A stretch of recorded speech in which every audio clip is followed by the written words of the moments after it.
This guy is the most talented dungeon explorer, and he was hired by a prince of the realm. They were there because a legendary artifact is in this dungeon. This place is full of traps, and Stech Atelier knew how to identify and disable all of them. Years of experience made him the best. He reads the place, goes ahead, and points out to the unaware about the traps on the ceiling, also mentioning that, as they walked, he heard the sound of trap mechanisms that must be triggered by the wall. Atelier crafts mechanisms and disables all traps. They reach the heart of the dungeon, but to get through this area, defeat the local boss, and be happy. But how do we defeat the dungeon boss? He threw a rock to get the Guardian's attention. Now, this is the soldier's job. Stech was only paid to guide them. They run in panic. The monster spews a jet of fire at the soldiers, but it's futile since the armor and shields have magical protection. The commander orders them to form a shield wall in advance to defend against the fire attack. They survive the attacks, then the commander asks Atelier to do something about it. He used a crossbow and hit the creature right in the mouth. By drawing the boss's attention, he was almost crushed. That soldier trusted his shield way too much. The protagonist swiftly dodges but ends up cornered by the dungeon boss. He was about to die, but before that, the soldiers execute a shield wall maneuver and save the explorer. In the monster's moment of distraction, the commander attacks from behind and hits the boss's face. The creature falls, and now it's the knight's turn to act. The man jumps,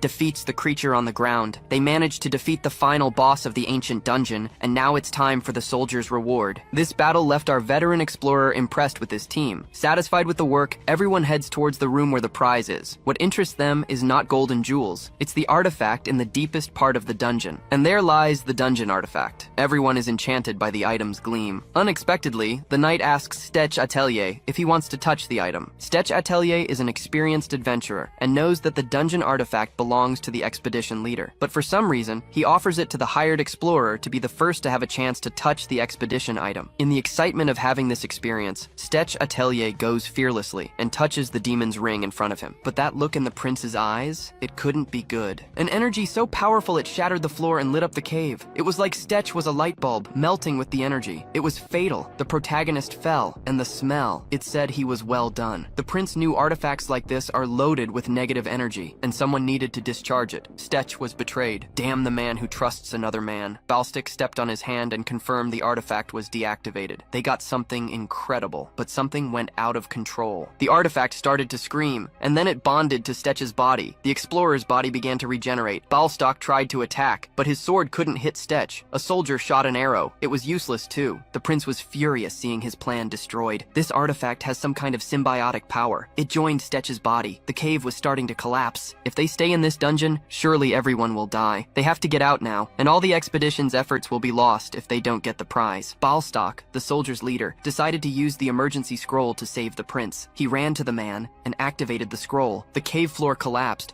and Stech fell into the abyss.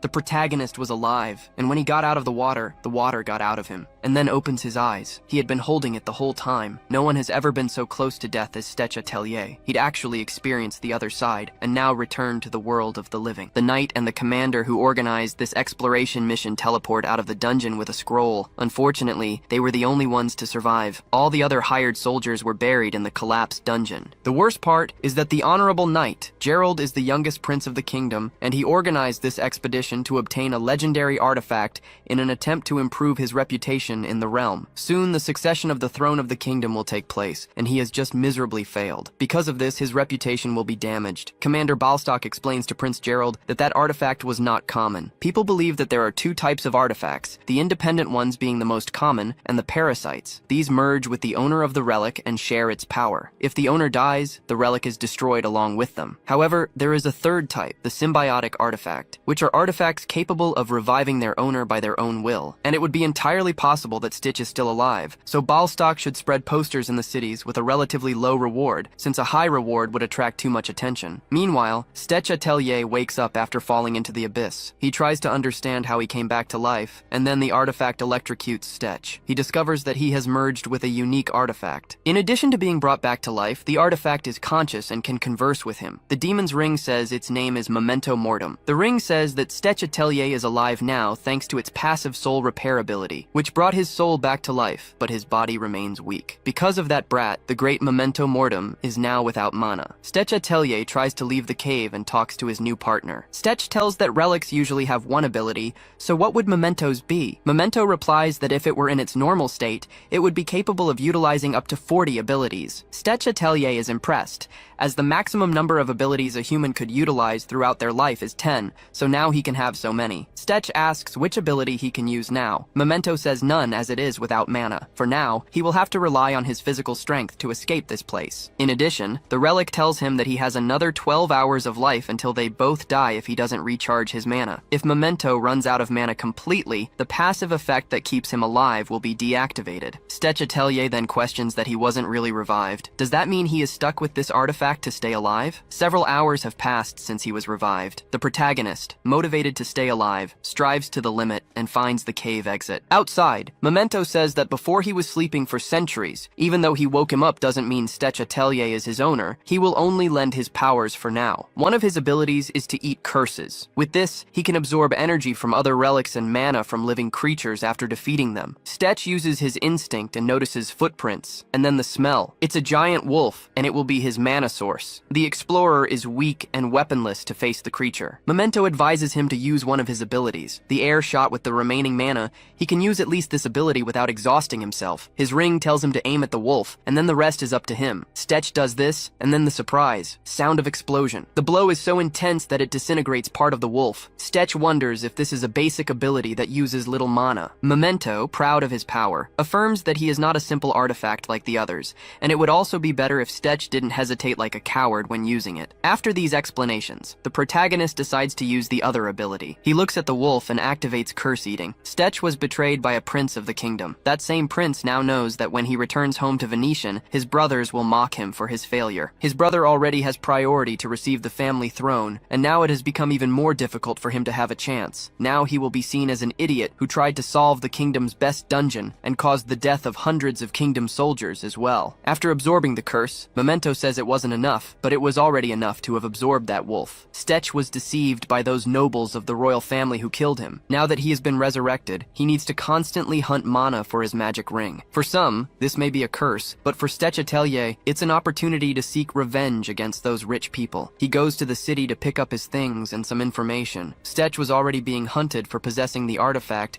and then he must become a fugitive. There is the city guard, very well protected by guards. He thinks about picking up some herbs and burning them. His trap was ready. He puts the guards to sleep and sneaks into the city. Stech finds out that besides being betrayed now, he is a criminal with a reward for his head. This makes him more irritated to remember the injustice he went through. After getting his equipment, he doesn't know how much the news has spread, so it would be impossible to live in a village for now. The best option would be to leave the kingdom, but this didn't fit his style. It wasn't how he wanted to behave. Leaving the kingdom so obediently was out of the question. Memento asks if Stech would like to get revenge, and the protagonist agrees, saying that unless he's a coward, anyone would choose revenge. The artifact laughs and says it was finally getting more interesting. With his partner having such noble intentions with revenge, he will have this help. His ring explains that his abilities depend on how much mana is absorbed, and if he consumes something with a lot of mana, he will become much stronger. Stech now knows the path he needs to take to become stronger and be able to eliminate the Gerald from the royal family. In a bar, a soldier asks someone named Dalton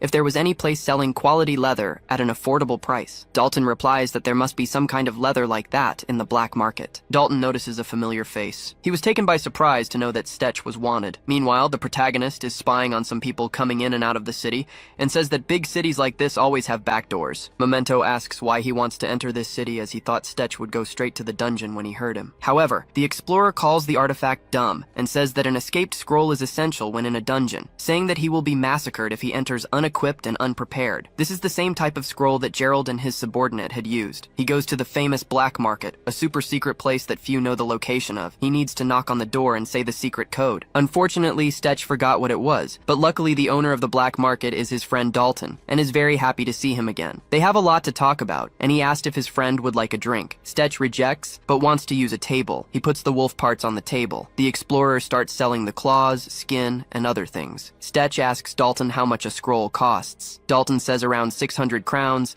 and is responded to by a request from Stech. Wanting to borrow money, Dalton rejects the request, but that he doesn't buy a meal. Dalton asks what the hell he stole to be put on the wanted list. Stech tells his tragic story and the kingdom's most most dangerous dungeon, and how the king's son betrayed him. Dalton explains that he doesn't have scrolls for that price, but knows a seller of stolen goods who could make a great price for a criminal. Just ask for Clyde and say that Dalton recommended him. Stetch approaches cautiously and the old man is sleeping. He wakes him up very politely. The stench of this old man's breath can be felt from afar. His illegal products are on the table in front of him. Unfortunately for him, no one is buying anything. To the delight of the drunk dwarf, the explorer is going to buy one of his items. He needs a weapon that he can use in a cave dungeon. The old man shows a pistol, which is not suitable for use against many monsters. He sees other weapons, but none of them seem good. The vendor suggests a hammer since he is in shape and has muscles. His choice is interrupted by Memento, who reminds the explorer that most dungeon passages are narrow, so such a big hammer is foolish. Startled, the protagonist tells Memento not to leave without his permission. Memento reveals that only Stetch is capable of seeing, hearing, and feeling its presence. With Memento's guidance, Stetch chooses a sword. In a dungeon, Stetch finds himself surrounded by various beasts, and he manages to knock out some without the help of the ring. But when he notices more presences, he points Memento to an entrance inhabited by monsters and launches an air bomb that devastates the monsters and then feeds on them with the Curse Eater. As he walks through the dungeon,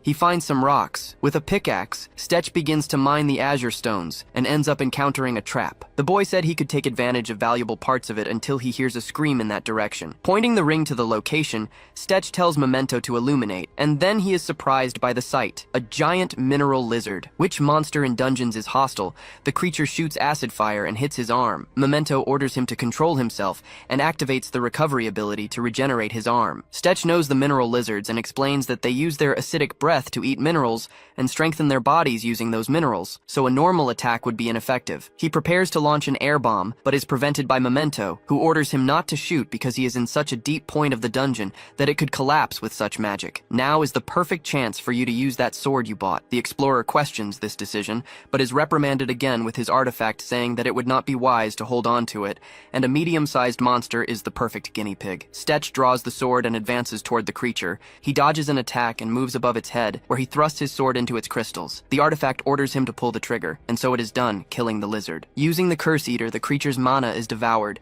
and the boy laments about the sword's ammunition. Even though it was free, it seems like a big loss, as it is very rare and there are only 4 left. Even though Clyde made them with higher durability, what would happen if they break? Interrupted by Memento, who says he feels something wrong, the boy focuses his attention on the artifact, which tells him to be careful and not to relax, until another scream is heard, another mineral lizard. Stetch complains about not wanting to spend another cylinder while advancing towards the creature, which tries to scratch him. Just narrowly the boy dodged, seeing an opening in the creature, which he tries to attack, but is defended by the lizard, showing more experience than its predecessor, especially with its tail hindering him. But Stetch remembers that compared to the terrorist, this monster is nothing. Advancing on him with the sword, he tries to cut him, but it is soon shown that this one was more resistant than the other, not being injured by the blow. The lizard punches Stetch, throwing him to the ground, reprimanded again by Memento, who says something is wrong with this lizard. The boy tries to remain optimistic, saying that as long as the monster is a living being, it still has a weakness. But being interrupted by the creature, holding his head and hitting against the wall, the boy is reprimanded again by his artifact, this time for having been distracted in the middle of a battle. But it turns out that it was already part of the boy's plan to be hit. He puts explosive powder in his left hand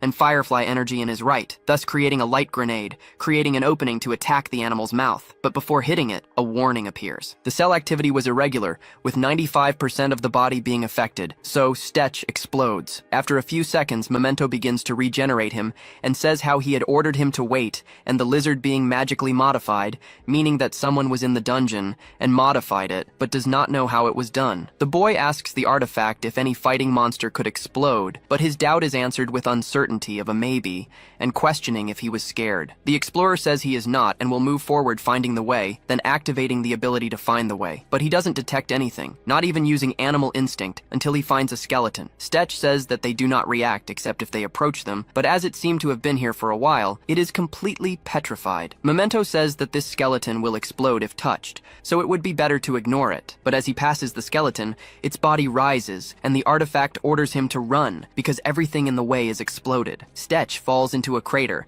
and asks what he should do if they explode even without him touching them, and the ring tells him to shut up, until the explorer notices various minerals and his greed takes over, because with this amount, he would have money for the rest of his life. But when he touches the minerals, sparks start to come out, and Memento discovers what was bothering him all along, a strange mana filling the dungeon which Stetch was not not able to sense, and the concentration of this energy was getting stronger every time they advanced. And the more they advanced, the more sensitive and explosive monsters they found. Stetch understands and asks if the bodies had become unstable because of the mana, which is confirmed by the artifact. But not only the monsters were affected, every object in this dungeon was being influenced by this mana, and due to the high concentration of mana, also blocking the scrolls, Stetch couldn't escape until defeating the thing emitting the mana to be able to flee. Walking for minutes, he finds the door of the dungeon guardian, where he deduces to be the one emitting the mana. Upon opening the door, he encounters a bizarre creature that even with his explorer intelligence was unable to comprehend, but Memento helps him. That's a genie, and at its center was the artifact. In this world, spirits are formed when mana and negative energy collide. They exist only to destroy their surroundings, as they have no consciousness, so they are closer to natural disasters than to a form of life. But how would there be an artifact in the midst of the spirit? Memento tells him that the Guardian is the problem, as it merged with the artifact and was spreading mana in the dungeon, thus turning everything into living bombs. Stetch deduces that the answer is simple: defeat the boss. He advances towards the genie, who throws several blue stones at him, but they are deflected by his sword until one of the stones would explode near him. Memento warns him that this is the part of the dungeon with the highest mana concentration,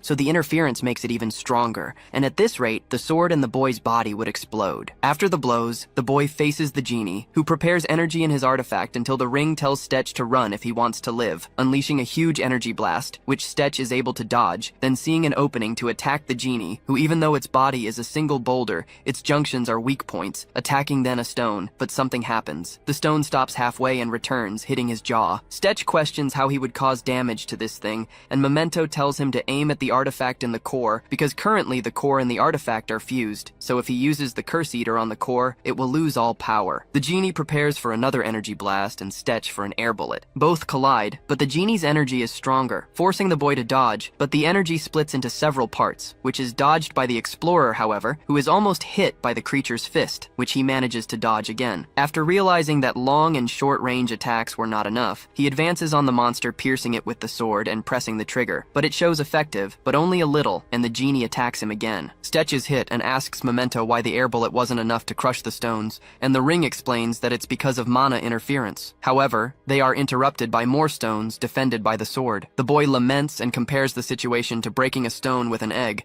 until the genie tries to attack his left with its fist, but Stetch says that if he can't overcome a small challenge like this, he wouldn't deserve to fulfill his revenge. Dodging the blow, Stetch realizes that if he continues targeting the core of the beast, he gradually reduces defenses and will be able to attack with Clyde's weapon, which was able to cause damage. The genie prepares another blow, which is defended by Stetch, who only has one cylinder left, that is, one chance to hit, however. He notices something: the genie is trying to spin with this body. Even being warned by Memento, Stetch is hit by a stone. His artifact begins to try to heal him, and says it may not be the best time, but his body was reacting to mana, mutating. The boy just asks how long it would take for the mutation to be complete, and is answered that if he was in good condition, it would take a minute, which for Stetch was more than enough. Advancing with everything against the genie in a suicidal attack, shooting an air bullet at its core, which is the first attack to hit the genie. However, as the creature protected its core, it was difficult to hurt it, so Stetch stabs his sword into the core and explodes. But that's not enough. The genie prepares several stone stakes to hit the boy, warned by his artifact that he must move if he does not want to die. Stetch is refusing to die until he realizes the usefulness of the azure ore he had collected before,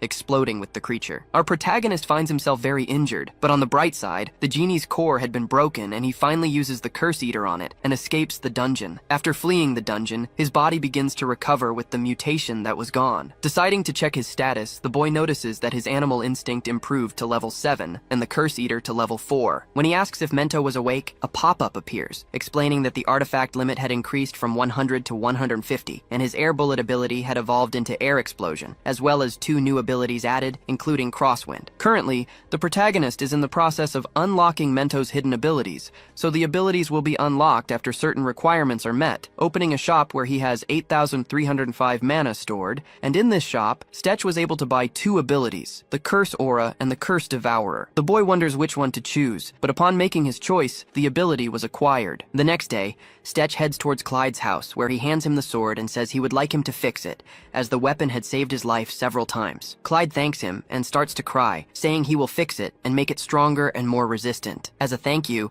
the boy leaves his dungeon spoils and his deposit of 3,000 crowns, asking if he could take some extra cylinders. At Dalton's bar, the bartender says Stetch was late, but he is questioned by the boy if he wasn't annoyed by breaking his main dungeon, and assumes that the mine he had counted on must have worked well. Dalton says that black market deals were overflowing, and asks if the boy would be interested. What is rejected by the explorer, who says he will sleep for a while. Now resting in a bed, the boy calls Memento, who says he feels dizzy. The boy asks if he didn't know anything until he activated the ability, which is assented by the artifact, which says it was reset the moment he met him, so most of his abilities were sealed, and he realized something last night. The air bullet is a basic spell without an evolution tree, but it changed, taking on a new form, as if it had evolved into air explosion, a skill made out of the explorer's necessity. Stetch summarizes Memento's speech by saying that he knew nothing about his future abilities, and then he just wants to sleep. After a night's sleep, Dalton wakes him up, saying there is bad news, and going to the bar, he finds Clyde very injured, as if he had been beaten up. Startled, the boy asks what happened, but Dalton just says one of his employees found him in an alley. While pouring a healing potion on the dwarf, who is healed,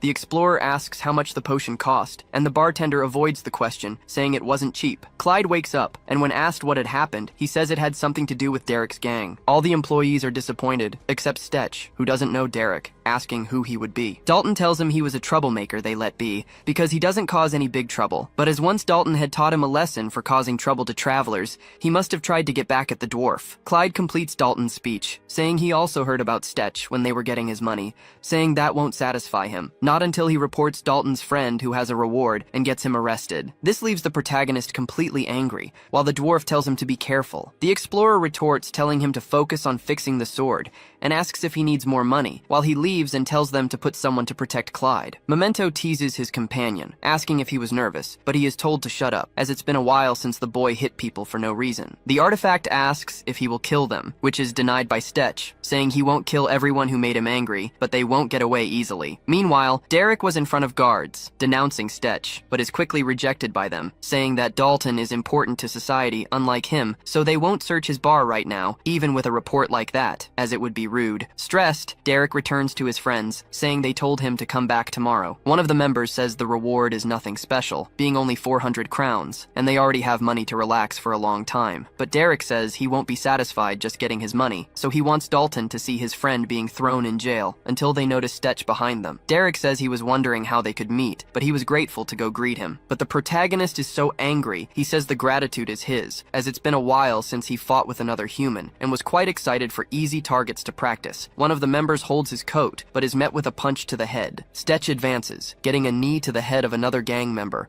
while Derek says he was nothing but a miserable 400 crowns, trying to hit him with a punch. The protagonist dodges Derek's punch and retaliates with a hook to his chin, asking what was the problem, and why hadn't he put him in jail yet. When Derek was close to passing out, Stetch pours a healing potion on his body, saying it wasn't time yet, and he had messed with the last person he should have bothered. Mendo comments that he loved his beer for having that personality, while the protagonist beats Derek even more. The next day, Dalton says he heard that Derek and his gang were walking completely beaten up this morning, and asks what Stetch had done last night, who answers saying he had only done exercises. But they are both interrupted by Clyde, who says he has improved and fixed the explorer's sword. Showing the sword, the dwarf says he added extra weight in the direction of the blade, and used some trap wires to increase the offensive capacity, leaving it quite destroyed even without a cylinder. But about the cylinders, he hadn't been able to find enough alchemists to work on it, so he had only gotten 4, but as he knew Stetch wouldn't return to town for a while, he wrote down ingredients on this reference letter, which makes it so if he shows it to a specialist, he would be able to make the gas. Dalton also says he will notify the other branches of the black market about the boy, so he wouldn't have any problems accessing them. Stetch thanks them both, but before leaving, he is interrupted by Clyde, who tells him to give a name to his weapon before going, as it was extremely unique. Memento suggests the name Penetrator, which is accepted by Stetch. Meanwhile, in the Venezia kingdom, Gerald had returned home, and was in his room until he heard someone knocking on the door. The prince instructs to ask who it is, and his brother Alfred enters. Alfred asks him if it had been worth it, and Gerald says yes, but his brother says that's not what he heard, as he abandoned the front lines, led a stray squadron, excavated a dungeon without approval, and if his father found out, he would hold him responsible, but he tells him not to say a word when their father summons him, as he would provide an alibi. Upon entering the audience, the prince greets his father, who says he hasn't seen him in a long time, but without further ado, his brother begins to speak, recounting that when Gerald heard about the Elven rebel army starting a revolt in the southwest, he rushed to suppress the rebellion before it could be notified. But General Enderal says this was news to her because, as the general of the West, why would they need Gerald to come all the way and suppress a rebellion? Alfred calls his servant, Conrad, and says his prediction artifact was able to see the situation, the terrain, and informed Gerald that at the moment of his return to the kingdom, furthermore, the rebels had leaked their plans to invade a class dungeon and steal the artifact belonging, and if Gerald didn't act correctly, the situation wouldn't end well. The kingdom asks Gerald what happened, and Gerald says that except for Vice General Balstock, the lead squadron was lost, but he was able to destroy the artifact. The king asks why destroy it, but is answered by the explanation of it being a parasitic type, so it would be better to destroy it than to leave it in enemy hands. Alfred adds that Gerald brought the head of the enemy general, which is shown as the head of an elf. Then the king accepts the prince's alibi, saying he should go rest. Meanwhile, Memento says he's noticing fewer signs of civilization the further south they go, and Stetch says it's because of the elves, as the last elf village in the great forest to the south was warned of the approach of outsiders, as they hated humans. The artifact says this means using abilities without Stetch being noticed, so being the perfect place to farm some dungeons. But it's rejected by the explorer, saying there are many rumors about how dangerous the elven nation is. Stetch walks through a forest so dense that he can't see much ahead of him. In this place, even his tracking ability doesn't work properly. Maybe that's why it's called the Forest of Darkness. Apparently, some magic is preventing it from functioning. Along his way, he finds a person crucified. He frees the stranger and tries to wake him up. Meanwhile, Memento tells Stetch that they should leave, or they will be caught by the wild bubbles pursuing them. He notices pieces of bodies and deduces they must be the other people who tried to help before him. Stetch decides to use his air attack to clear a path and pass through. This can't harm these creatures, so he decides to use electricity magic. With the capacity of 2 car batteries, he fries all the creatures and dispels the curses. After escaping, he wakes up the lucky person whose butt he saved. The man, upon waking, thanks him and explains to Stetch what happened. He says the responsible ones were the elves, because who else would be eager to kill all the humans near the dark forest? The protagonist asks why the man ventured into this area if he knew the danger posed by the elves. The man justifies that he is part of a group of merchants heading to the capital, and was forced to cross the forest to meet the deadline. His bad luck was being ambushed by several elves. Stetch was curious if the bodies in the wild bubbles were his companions, and unfortunately, they were. They died trying to save him. Moved by this story, Stetch says he will take the man to a point where he can find his way on his own. The man is surprised by such help. Using his instincts, Stetch realizes there is something strange about this place. Unlike a regular forest, the animal noises become more frightening as he advances. Ignoring these warnings, he manages to locate the forest exit. He guides the man named Patterson to the exit, instructing him to follow the path back to the road. Everything seems simple, but Memento and Stetch notice something wrong. He draws his sword and heads towards Patterson, saving the man as an arrow would have pierced deep into his back. The elves finally reveal themselves. A beautiful elf, excuse me. An elf orders Patterson to come with her. Stetch, on the other hand, refuses. The 2 elves become alert,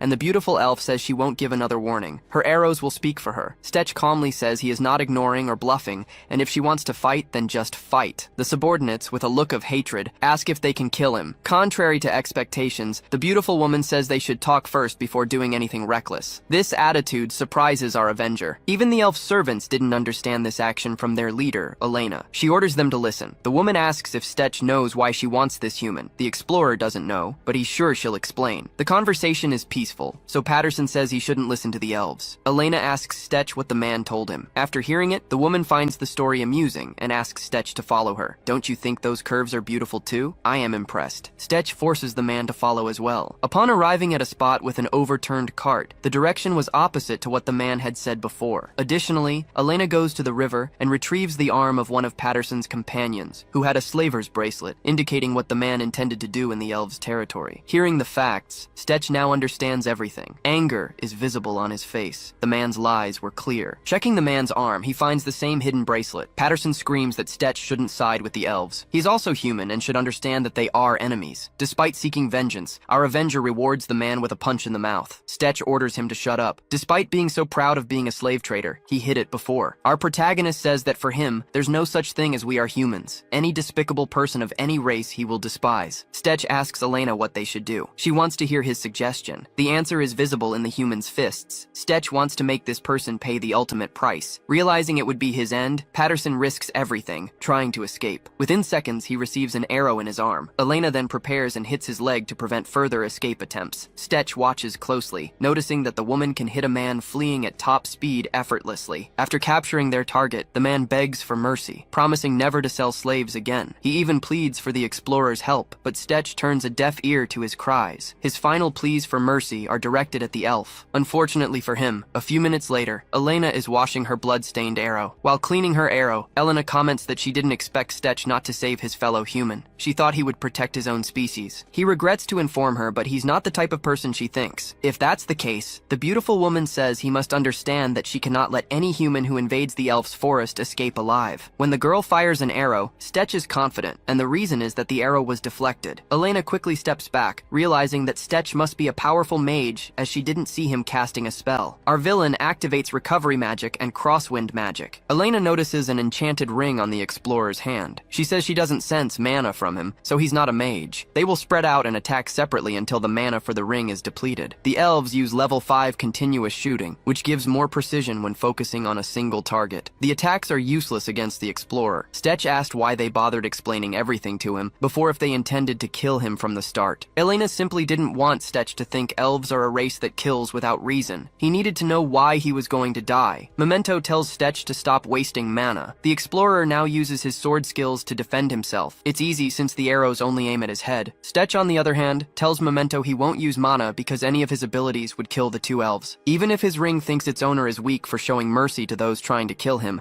Stetch uses his attack only to intimidate the enemy elves. Taking advantage of an opening, he hits one of the elves hard in the teeth. It's unclear if the elf didn't lose them all. Elena asks if the ring is an artifact, and Stetch shows it to her without concern. The woman is stunned by this. She hates such things, and attacks Stetch more fiercely than before. With a look of hatred, she says something so disgusting can exist. This is unexpected for our villain. He doesn't understand what she means, but knows it's bad and about them. The beautiful elf takes advantage of this moment of distraction and moves to Stetch's blind spot. The woman is relentless and hits his chest. Now the scenario is two elves down, and our villain with a chest wound. Despite the pain, he is able to control himself and uses his recovery abilities. Elena sees this, and even without knowing it's a spell, notices the wound closing. She then makes more holes in Stetch. He sacrifices his arm to defend himself, knowing that despite the pain, he can heal later. Stetch now decides to retaliate against the elf. However, Elena can predict his intention and shoots his ring to prevent the attack. He didn't imagine it was possible for someone to foresee his attack and stop it with a simple arrow. Memento explains that before attacking, a large amount of mana gathers in front of him. She can sense the mana and predict it will be a powerful attack. Practically it works this way, but one needs superhuman reflexes for this, so it's unlikely that Elena is an ordinary elf. Stetch agrees and advances with his sword,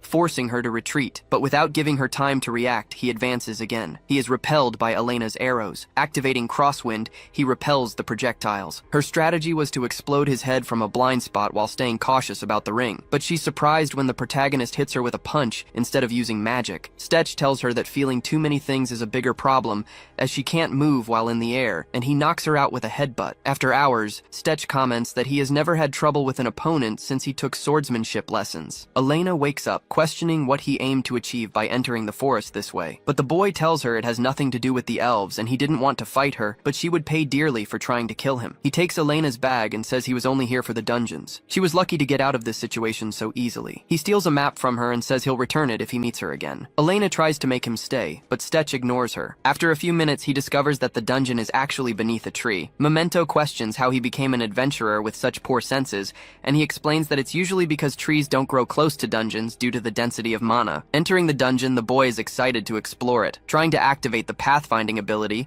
but lacking experience with this type of dungeon, he uses animal instincts to echolocate, mapping the place through vibrations. Memento starts a conversation, asking when he became an adventurer. The boy says he started at 12, and if he wants to continue his lifestyle, he must be capable of handling situations like this. After descending into the dungeon, the protagonist becomes suspicious because normally, something should appear at such a deep point, but they haven't seen anything. If there were monsters, he would hear their heartbeats. Then they come face to face with a gigantic tree, and Memento says they should have opened their mouth for something to happen. The explorer asks if it's a monster, but the artifact says it's a rigid root and advises against touching the other plants. Stetch realizes it's no surprise not hearing any heartbeats since nothing here has a heart, understanding there's still a long way ahead. The boy advances through the dungeon, cutting and dodging vines pursuing him. Even though there are many, they're easy to handle, but when he opens his mouth, the vines trap him. Memento mocks this again. The root starts sucking his blood, but as it begins to hurt, the protagonist activates Crosswind and decides to take the situation more seriously, casting a fireball spell that devastates the vines, while Memento reminds him to absorb everything he sees. After finishing the dungeon, new messages appear stating the artifact's mana grew from 150 to 250, and 2 new abilities were added, including Reflective Skin. However, Elena approaches from behind. By reflex, Stetch puts his sword to her neck. Elena says she's not there to fight. Suspicious, the protagonist asks if she wants a rematch and what brought her back to Nem. Was it the map? Surprisingly, Elena kneels and says she doesn't care about the map or anything else. She just wants her pendant back. Her companions arrive later, but she puts them to sleep with punches to the chest when they notice the necklace in the human's hand. Elena, the beautiful elf, says she'll do anything to get her pendant back. Stetch says this is very naive of her, and if he were an evil human, he could take advantage in many ways. The girl seems unbothered and insists he's not evil since he saved Patterson, and then let him die after discovering he was a criminal. Stetch then questions why the pendant is so important to her. If it's precious, he will return it. With one condition, she must help him avoid the elves while he searches for dungeons. If they encounter any, she must ensure they leave him alone. He even suggests he could pretend to be her slave or be taken for interrogation. Help avoid future battles with elves they might meet along the way. The elf then writes a letter to her unconscious companion, explaining she'll be away for a few days. If the elders ask, they should be told she's taking care of a distant area, and there's no need to worry. Elena remembers her past when the forest had been her home for as long as she could remember. Her grandmother, who took care of her, told many stories, always saying something about humans. Humans are creatures whose greed stops at nothing until they get what they want. Among all the humans Elena had encountered, none gave her any reason to believe otherwise, until she met Stetch, who showed her something different from greed. Stetch confesses to Memento that this moment feels strange,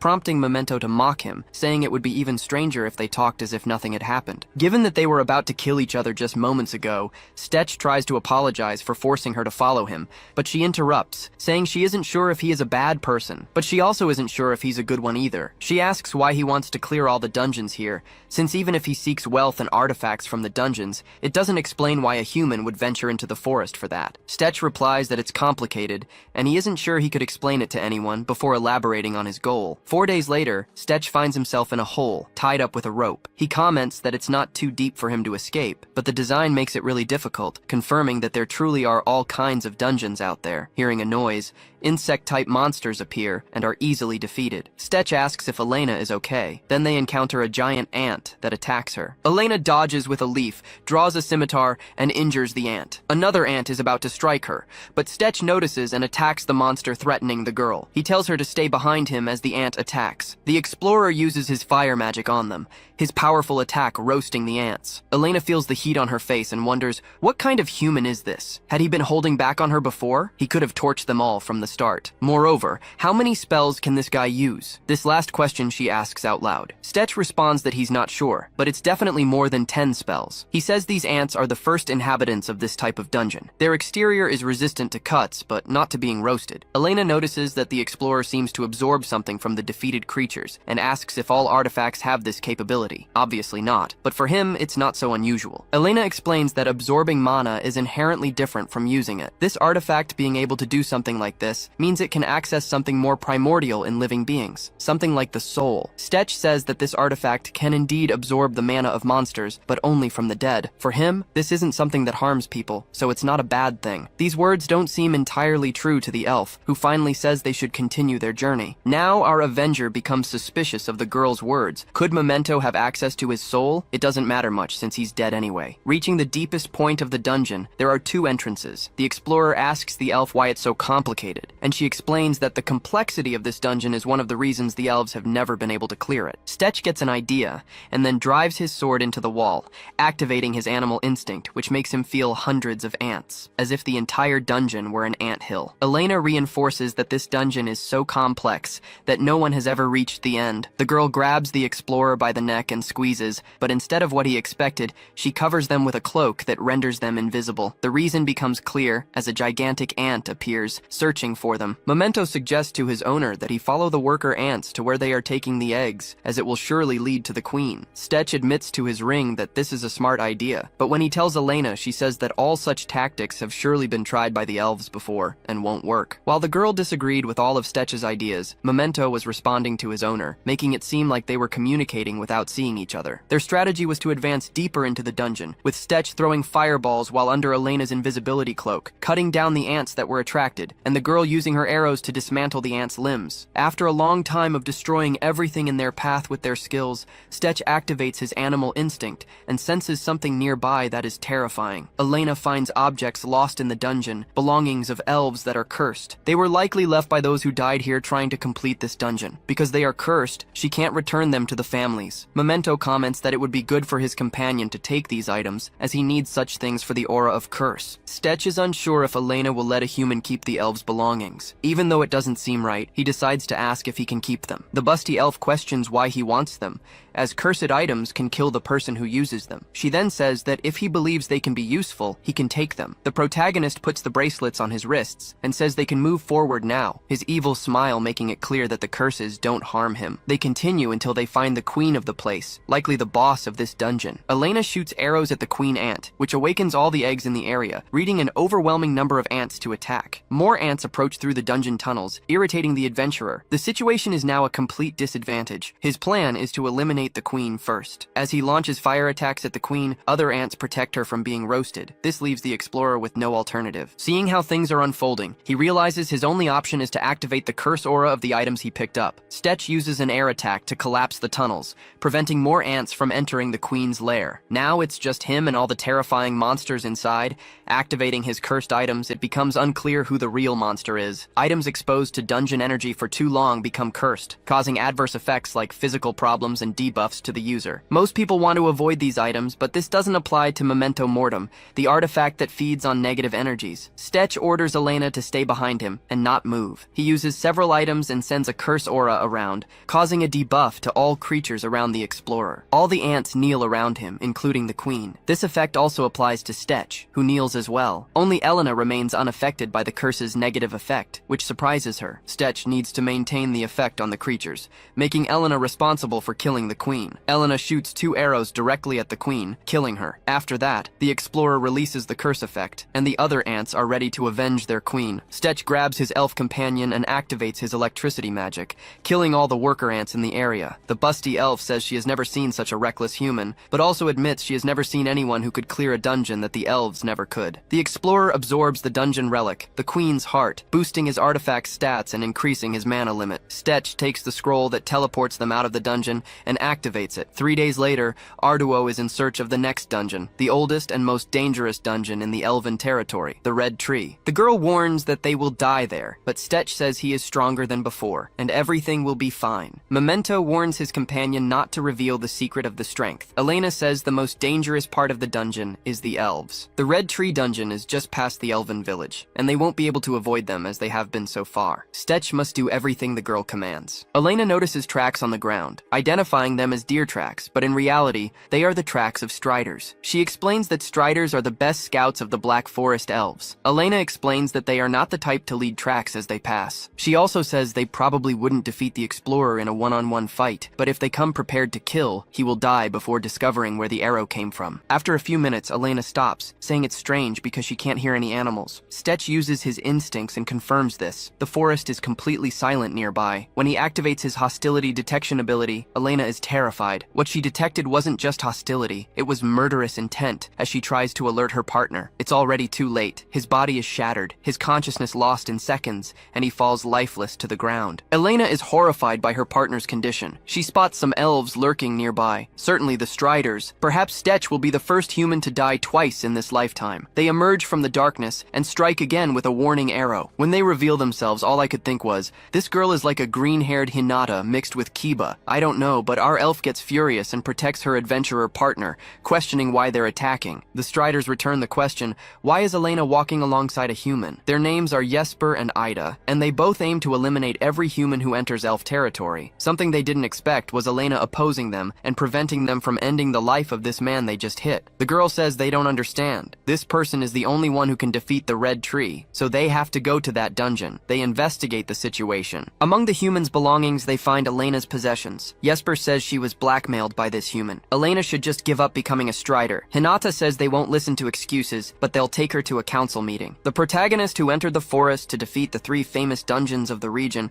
was captured by the elf protectors of the region and taken to the capital city of the elves. elves. Jesper tells the girl she's been away from home for so long, she could at least smile now that she's back. Elena ignored his request and told him to shut up. Jesper didn't understand what was wrong with this human. He wasn't dying even with the bleeding. Elena asserts that once Jesper understands how valuable this human can be, he wouldn't dare treat him like this. Jesper becomes furious hearing that he should respect a human. Hinata orders both of them to be quiet because one of the elders is coming to talk to them. The elf, whom we don't know if she's an old lady or a teenager, greets them. Strider Jesper and Strider Hinata, and the relic protector Elena. It's good to see you. Elena was tense with the situation. The elder then asks why Jesper brought this human to the city. Jesper reveals that this is someone who stole the protector's relic and also blackmailed her with it. He brought him to be interrogated. The woman asks if he isn't already dead. They're not sure, but this human had a huge hole in his arm that can't be seen anymore. She orders him to be thrown into a cell for now. Elena must follow the elder. The girl wasn't happy with this situation, but she couldn't refuse an elder's request. The woman comments that the Red Tree dungeon is out of control and consuming all the elf forests. A week ago, an elf was dragged into the dungeon, bait because it's expanding to nearby areas. This is because of the parasitic nature of this dungeon. The elf village will only be able to contain it for a while longer. The woman then seems disappointed. While all this is happening with the forest, Elena had the relic stolen and also became his guide. All this she couldn't deny, and none of the elders will accept it without punishment. Sometime later, the darkness fades and Stech opens his eyes. Our villain wakes up and a huge headache follows him. Besides the deafening sound of thousands of elves screaming around him,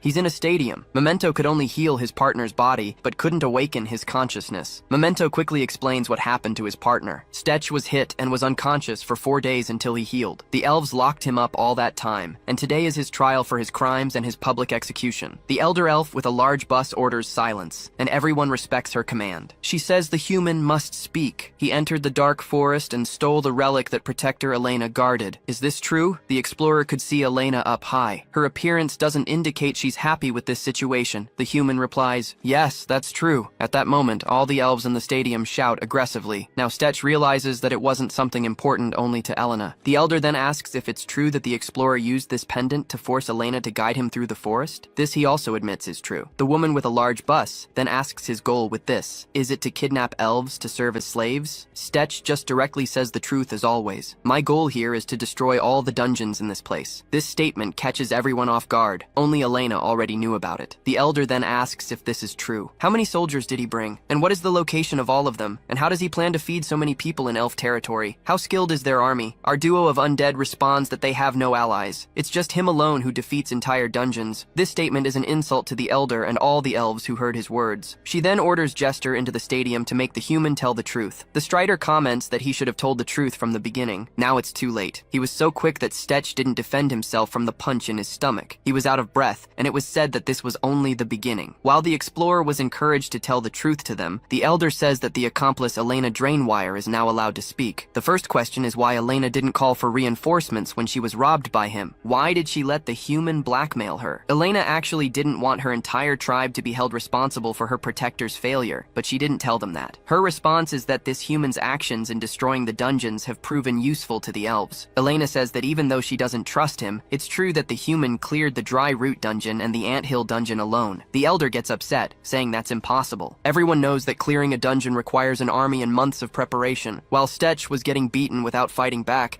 the elder claims that Elena should have confirmed it outside the forest. Surely this human has a hidden army to have defeated those dungeons. Elena firmly says he doesn't have a hidden army or hidden supplies. Everything was done by her and that human together. Another elder questions why Elena is protecting this human and lying. Our elf says to the entire council that she's not lying and everything is true. Renata draws everyone's attention to the battlefield that human isn't normal. All the spectators realize the saying that human has an incomprehensible aura. Stech withstands more than his opponent's fists. He claims that Jasper will collapse before him. Elena then tells the elder that everyone knows the village is on the edge and he's the solution they've been looking for. The girl reveals that he's someone who can absorb monsters and dungeon energy. Memento questions why Stech hasn't used any abilities until now. It would have been very efficient here. The explorer says that in this situation, it would have worsened if he had caused a commotion, as if he were counting on his newly acquainted partner to handle this situation. The elder questions Elena. Is the act of simply absorbing mana against the laws of nature? She will insist that this is true. Renata interrupts the conversation and advises releasing the monster. If this is true, they will know. Mentioning the monster brings concern to the elders. Renata is respectful and asks if Elena agrees that the explorer proves his abilities against the most powerful creature they know. She says that's perfect. Jester, upon hearing his name, surrenders and asks the explorer to calm down. As a gesture of peace, he frees his arms. The creature's roar shakes the entire stadium and Stetch's ears. Do they want him to go deaf today? There stood an armored bear before him. Stetch had never seen reports or records of a domesticated armored bear, so how were they keeping it in a cage? The elder thought it was an exaggeration, but Renata disagreed. If what Elena said was true, then this might not be enough. The elder with the large bust ordered him to demonstrate his abilities, and he understood they wanted him to fight that monster, but he wondered if they wouldn't give him his weapon. The protagonist realized his ring could hide beneath his skin. Memento made it so as not to draw attention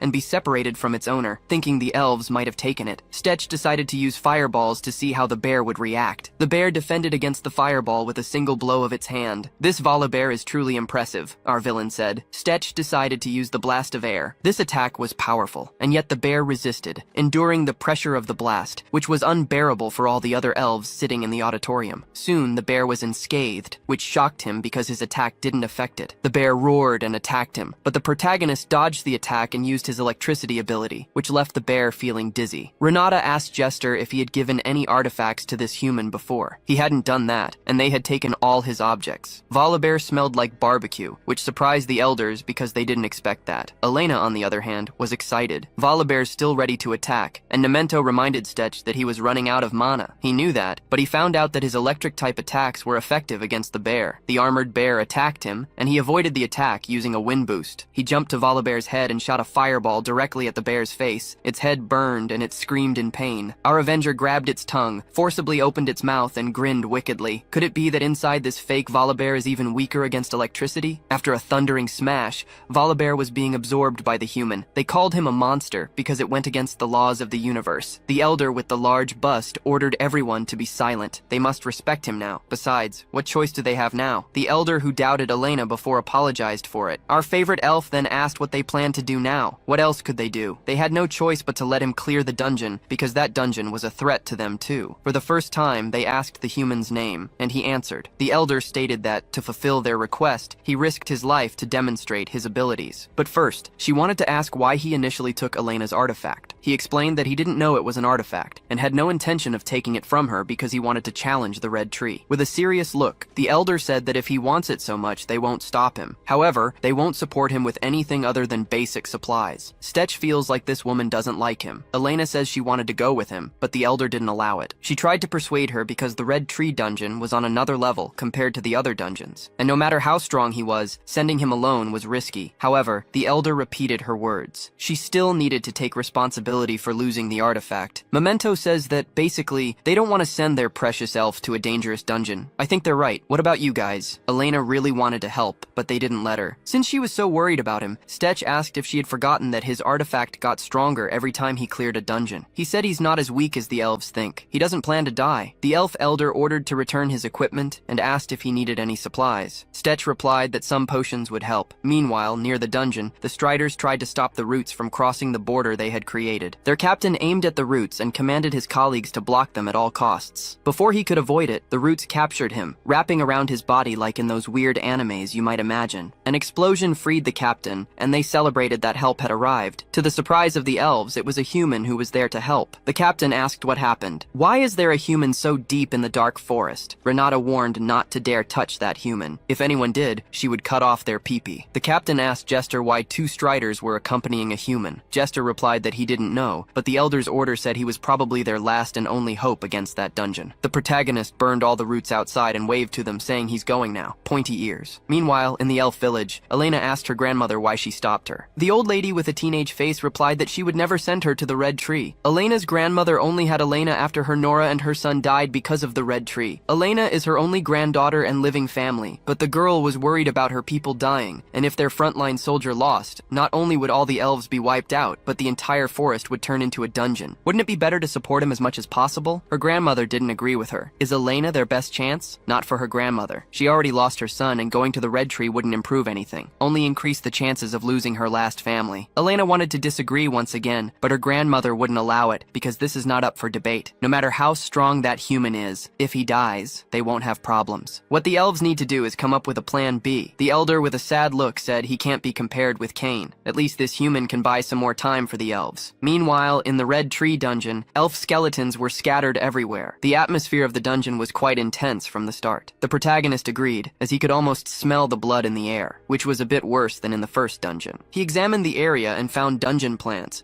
so he asked his artifact if it knew anything about these plants. Memento was surprised to see where the protagonist had reached, as his ability to find a way didn't work in the first dungeon. He drew his sword and attacked the roots with his sword. When he released the gas cylinder, it caused an explosion that broke the ground. He descended and replied that its effect was a sinkhole, as he found some underground plants. He recognized them as familiar and smelled an unbearable odor. He approached the flower and saw an elf inside it, completely dehydrated. Memento couldn't feel any life from that elf, considering the foul smell coming from the room. He assumed that everything in that place was probably elves. Some roots attacked from behind, and he cut those roots with his sword. They didn't let him interrupt their meal, but he also didn't plan to let them eat peacefully. He removed all the living elves from those sacks and tried to wake one of them up. As he kept screaming, Stetch slapped him to calm down and be quiet. "Here, why you bully me, you Why you bully me?" He shouldn't be afraid of those plants. He gave him an escaped scroll and instructed him to use it to leave as soon as everyone woke up because he had to go now. The elf grabbed his shirt and asked him to wait because they had to save someone who was the only reason they were still alive. He didn't want to leave without that person, Cain Drainoir. And speaking of the devil, Cain regained consciousness and wondered if they still hadn't had enough. He's at his limit now. Someone destroyed the wall in front of him, a human carrying an elf boy. The elf was happy and confirmed that was Cain. Stetch was amazed to see those disgusting things. He ran to Cain and explained that it might hurt a bit, but he should bear with it. The other elf asked to be gentler with them, and in a few seconds the elf boy was the one who should be gentle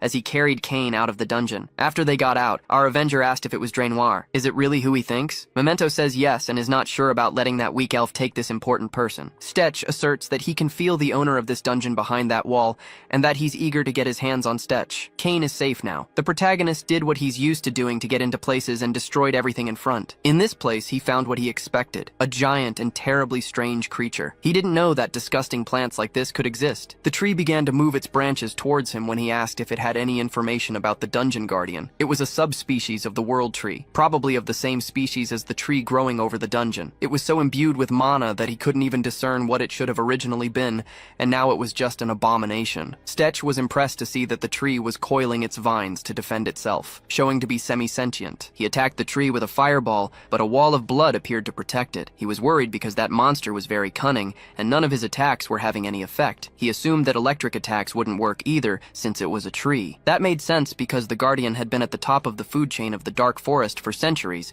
so it wouldn't be easily defeated. It probably wasn't the first time it captured a mage so powerful and absorbed his mana. The protagonist attacked the tree with his sword, commenting that the person was a mage, but was blocked and severely injured by the vines. Even with passive abilities helping, he ended up being captured. Stetch drank a healing potion to preserve mana and threw the tube at the monster's head, warning it not to get cocky for being a bunch of mana. He was then shocked to see the tree laughing at him and wondered why a disgusting monster ignored the basic instinct of the Guardian to protect the dungeon. He realized that the tree's influence went beyond the normal limits of a dungeon because there were no other monsters, only carnivorous plants. It even had a mechanism to capture and store future nutrients, indicating that it had an ego. The more he looked at the tree, the more disgusting it seemed. Using wind magic, he managed to escape and became furious. Stetch challenged the tree to attack him again, promising to kill it, even if it was the last thing he did. The monster became enraged and attacked, and he avoided all the attacks using his dancer skills. After dodging the attack several times, he was surprised to see that a plant could be provoked. He noticed that the tree was struggling to cut its vines into smaller and thinner pieces. Stetch honestly said that there was something he wanted to try against the armored bear, but couldn't because of the many people watching. A combination of fireball and air blast, creating a storm of flames. The tree tried to protect itself with its vines, but still got hit. The heat of the atmosphere made Stetch sweat. Memento instructed him to unleash as many attacks as possible while he had the chance, so he ran towards the tree. He used electricity magic on the vines attacking him from behind. Memento began to find his partner very confident. Does he have a plan in mind? Stetch said to look closer. The tree's body was made of solid and rough vines, but there was a part that seemed particularly important. He approached the tree's face and punched it, making his hand penetrate deeply into the tree's throat. throat. He used a curse aura on it, knowing that alone wouldn't be enough, so his artifact asked him to do something else. He remembered Gerald and used his desire for revenge as motivation. He activated his curse devouring ability to absorb the cursed items he took from the elves before and were in his fist. With this, he reinforced his fireball ability into Darkness Inferno. A fireball turned into a hell, emitting high-temperature flames and incinerating the target. Outside the dungeon, two elders and Elena went to the entrance of the dungeon to inquire about the current state of the dungeon, and if they knew if the human was dead or alive. There was no way to find out at that moment. It had been a while since he entered, but there were no abnormal activities. The elder said it was her turn to try to suppress this dungeon. Captain Nazir panicked at the intention of Elder Bellinora entering the dungeon. The man advised her not to be hasty. To everyone's surprise, suddenly some elves appeared, and he instructed his people not to shoot at them and to lower their bows. Jester was surprised to see that they were the missing elves, and ordered them to be moved to a safe place. The elders, Elena, and Captain Nazir were shocked to see these people, especially that Cain Drainoir was alive. Elena ran fiercely towards her father. They wondered if the human was responsible for this. Cain opened his eyes, and the girls cried with happiness to see that he was really alive. The elf asked Captain Nazir to send reinforcements to the dungeon, explaining that a strange human had entered alone and saved them. They received his escaped scroll, but as powerful as it was impossible for a human to leave alive, so he pleaded for help. Then a strong wind came out of the dungeon, and a lot of dust, shocking them. Elder Bellinora shouted that they must all go help the human right away. Jester and Renata prepared to go, and then the unexpected happened. The human teleported with the scroll out of the dungeon, and it collapsed. Stitch was talking to his hand when he realized he had a big audience in front of him. Everyone was shocked to see the human alive, and their attention turned to him. They were happy because the red tree had been eliminated, and he saved them all, making them free. While a hero emerged among the elves, Gerald wanted to leave as soon as the soldiers arrived. He asked Balstock to wait and take care of some things for him, which surprised him. He handed him a letter and instructed him to look at it because it was a new dungeon that a spy in the kingdom of Gallia had discovered and sent to him. He wanted him to take care of it, so Gerald instructed him to choose some people from his elite guard and get the artifact as soon as possible. The dungeon was technically in Galan territory, which could cause international conflict, so he had to be careful and not get caught. He understood his task, and the prince decided to go first to the northern border, meeting him there after finishing at the dungeon. Meanwhile, Stitch was leaving the forest with Elena. He told her that he wasn't racist,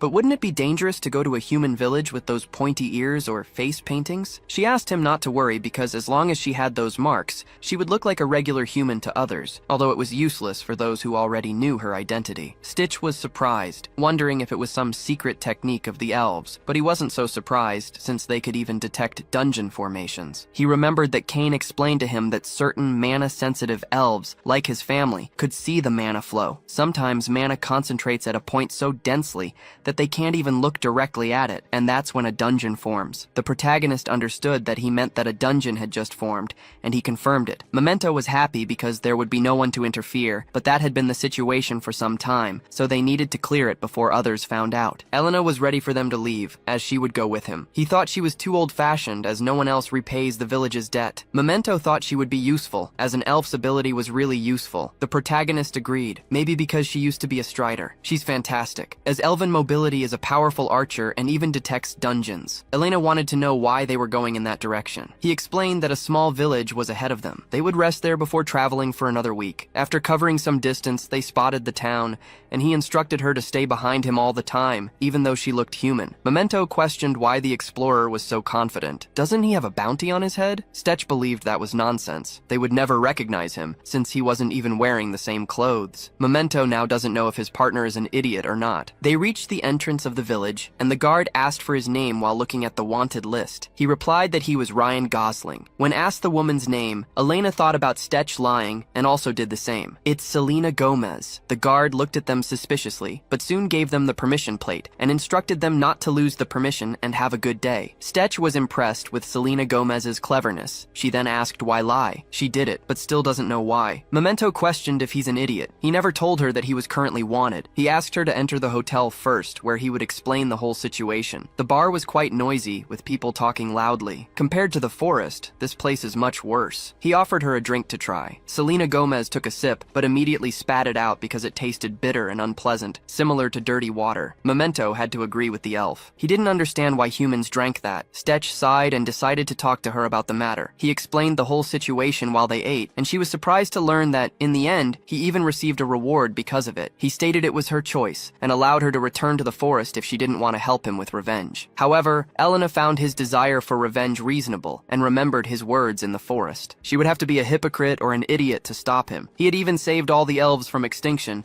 so she said that in the name of the Drain War, she would pay her debt. Our protagonist felt strange remembering Elena's parents, who supported their daughter going on a journey without knowing what it was about. Elena commented that getting revenge on the king was not an easy task, although Stetch was probably someone who could do it. She asked about his ring, and Stetch instructed her to be quiet for a second, as some customers were talking about having the king's soldiers on all the roads and land because many people had been robbed there. Elena soon realized this would be a problem since the soldiers would be patrolling the roads, and they had no idea what was hidden in the forest, so she wanted to know what Atelier's plan was. Sometime later, the soldiers were gathering people planning to travel the trade road. There had been many incidents recently, so they sent soldiers to solve the problem. Merchants with money to hire mercenaries for security would pair up with poorer merchants who couldn't. The protagonist saw an advantage in the situation and decided to find someone to take advantage of. He approached one of the merchants and asked if they could accompany him. The man replied that he was already poor and accompanying someone else, but he should ask that man over there, whose name was Farquaad Filch, a famous merchant. Stetch didn't need to look much to know that this guy was a pain in the neck. He asked Merchant Farquaad to let them accompany him too, but he got furious, as he had already said he would only take his own people and no one else. The man just commented that people around were watching him act. So, the famous merchant changed his stance and asked if they were at least adventurous. When they said yes, Farquaad allowed them to join as well, which was easier than Stetch expected. On the way, our Avenger talked to his benefactor, who replied that he was a dungeon explorer. The man was surprised, and said he had also wanted to be an adventurer or explorer, but got an arrow in the knee from a goblin when he was young and couldn't follow that career. Elena, as a true warrior, was always alert to find something strange, as Stetch asked her to stay vigilant for any danger. At night, while resting, she said that nothing seemed out of the ordinary yet, and hoped it would stay that way. They were startled to see one of their companions fall, and wondered what was happening. They were dazed as the mana particles had already dispersed. Stetch couldn't foresee this and also passed out. She ran to avoid these particles, knowing that everyone would fall if they continued. Hidden in the bushes, she saw some people around the merchant and wondered if they were the robbers. The thieves were annoyed by having so many mercenaries for defense. They were probably important people and must have valuable things. The thief asked the boss if they would take everything, but he refused, as the target was Farquaad Filch, not to touch anyone else. They were surprised to realize that one of the targets was awake. Stetch was still moving after the mana dispersion. They all attacked simultaneously to incapacitate the threat. The protagonist was furious at them for using magic to rob and attack in a group. He began to use all his taijutsu to knock them out. After defeating 2 thieves, the others were terrified of him resisting the spell. The reason for this is that our protagonist had acquired a passive skill, Magic Resistance Level 1, reducing negative effects by 20%. Memento explained that it wasn't just a passive skill, but their connection was getting stronger, making him a superior human being. Stetch didn't like how it sounded, but Memento said he did. The thieves called their boss, asking him to do something about it, but he was surprised to see someone resisting his spell. He didn't even know it was possible, and asked his companion what was happening. Shale was also confused, as there was nothing wrong with his ability, but the opponent was strange. He was furious and asked who he was, why he wasn't affected by the spell, and if he was a mercenary. Stetch wasn't a mercenary, but witnessing a robbery, he couldn't stand idly by. Those few words were enough for the thieves' leader, so the man decided to end the game. He suddenly disappeared and reappeared behind Stetch, kicking him directly in the face. He was hit, and to Stetch's surprise, he couldn't figure out how he did it. Stetch tried to talk, but the thief only communicated through violence. Another kick was precise on his nose. Perhaps Stetch wouldn't be able to stay conscious even resisting the sleep spell. The thieves' leader asked Shale if he had lost his talent for magic, as this guy was a weakling who resisted his spell. The short man asked if he preferred to cast the spell himself if he could. The thieves' leader proposed something unusual for his companion. He wanted to take this man with him, while the thieves were against it. Elena was in the trees watching the situation unfold. She was sure he had disappeared for a few seconds,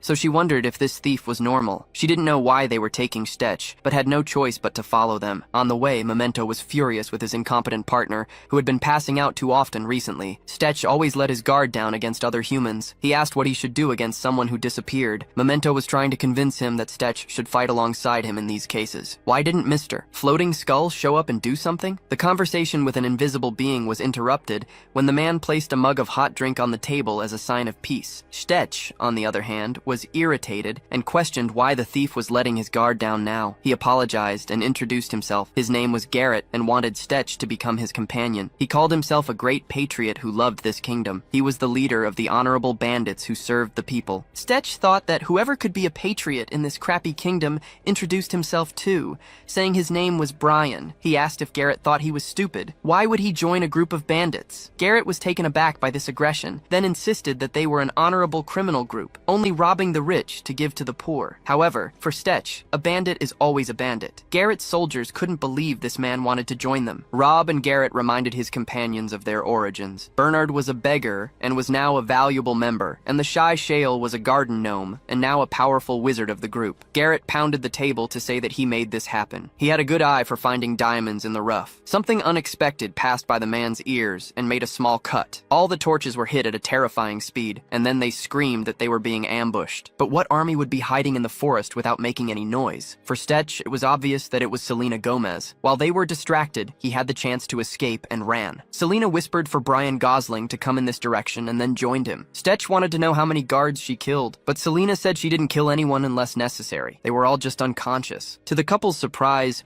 someone appeared in their path and looked too tired for it to be easy for him to intercept them. Garrett didn't want to let him go since he failed to convince him and asked if he knew what would happen now. He was frustrated and wanted him to stop being persistent, as he had tolerated him enough. Garrett ran towards them to attack, but they attacked first. They were surprised to hit the void. Selena Gomez and Brian Gosling still didn't understand how it was possible. Thanks to Memento warning Stetch that his stomach was the target, he managed to block the attack and then moved away from Garrett. The thief hinted by asking if Brian could see anything. Memento told Stetch that the artifact on his shoulder allowed the man to travel in the spiritual and physical realms, making him like a ghost. To the human eye, he was invisible, but to the eyes of a superior being, he couldn't hide. Shale reached the three who were fighting. Garrett tried several times to hit Stetch, but failed, and was even struck by the fists of vengeance. It must have hurt a lot, judging by his face. Brian shouted for Selena Gomez to act now. She threw daggers and almost managed to hit the ghost. Shale couldn't believe how that guy reacted to his boss's movements. It shouldn't be something a human could see. Stetch almost managed to knock out some of Rob and Hood's teeth. Even with his ghostly ability, Garrett struggled in the fight. Shale was sure the man's movements were improving during the fight,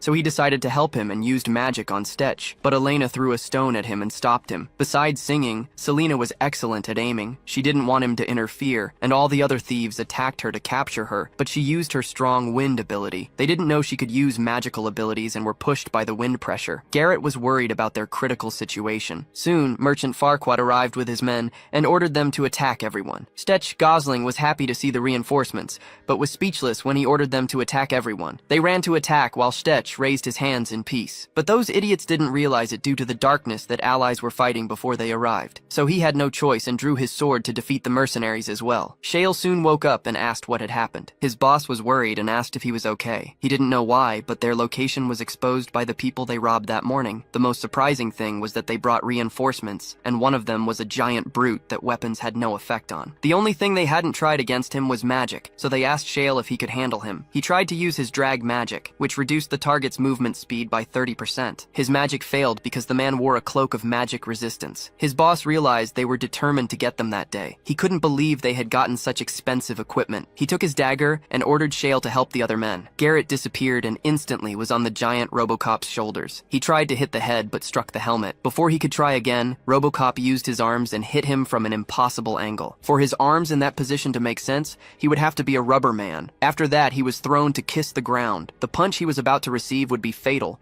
but the giant felt things heating up. Stetch cast his fire magic on the giant to stop him. Such powerful magic made Garrett's hair stand on end. Even with a protective magic cape, the giant could not nullify the fire's effect. Memento commented to his partner that this was a joke. An inferior magic item couldn't block his incredible spells. Stetch had to acknowledge that his partner was excited about this. After Stetch gave the giant a breath of fresh air, the Titan attacked him with all his might for revenge. Such slow attacks were no threat to a veteran explorer with hacks. He even remembered that Volbear was much stronger and faster. This giant was like an open book, so predictable. He hit the guy's butt, and then Elena emerged from the trees and applied a chokehold on the giant. Despite her seductive appearance, Elena was like a heavy missile and buried the giant in the ground with great force, enough to defeat him. Garrett stood up smiling, saying Brian was playing hard to get. He wanted to join the incredible band of honorable thieves. Stetch had to hold back from smashing the guy's head too. He justified that he didn't like the Venezia royal family, so he would help defeat them. With his scariest magic, he made all the soldiers feel what it was like to be struck by lightning. Everyone on the battlefield was astonished by this magic. Something like that was terrifying. The mercenaries gave up resisting, and soon everyone was defeated. After being tied up, Farquaad cursed Stetch for being with those thieves all the time, using it to say that one shouldn't associate with commoners. Stetch made it clear that Farquaad had put him in this situation when he attacked him. Garrett interrupted and wanted to know how Farquaad tracked his camp. The merchant didn't want to reveal his secrets, but it was enough for Garrett to suspect it might be a tracking medallion among the stolen treasures. Shale put the man to sleep while saying that's why Garrett should let him handle the merchandise. This is what happens when he grabs everything without knowledge. Satisfied with the interrogation, Garrett offered a water bottle to his new ally and commented that Brian seemed to resent them. Did he have some history with the royal family? Stetch said he wasn't wrong. But as for Garrett, what was his goal with this man? Was it a scam? Garrett stated that the royal family had been corrupted for a long time, using the fear of neighboring kingdoms to amass an absurd fortune by taking money from citizens and allies. This is why Garrett acts. He can't see his country act this way. This guy is one of the main lobbyists of Venetia. He sends military funds to the northern borders to avoid paying taxes in Venetia. Garrett repeated that he doesn't steal from just anyone. Stetch whispered that he had similar goals, but Garrett's methods took too long to affect Venetia. With everything cleared up now, Brian Gosling asked if he could leave, or if Robin Hood would try to recruit him again. Since Brian wasn't planning to reveal their plans to anyone, he wouldn't do anything. So Garrett shouted commands to his allies, and they would leave in an hour. This was a goodbye, but Garrett hoped it was a see you later. Our protagonist smiled, thinking he didn't want to be associated with thieves again, but if fate willed it, they would meet again. After leaving the group of bandits, they walked for a while and arrived at a dungeon, confirming that Elena could detect dungeons. This one looked so clean and elegant, perhaps newly formed. They entered the dungeon, and Stetch could light the way with a fire ability. Elena noticed a monster hiding ahead. Stetch asked if Elena had fought goblins before. She had seen them a few times in the forest. He didn't know about the goblins she encountered in the forest, but those in dungeons were treacherous. He would show her how they hunted their prey. He located traps set by these dwarves and disarmed them. After doing so, he said they got very angry when prey didn't fall into the traps and attack that way. Stetch also showed how they were great at catching fire. With his barbecue magic, he set them all on fire and then absorbed the mana from the creatures. Elena felt sorry for the little ones for a moment. Maybe the real monster was the adventurer who fought like a ninja and cast spells like Gandalf. Inside this dungeon, another group was exploring the place. A girl named Millie wore a pendant that guided them in the right direction, and they progressed while guiding others, the Ballstock Special Forces. Millie guided the group and told them to stop. Something was wrong. This trap had been disarmed. It might be a monster with intelligence, but it was likely the work of a human. Raymond now realized they hadn't encountered monsters yet, which was improbable. Emmerich, despite not seeming intelligent, deduced that someone must be here. What they found further ahead confirmed this theory. A goblin barbecue pile. Millie was sure there couldn't be a flaming monster in this dungeon. It was the work of an explorer. Returning to the goblin barbecue responsible, progress was easy for the duo. They finally reached the dungeon boss's lair. Upon opening the door, they encountered a giant creature with 10 eyes. You can see 9, but one is hidden. Tired of fighting giant creatures, Stetch was quickly attacked by the monster. With his agility, he dodged and used his arc ability to discharge electricity throughout the giant monster's body. The sound of this fight and the giant monster echoed throughout the dungeon. Even the Ballstock group could hear it. As they approached the origin of the noise, they saw the colossal and frightening creature facing something even more frightening. What would Millie do? In the boss arena, Elena used her agility to shoot arrows stealthily at the creature's eyes. Stetch continued charging the boss's battery, but like an iPhone, it never got full. Millie ordered Raymond to get ready. The man questioned if it was serious. His leader's silence indicated it was. While Stetch struggled to defeat the boss, Raymond prepared an arrow reinforced with precision magic. His target was a fatal spot to defeat the biggest obstacle in the dungeon, the rival explorer. It's impossible for anyone to dodge, but to their surprise, the explorer evaded the attack without even looking in their direction. Raymond's heart sank as Stetch was now looking at him. For a few seconds, Raymond's ally managed to save him from becoming a barbecue like the goblins they had found earlier. They were safe now, but that didn't mean it would stay that way. Stetch might not have hit them, but next time they wouldn't be so lucky. He asked if they weren't going to lie and say they didn't realize he was human. He felt the killing intent in that arrow. Raymond was paralyzed while processing the information. This guy had just fired a fireball. Surely he was the one who defeated the goblins alone. He was dangerous. Stetch was very irritated. The guy wouldn't answer his questions, wouldn't try to convince him to spare his life. That wasn't the case. The sound of electricity echoed through the corridors. Emmerich arrived in time once again to protect his ally. However, even being the group's tank, he couldn't resist the attack he blocked. Memento warned that the shield was a magical tool that redirected magical energy. Emmerich, while feeling his body paralyzed, could only think that this mage was not normal. While the two men dealt with one monster, the other monster was like a porcupine, roaring in pain. Elena Elena then went to ask who these humans were. Stetch didn't know. He only knew they weren't on the same side. Elena suggested they finish them off first and she would help. Stetch thanked her for doing so and kicked them away with great force. Something made him think he didn't want to eliminate other humans. For Elena, that wasn't a problem. The elf shot to be fatal. Millie intervened and blocked all the arrows. This was unexpected for our exploring duo. The red-haired girl used a whip sword and took advantage of the distraction to capture Stetch with her weapon. Emmerich quickly hit him like a train. Raymond used this moment to try to hit the fatal arrow on his target. Stetch, furious at these humans attacking him, broke free and destroyed Millie's sword and repelled the arrow. Raymond failed once again and narrowly dodged Elena's arrows. In this scenario, they were at a disadvantage. That woman was also dangerous. Stetch tried once again to ask who they were and why they were attacking him, but got no response from the rival group. Memento said they wouldn't give information to targets. They were undoubtedly trained professionals. Stetch pondered if that person had sent them to eliminate him. These people must be after the treasure of this place. Millie, while staring at her enemy, told Raymond and Emmerich to attack the man,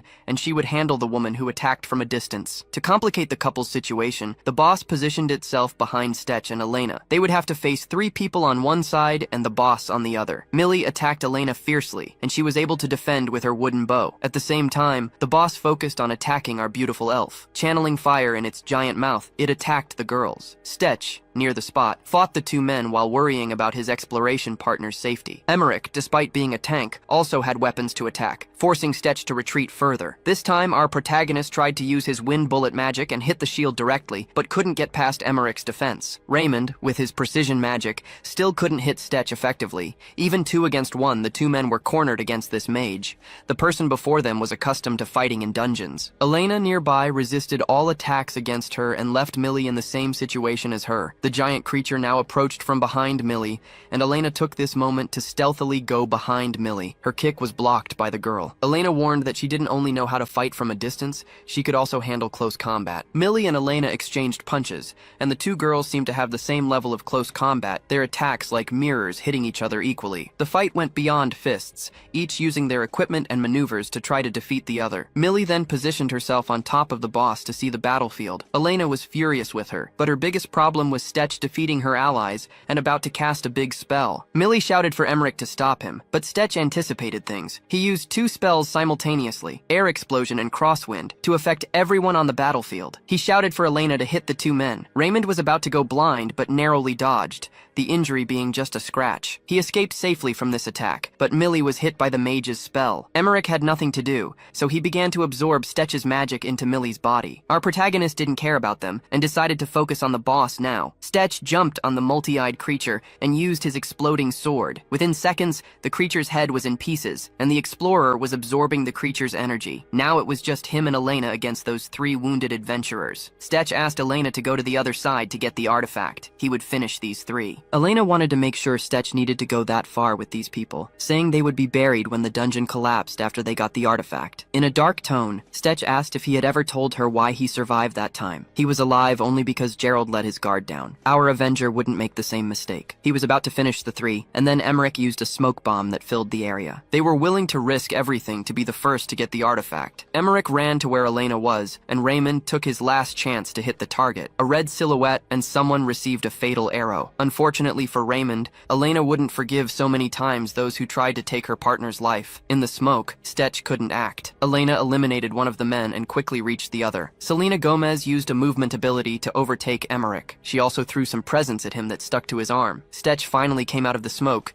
and focused on reaching the artifact before any of them. That could be something unique, and they had to be the first to lay hands on it. Emmerich couldn't beat either of them in speed. His last attempt would be to stop the mage from reaching it. Stetch was tired of how many times this person blocked his spells. Now he had no shield to do that. He told him to block this now and fired. The fireball hit the mark. Emmerich felt his skin peel with the heat. His last moments were seeing those 2 reach the dungeon artifact. He wouldn't be able to complete his mission or survive today. As soon as the artifact was removed, the dungeon collapsed on them. Outside, our duo used a teleport scroll and were safe. This made Stetch furious. Why were those people so desperate to get that artifact that they even sacrificed their lives to try to get it? Elena remembered Raymond shouting to leave them behind and and get the artifact. So what was so special about this bracelet? Secretly, Stetch asked Memento's evaluation of this item. The ghost skull said his partner must be stupid. This item was from a newly formed dungeon. It couldn't be anything. Hurry and give it to him to devour. Stetch thought about Memento's words and decided it was nonsense. He must be jealous and decided to put the item on. He reflected that he hadn't tried any of the artifacts they had taken until now because Memento had eaten them. This time he would at least try. It was surprising. Information on how to use it blossomed in his mind, as if he always knew how. The name was Barak. Memento was angry, asking how his partner dared to use other artifacts when he already had Memento. Furthermore,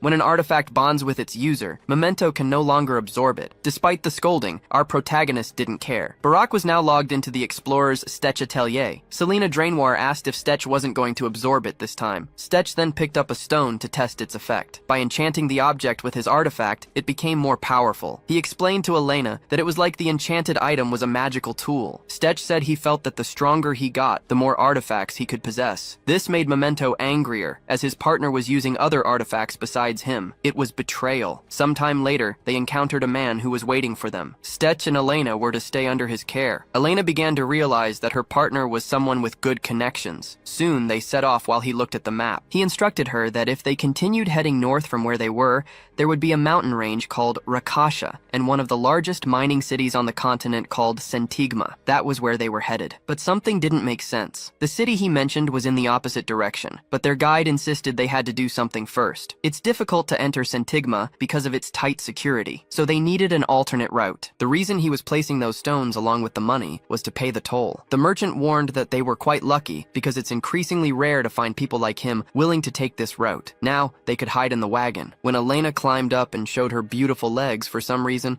Stetch's cheeks turned red. During the hours on the road, he had to control himself so nothing would go out of hand. And of course, they passed through security without the merchant having to show the wagon's goods. When they arrived, the merchant showed them the city and advised them to go to the bars first to gather information about the place. They went to a bar where the owner had heard a lot about Stetch through Dalton. His name was Balthazar. He would have loved to welcome the two, but they arrived at the worst possible time. Naturally, Stetch was curious to know more about this, while Elena was once again hating that terrible thing humans like to drink. Balthazar revealed that there had been more monster incidents around the mines in recent days, so all the kingdom's soldiers gathered to subdue the area. Balthazar suggested that if Stetch had any sense, he wouldn't go to the surface and draw attention, since his head was valuable. Our protagonist was not happy with his situation, and made it clear that he did not intend to stay in the city for long. His interest was in the black market smiths and alchemists. When would they arrive in the city? Balthazar, surprised by the question, said the kid didn't really understand the situation. Because of the subjugation, there were hundreds of soldiers in the city,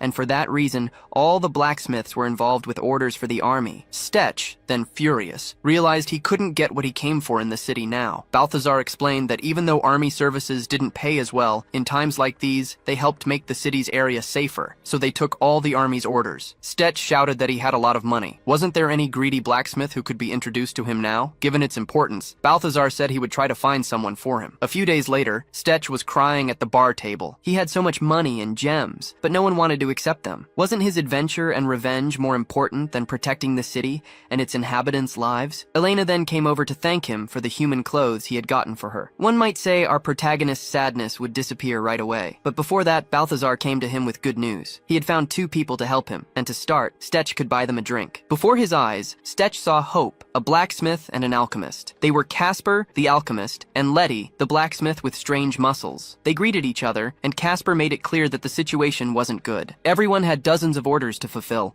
but as a favor to Balthazar, he would prioritize Stetch. And here we see once again the advantages of having good contacts. Casper wanted to hear what the explorer needed so they could decide if it was possible. Stetch showed his sword, which he'd been using, made by a friend from another city. The two had never seen anything like it before. Before even touching the sword, they said it wasn't something that could be easily fixed. Letty inspected the item and was surprised by the quality of the sword. She also explained that the gas recipe used to activate it wasn't something easily obtained anywhere in the kingdom. Therefore, she suggested replacing the gas in the cylinders with gunpowder. Casper confirmed it would have more firepower and be easier to reload than gas, but it would be much more expensive expensive. Stetch then smiled and showed his heavy gold coins, and because of that, he also wanted to request defensive equipment made of leather. Casper commented that leather equipment might also be difficult to obtain at a time like this, and asked Letty if she could do something about it. The blacksmith said yes, but he had to provide the leather to be used since all the city's raw materials were used for the army. Sometime later, Stetch was using 100% of his brain to figure out where to get leather. Balthazar mocked our hero because all the monsters near the city were stone types and had no leather to be harvested. Stetch then, in a moment of madness, asked if the monster Balthazar mentioned yesterday was a stone type too. With a serious look, the man said he didn't have direct information about that, but judging by the wounds of those who survived, it must be a beast-type creature. Balthazar then explained that the army came to the city because no one could defeat this creature. Stetch's intention was obvious to everyone, but he said he wouldn't do anything stupid. It was just curiosity. Balthazar, a man who understood that men like to face dangers, the small scar on his face proved it, told Stetch that the man over there was an informant from the black market. If he wanted to find out how to encounter the creature, he could tell him. The brave soldier woke from his dreams when Stetch banged the table with a gift for him. He asked about the monster incident in the mines. The soldier was furious because that wasn't something he could tell a stranger who might spread gossip later. Stetch said he didn't want to spread rumors, he just wanted to know about the moment they were attacked. This made the man even angrier. He vented that it was true. He was the soldier who fled instead of fighting. Did the kid have a problem with that? Balthazar quickly stepped in to knock some sense into the soldier using the best way possible. He said it was obvious the man should have fled since he was a precious source of information for the black market. The informant revealed that the monster in the mines was a manticore, which was strange to Stetch. This creature typically appeared in the deserts of Kalded. Why did it come to the Raksha Mountains? The informant recounted that they were excavating a wall in the mine, and when it broke, the creature emerged for the first time. He was sure the monster had bat wings and a scorpion tail. Upon hearing this description, Stetch was mesmerized. This was the perfect leather for his equipment. The soldier could hardly hold his reward for the information. The gold was very heavy. Stetch thanked him and revealed that he was going to hunt the creature. The man's advice was to give up. That thing couldn't be defeated even by a powerful group of adventurers. Only the army might succeed. He tried to return the money,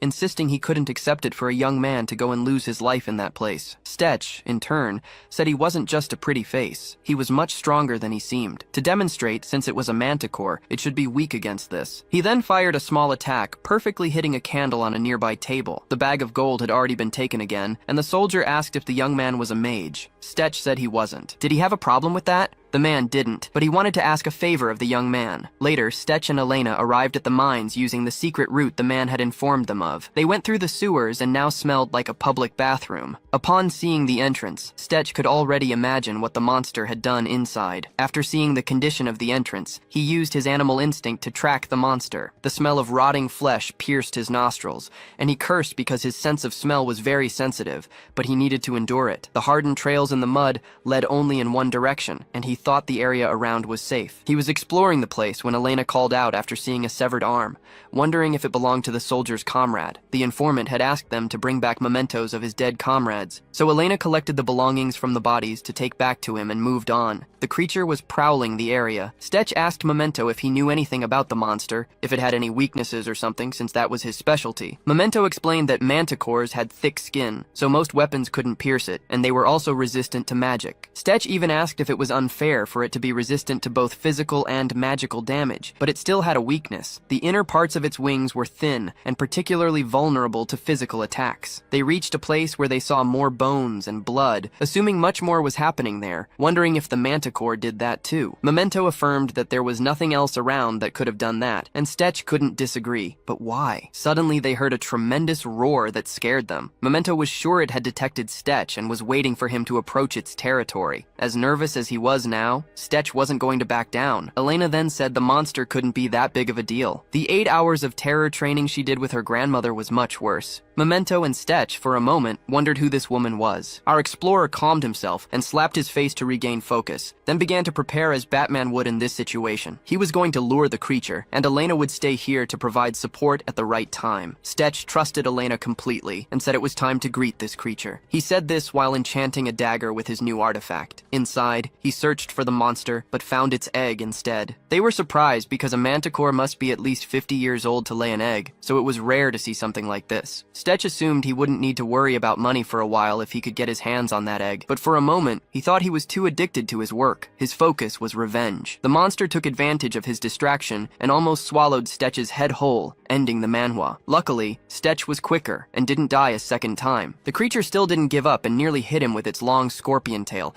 which he blocked with his dagger. His weapon got wet with the acid from the venom. If that got on him, it would be a problem. Memento stated that the creature used its egg as bait because it knew it was very resilient and they wouldn't be able to harm it. Stetch didn't need to think much and decided the best thing to do was run, so he did. The creature roared furiously at him. How the hell did this coward decide to flee so quickly? As if challenging Stetch, the monster roared again. Our protagonist accepted the challenge and tried to use his fire and lightning magic simultaneously, covering the manticore's entire body with it. Then Memento warned him to be careful. The monster's tail almost hit him again, and this time it launched poisonous stingers. Stetch continued to run and throw magical attacks to lure it, and despite the high magical defense, the manticore felt some effect from the magic. It also kept launching stingers, which Stetch defended against. The creature then started receiving multiple arrow attacks, which also didn't affect its thick skin. After some time, the creature reached the trap and got stuck in the wires he had placed in the tunnel. Stetch then threw as many fireballs as he could, and Elena shot all the arrows she could. He shouted to add even more power because the creature was going to give in, but that didn't happen. The manticore, feeling cornered, roared so loudly that the attacks were dispersed. The duo now had to face the monster head-on. Determined to win, Stetch approached while Elena provided support. The monster covered its eyes to avoid being hit, so Stetch climbed even higher to hit directly on the wings. The stealth attack was effective, and now the monster decided to fight back. It hit him with its head, smashing him against the cave wall. He was injured and spat blood, worrying Elena, who could only shout for him and hope he would respond that he was okay. Stetch used recovery magic, and Memento reminded him that it wasn't effective. This magic only restored the body's health, but didn't heal open wounds, injured organs, or broken bones. Stetch knew this and said it was worth the effort. That dagger was exactly where he wanted it, and now he just had to use it. He attacked the manticore with electricity magic, and this time the electric arc had a significant effect on the monster, its scream of pain echoing throughout the underground. This made him very happy. His plan was working. The thick skin was resistant on the outside, but the sword made the electricity enter the body and damage the monster from within. Even though he had the advantage, the creature's resistance was so great that it was still holding on. With a roar of desperation, the monster nearly deafened everyone to disperse the attacks on it, then tried to use this moment to strike its foul stinger and defeat the insolent human. Stetch and Memento synchronized and used an air explosion magic to disperse the creature's attack, avoiding the stinger and the acid it also released. The creature also tried to attack with its claws, and Elena was alert to take advantage of any mistakes to blind the monster. The monster also realized the archer was the easiest threat to eliminate, and decided to attack with its tail. Elena, confident in not being noticed, was almost severely hit. Stetch, with sharp eyes, anticipated the monster's movements and saved the future mother of his children. The tail was very annoying and dangerous. Because of this, Stetch warned her to stay away and just hide for now. He was sure the manticore was taking damage from the electric attacks, so why was it still standing? Memento agreed it was effective, but Stetch needed to land a critical hit to knock it out. The explorer missed his explosive sword. With it, he could blow it up through that hole, but unfortunately, the item had been left behind for repairs. With no choice, he concentrated everything on making even stronger electric spells, using maximum power. The monster's battery was at 100% and about to explode like an overcharged phone. Stetch used everything he had, but the monster didn't fall. Now, he was in trouble. The manticore looked at him for a few seconds, then fell heavily to the ground. If he had been under the creature, it would have been a draw. Stetch focused on reaching the creature's neck as quickly as possible, and didn't notice the monster's tail was about to strike him from behind. A powerful arrow prevented the tail from hitting its target. Elena watched everything carefully, and wouldn't let the manticore do that. Stetch grabbed the shovel he had found earlier, and would use it as a weapon. Hitting the spot where the dagger was near the monster's wing, he tore off the manticore's wing. The scream of pain could be felt even by him, and Stetch felt it in his ears, but the noise wouldn't stop him from continuing the attack. He drove the shovel deep into the hole where the monster's wing had been. The brutality left Memento and Elena speechless. Stetch fired a fireball into the hole, exploding the monster from the inside out. The impact sent pieces flying in all directions, including onto the veteran monster hunter, Stetch Atelier. Look at the size of the hole that became the area. The powerful attack also affected Stetch, so Elena ran to him with a healing potion. Memento had to acknowledge that it wasn't bad at all. His partner was proving to be an impressive warrior. Elena couldn't see Memento and didn't know of his existence, but she still had the same thought as the relic and praised her adventure companion. Stetch was incredible. He had won, but something felt strange. Elena and Memento asked simultaneously what was wrong. Stetch said the bodies this monster had eaten weren't here inside. Memento agreed that on the way here, they had seen many devoured bodies. This thing's stomach should be full to the limit. Stetch also thought about the egg. This manticore seemed to be male. At that moment, everyone's hearts pounded, and then a stealth attack surprised Stetch. A tail was about to blind our protagonist when Elena, in milliseconds, kicked Stetch out of the attack's path, saving him. Before he stopped sliding on the ground, Stetch warned Elena to watch behind her. The monster's tail had grabbed the girl by the neck and was ready to break it. In desperation, Stetch shot an air explosion, hitting the tail precisely and freeing the elf. That was close. Stetch should have known there were two due to the egg. This one was the female and much larger than the male. Moreover, it was much faster and stronger than the previous manticore. Its attack was so swift that he couldn't dodge it. Stetch was thrown toward the creature's tail, and this time there was no saving him. He was skewered like a kebab, right through where his heart should be. The pain of being impaled and the venom's acid corroding him was maddening. Seeing this, Elena should have gone into shock, but Stetch, still conscious, ordered her to retreat again. This was the manticore the informant had reported. Its wing was injured. Stetch used a fireball to attack the monster and free himself. Despite having a hole where his heart should be and venom flowing through it,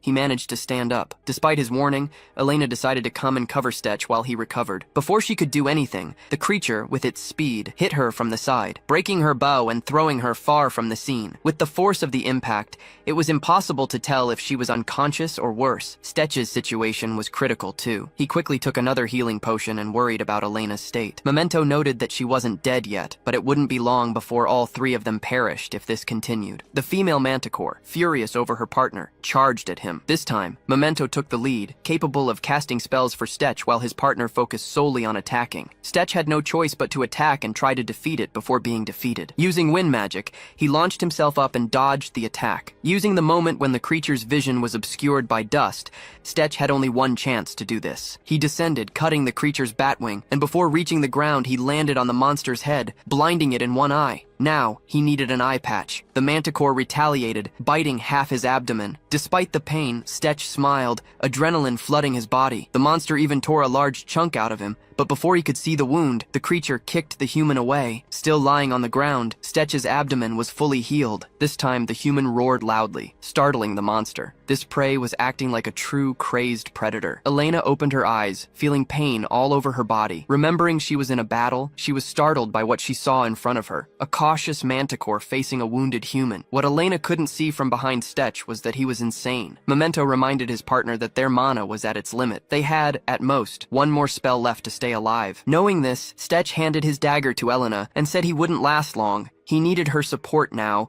and his life depended on it. The manticore watched its predator closely, and then suddenly, an electricity spell hit its back, running through its body. Stetch used everything he had, and it was enough to knock the monster out for at least a few seconds. He just needed this time to get closer. Using his new max-level weapon, he dug a hole in the monster's other eye, and then shouted for Elena to cut off the creature's tail now. Elena flew like a bird and positioned herself behind the creature. Using the blade he gave her, she perfectly severed the tail. Stetch used a powerful stinger against its own owner. He knew the manticore was the top predator in this place, and this was the most powerful weapon here. Stetch pierced the monster, hitting its heart and killing it instantly. Finally, they had defeated it. Now the question was, who was the true monster here? After some time, they returned to Balthazar's bar. Everyone was stunned by the situation. Just these two had defeated the manticore that the army couldn't. Stetch said not only that, but she had laid an egg, and he managed to take that too. Balthazar would receive a reward in exchange for the information, but the man insisted that the story he had to tell now paid the price. After all, this was what plagued the entire city, and was resolved by the selfish explorer who wanted priority over the blacksmiths, helping the army protect the city. The informant soldier was in the same place, drunk as always. Stetch approached him to return the belongings of his friends who had died down there. Stetch said that was all that was left of the soldiers' remains down there. He wished he could have brought more. This comforted the man's heart. His cowardice that day tormented his heart every night, but at least he could take this to their families when he visited. Despite the sad situation, Stetch was happy to have helped someone on his adventures. That night, an alchemist visited the bar, having heard there might be a manticore egg there. Casper was amazed by the egg, while Letty was impressed by the creature's leather. Balthazar warned everyone that if anyone lost or damaged these items, he would personally drag the responsible party to hell. Stetch laughed at the excellent customer service, feeling at ease. Letty didn't know what Stetch had done to kill the creatures, but their hides were quite damaged. She knew that was the least of the problems when fighting a manticore, as it was almost a miracle he had returned alive. Stetch agreed with her, saying that if he had worried about the hide during the fight, he would have died in an instant. Casper informed him that the bag on the table was the leftover money from upgrading his weapon. Stetch was surprised to see so much money left over. The blacksmith said his sword was in the workshop and should be ready by the next day, but the armor would take about 3 days to complete, even if they started now. The protagonist was shocked to hear this, as he believed it would take much longer to cure and tan monster hides,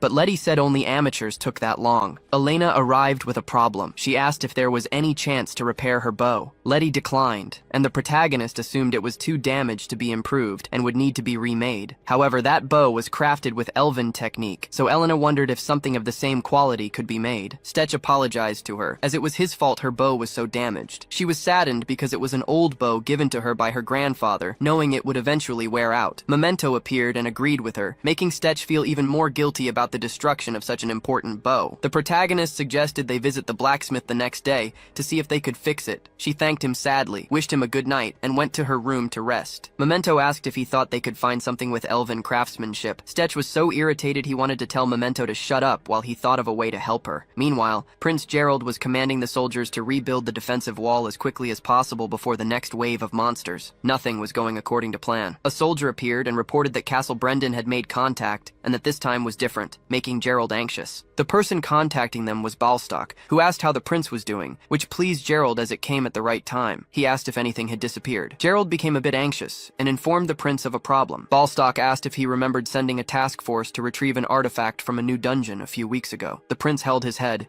imagining they might have returned empty-handed, but the situation was worse. Balstock reported that he had sent a team to monitor them, and they reported the dungeon was in ruins. The prince was worried because this meant someone already had the artifact, and wondered if his royal guards had betrayed him, but that wasn't the case, as all the royal guards were chosen from orphans with nowhere else to go, and were all bound by a blood magic oath. There had never been a single traitor until now. Prince Gerald knew Balstock trusted his guards, so he didn't doubt their loyalty. But this wasn't just about an artifact. His dignity was at stake. He didn't know what his brother Alfred would do if he found out, so he instructed Balstock to find them as quickly as possible. Back to our protagonist, Stetch, while having breakfast, asked about the number of weapon shops in the area. Balthazar mentioned that Stetch's girlfriend had gotten up early and left. After thinking for a moment, Balthazar warned that there were many strange men in the city these days, so Stetch should be careful. He threw the napkin at him, insisting she wasn't his girlfriend, and ran off to find Elena. Later, he arrived at the market, wondering where she had gone. He remembered he had never explained the value of money to Elena. He hoped she wasn't being taken advantage of, but Memento suggested he not worry about her, as she was more cautious than him. He overheard some people talking to a girl,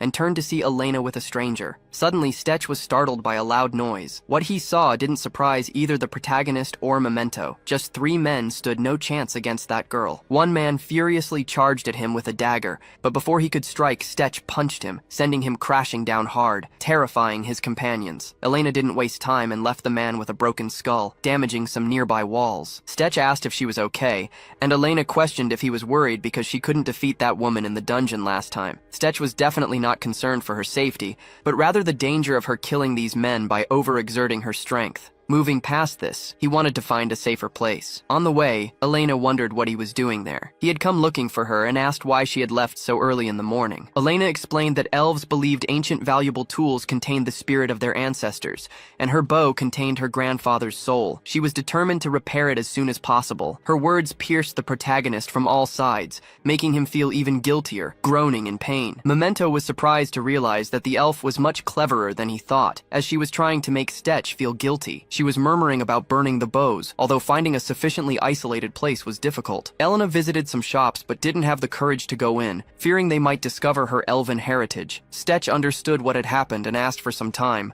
confident he could find a bow she liked as promised. Memento laughed, thinking he might be joking, and wondered where he would find something to replace a bow that meant so much to her. Stetch told him to stay out of it, but his artifact did not take orders. Stetch called her over to check out one of the shops he found, and they entered. He assumed that being a mining city, there would be all sorts of rare items available there, and asked if anyone was around. Elena found some bows placed aside, and the protagonist was happy she found one she liked, which looked quite elegant. She commented that the wood of those bows was agonizing to be destroyed, and that their craftsmanship was poor. Hearing this, both Stetch and Memento were sure they would never find a suitable bow for her. The shopkeeper came out, apologizing for being busy hammering something, and asked if they were looking for anything specific. Memento asked to speak with Stetch before he talked to the shopkeeper. His artifact commented that while there was a lot of random junk, there were some rare items hidden there. The protagonist needed clarification on this, knowing that Memento saw things differently from humans. So, he asked his artifact what it saw. Memento was holding something that could be perfect for Elena, but wondered what it was. Later, she looked at the weapon he had given her, and the protagonist was pleased she found a weapon she liked. Stetch was surprised by the idea of using a magical tool that adapts to the user's mana. Elena thanked him for the gift,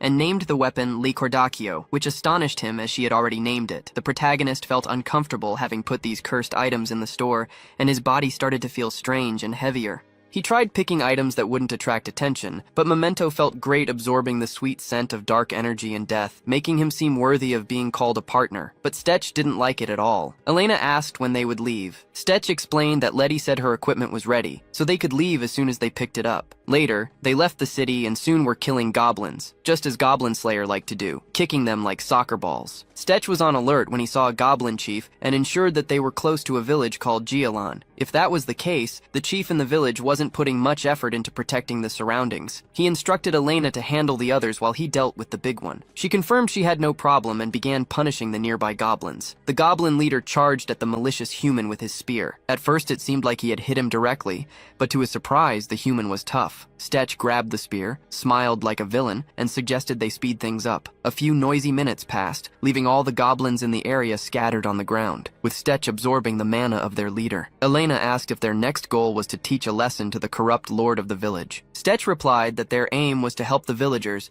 and cut off one of the royal family's sources of income. He told Elena about hearing something interesting from his friend Dalton. He revealed that a lord named Borden had started collecting tons of money, and what surprised Stetch was the rumor that the chief of Gialan was hoarding hundreds of artifacts in his personal vault. If this corrupt person had so many artifacts hidden in the city, he would be forced to share with our protagonist. They entered the village where a soldier was taking a man's pig. The man begged them to let it go, saying his family would have nothing left if they took it. The soldier scolded him and ordered him to be quiet, saying everything they had belonged to the Lord, so he should stop complaining and hand over the pig. Elena looked furious, ready to use force to stop this cruelty, but Stetch held her back. He recognized it was wrong, but instructed her to wait for now, as they needed to assess the situation and not draw attention yet. The family man had his last animal taken as taxes, and now couldn't feed his family. The two approached the man and offered him a gold coin in exchange for a place to stay if he didn't mind sheltering them in his home. They made a delicious meal for them, even though the guests insisted they didn't need to do so much. The man explained that things started to get worse a few years ago, initially raising the prices of public facilities like the water well. But since then, taxes had increased so much that they now had to give more than half of what they produced to the town leader. Additionally, the situation was so bad that the lord didn't have enough supplies or money to leave the town. Stetch was speechless hearing the man's story. The people here couldn't save money and were indebted to the lord of the lands, everyone trapped by debt. Elena was even more furious upon learning how the men treated people in these lands, even taking the farmers' lands if they couldn't pay the high taxes. The man added that even the town soldiers weren't spared and had their wages reduced, making our protagonist think about how stupid the town leader was. By doing such idiotic things, he weakened the town's economy and security. After hearing everything, Stetch asked how the man knew so much. The man said the village bar was where you heard everything and got any information. Stetch remembered how Dalton always knew all the gossip from his town and the kingdom, and how the bar was where they should go. Later, the soldiers in the tavern were surprised because they had never seen Stetch before. They asked what his profession was, as he had just defeated a man in an arm wrestling match. Stetch laughed and replied that he worked here and there as a mercenary. The soldier was surprised to to hear about the mercenary, sensing something different about him. One arm wrestling match was enough for the men to become friends, and the man offered him a drink on the house. While they were talking, the man was surprised to hear from the young mercenary that there were goblins near the village. The soldiers were supposed to keep the surroundings safe, but Stech insisted he even encountered a goblin leader. In the end, the soldier accepted his words, but if Stech had defeated them, they were safe again. Our protagonist mentioned he had barely escaped with his life. He even said only an experienced man like the soldier could handle that goblin leader. First, you beat a man in a test of strength, and then recognize his strength and praise him. Just a few steps, and now the soldier respected him and started sharing his stories. After some mugs of mead and many stories and laughs, Stech heard everything about the village and how the chief had a lot of money and bought all the artifacts he could. Stech then revealed to the men that this was perfect, as he had an incredible artifact with him and was interested in selling it. The men's greedy eyes gleamed like politicians eager to embezzle money, making Stech disappointed at how easy these idiots were to read. The man laughed and admitted that their chief would buy any artifact, even if it had fallen into a used toilet. If the young man took it to the castle, he would get a good price. He explained that these matters were handled by Grandmaster Chelsea. Stech left the bar a bit tipsy. Elena remarked that he took a long time, asking if he got the information. Our protagonist felt embarrassed for making her wait so long. They talked a lot and drank too much, but he got the information. While walking, Elena commented that she didn't understand why humans liked drinking that bitter liquid so much. After some time, the elf mentioned they were being followed. Stech picked up a stone, used an artifact to enhance it, and threw it in the direction of the person, showing he knew they were being followed. He simply ordered them to leave if they wanted to keep all their teeth. But instead of fleeing, they gathered to confront the outsider mercenary, shouting at him to hand over the artifact and leave the town. Before the man could say another word, Elena broke the soldier's teeth. Using her knee, she stomped on the man and jumped 3 meters into the air. Even Stech was surprised, telling her not to attack people while they were talking. He even commented that he didn't know how he had managed to defeat her in the past. Memento made sure to mention that our protagonist only won because he was buffed by him. Before Stech could join in to help, she had already broken the teeth of 5 soldiers. After a few minutes, all the soldiers were tied up. When Stech saw the leader of the soldiers, whom he had befriended at the bar, he made sure to kick him in the face. He then approached the man and asked how they had assembled this group so quickly to come after him. Was this all planned from the beginning? It seemed they had a habit of robbing people around here, but he asked, who is the boss organizing this? These idiots couldn't be capable of doing this on their own. He said he wanted the person's name right then. If he didn't speak in 3 seconds, his fingers would be the least of his worries. After much persuasion, the man didn't hesitate to say that the person responsible was Grandmaster Chelsea. This left our protagonist doubtful, but the man confirmed it was Lord Chelsea who sent them here. He even explained that the Grandmaster ordered them because Duke Borden had been spending too much money on artifacts, so they needed to replenish the town's funds. Stech was embarrassed to realize that the men hadn't even thought about stealing for themselves. They were just following orders for this idiot. He then asked if they knew where this person kept the artifacts. Before the soldier could respond, the man from earlier intervened, saying they didn't know. He shouted that Lord Chelsea was very cautious about spreading his information. Not even a common soldier knew where the artifacts were. Stech agreed that made sense, but the soldier from before shouted that he knew something suspicious. Near the chief guard's barracks, there was an unusual post. He mentioned seeing them taking a large piece of meat down there. Stech quickly asked, what use is this information? I don't want to know about a pile of meat. The soldier replied, are you dumb? How is this useless? If there's a large amount of meat being taken down there, it means there's a wild monster. This means the monster guards the dungeon or the place where the town chief stores his valuable relics. Then we are shown the chief of Jellin Borden. The man received a visit from the Grandmaster named Chelsea. He came to ask if there had been a response from Prince Lapters. The town duke said he didn't need to be impatient. They should only worry about fulfilling the order, which was to increase the artifact collection for him. The duke explained that he was particularly interested in the latest artifacts they had collected, especially this last one, which was worth more than the other 2 combined. Borden said they had to send these artifacts for the prince to see personally. If everything went well, they would be set for life. He emphasized that Chelsea's job was to ensure nothing interfered during this time. Now back to our dear explorer's house. He was staying at a villager's house and had hidden the guards he defeated last night in that house too, before executing his plan to steal all the town chief's relics. These people couldn't leave and reveal his presence in the town, so he told them, if you don't make any noise, you can leave alive after I finish my job. Our protagonist then prepared some kind of potion, while telling Elena they should get ready to infiltrate that well and and get the town chief's treasure. If they were smart, there would be many protective traps in that well. Even though he didn't know exactly what was down there, the best way to get in was through the well itself. Elena had no objections, but asked how he planned to enter that well without any guards noticing and how he would deal with the possible monster inside. While preparing a potion, Stetch said that the monster inside was definitely a living biological creature. Since it ate meat, it was a carnivorous creature. All they needed to prepare was a special meal to keep it calm. While staring at the potion that would solve this part, he wondered, the problem now is getting out of there. How will I do that? He replied that in this situation, he would need Elena. She had to cause a distraction at the right moment so he could escape the place. He said she could use any method to draw attention, even throwing a meteor on the town. The important thing was to distract all the guards. After hearing this, she wasn't worried. He would go in alone, deal with the monster, and escape with the artifacts. This had to be very dangerous. She asked, "Why can't I go with you? Am I just an obstacle? Is that what you're saying?" Smiling, our protagonist said that wasn't the case. It was a two-sided operation. She was definitely important to help him escape while staying outside. Then he asked, "Can you do that?" With these words, she was very pleased while admiring her artifact and said yes. He could count on her for everything. At night, while our protagonist observed the place, he heard a noise that caught his attention. Looking closely, he saw it was a pig Elena had hunted and said it was a good job. It was bigger than he expected. He then took his dagger and said he would prepare the perfect meal for the creature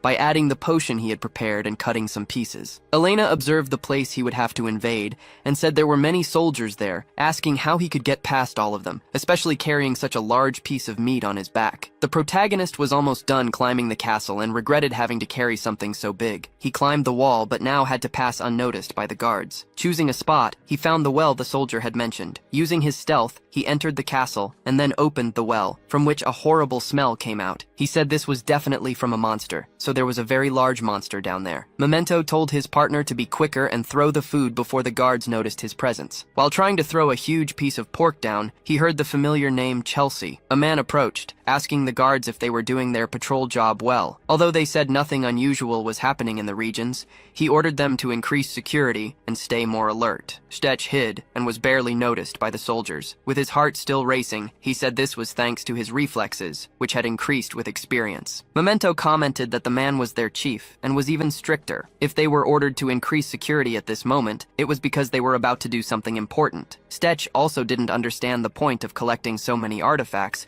just to keep them stored in a room. They talked while Stetch was holding on at the well's entrance. He said that once he was sure the bait was taken by the monster, he would go down. After some time, he jumped into the well. He commented that his nose must be broken because he could barely smell the horrible odor he had smelled earlier. His thought was interrupted when he heard the breathing of something very big in front of him, a sleeping monster that he recognized as a Bernipa. Memento wondered how they managed to bring this monster from the swamps to here. Stetch said it was very interesting, showing that nothing was impossible if you had a lot of money. He passed calmly in front of the monster and said he had used a very large dose of sedative. It definitely wouldn't wake up for some time. Memento still didn't understand how they managed to keep this creature under control. What were the humans doing? After walking, Stetch reached a locked door. He commented that for a normal person, this would be an obstacle, but for him, there was no lock good enough that he couldn't open. It didn't take long before he was standing in front of a room filled with treasures. In all directions, he saw a lot of gold and jewels. More importantly, Memento told him to look further ahead. When he did, he was surprised because it was exactly what he was looking for. He checked the artifacts and saw that the dagger and the helmet were nothing special.